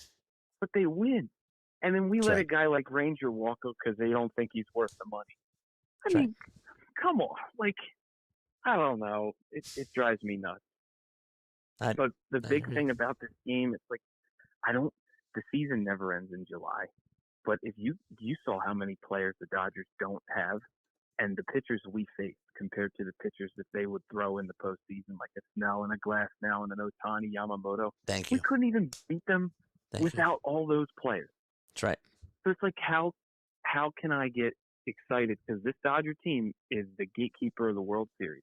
Whoever beats them is going to win it all. That's right. I don't think anybody will, sadly. But if we can't even beat them at half strength, and we're pulling out all the stops, we got Edmundo Sosa batting fifth, like, to try and beat this team. I don't know. So 53 days, JJ, till Eagles football. 53 days. I'm counting down. It's killing me.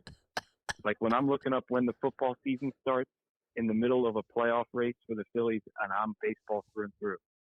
That's bad. It's terrible. And I don't want to give up, but they're making it hard for me to stay on right now.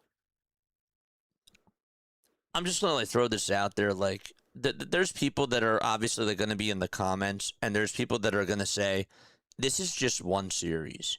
And for those people that are just out there that are just saying those types of things, it just tells me that they're just not watching the games and that they really haven't been following the Phillies, because overall, like, when you watch how they've lost these games to the Dodgers and how they've looked against even the elite teams, like the Milwaukee Brewers, they lost 2 out of 3 to them.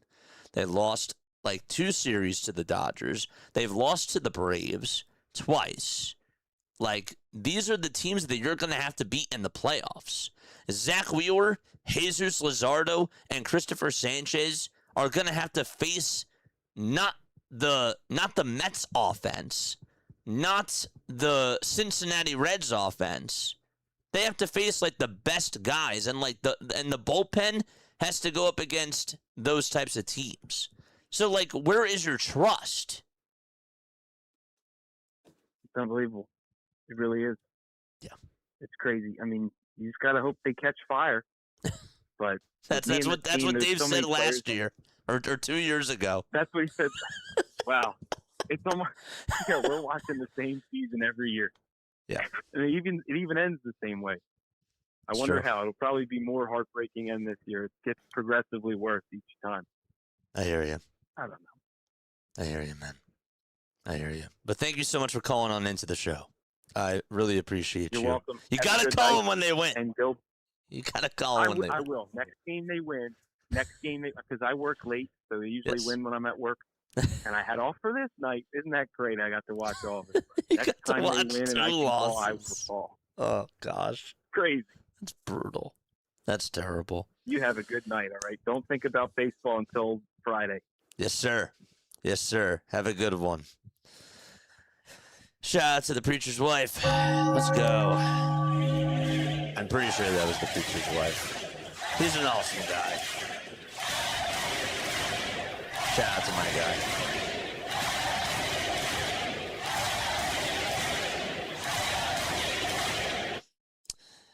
It's a scoreless inning for Alex McFarland in his major league debut. He retired Ohtani, Pages, and Muncy.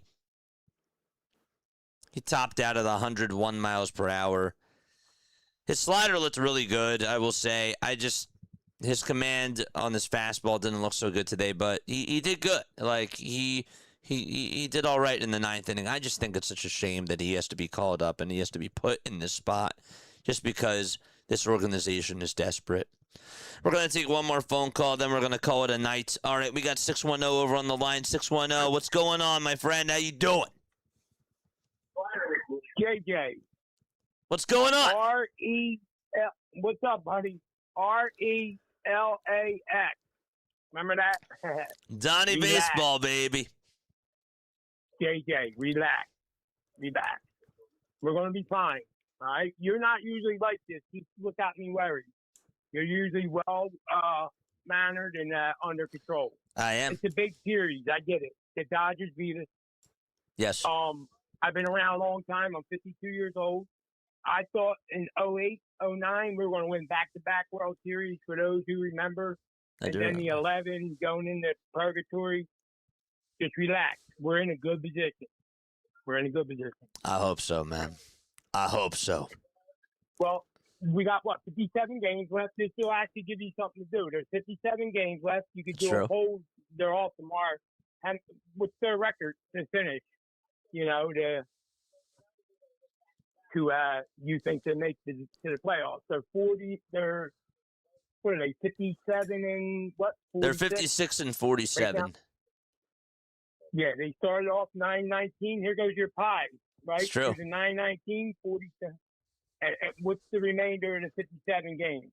I appreciate you taking my call too, JJ. Of course. It's definitely, listen, Ohtani not homering at the bank.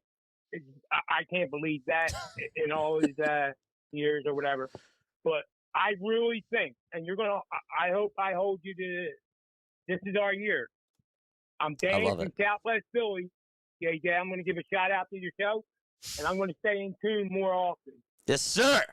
I love it. I need Okay. people to call on in just like you to just honestly like have this positive mindset because this is disgusting for me. Like I hate got you, this. JJ. I hate this. No, I do. you're doing a great job. Thank you. Don't man. hate it. It's part of the up and down. It's the roller coaster. Yes, sir. All right? Yes, sir. Yes, My sir. man. You have a great night, JJ. You too, my friend. Shout out to Go you. Phillies. Go Phillies. Let's go. Thanks very much for calling on in. Shout out to my guy.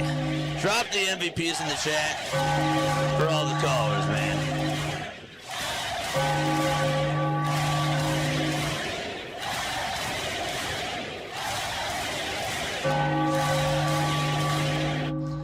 I appreciate that.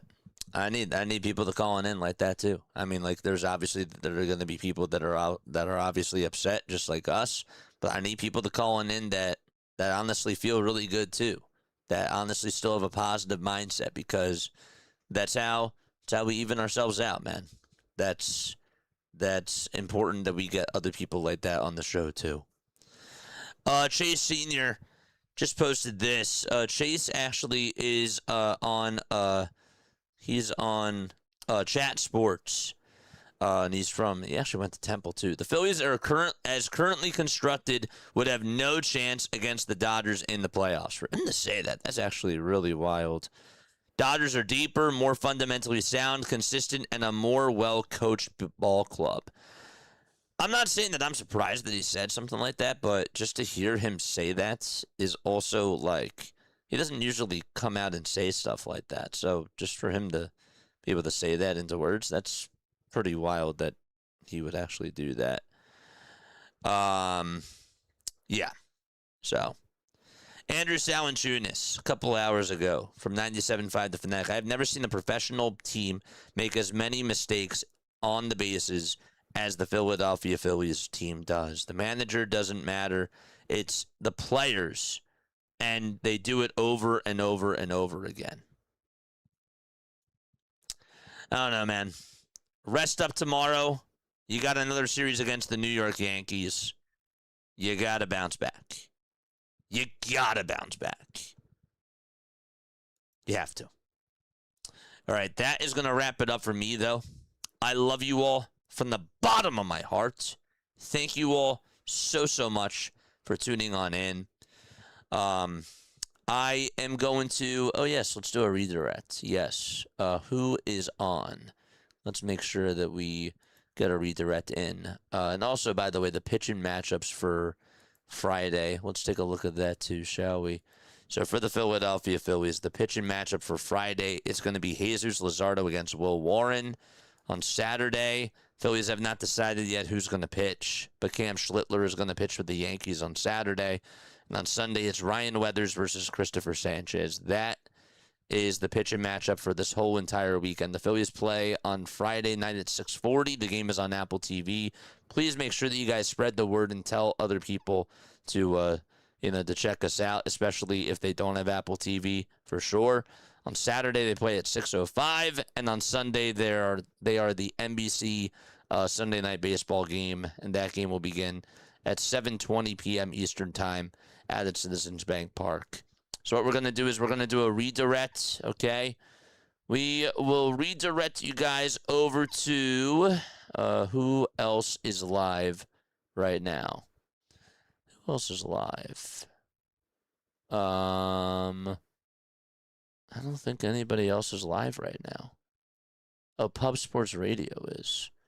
I'll redirect you guys over to them. I don't think we've ever done a redirect to them, but that's what we're going to do. All right? I appreciate you guys so much for being on here. I love you all very much. Laila Tov. Have yourself a great rest of your night, and I will catch you all on the next one. Peace out.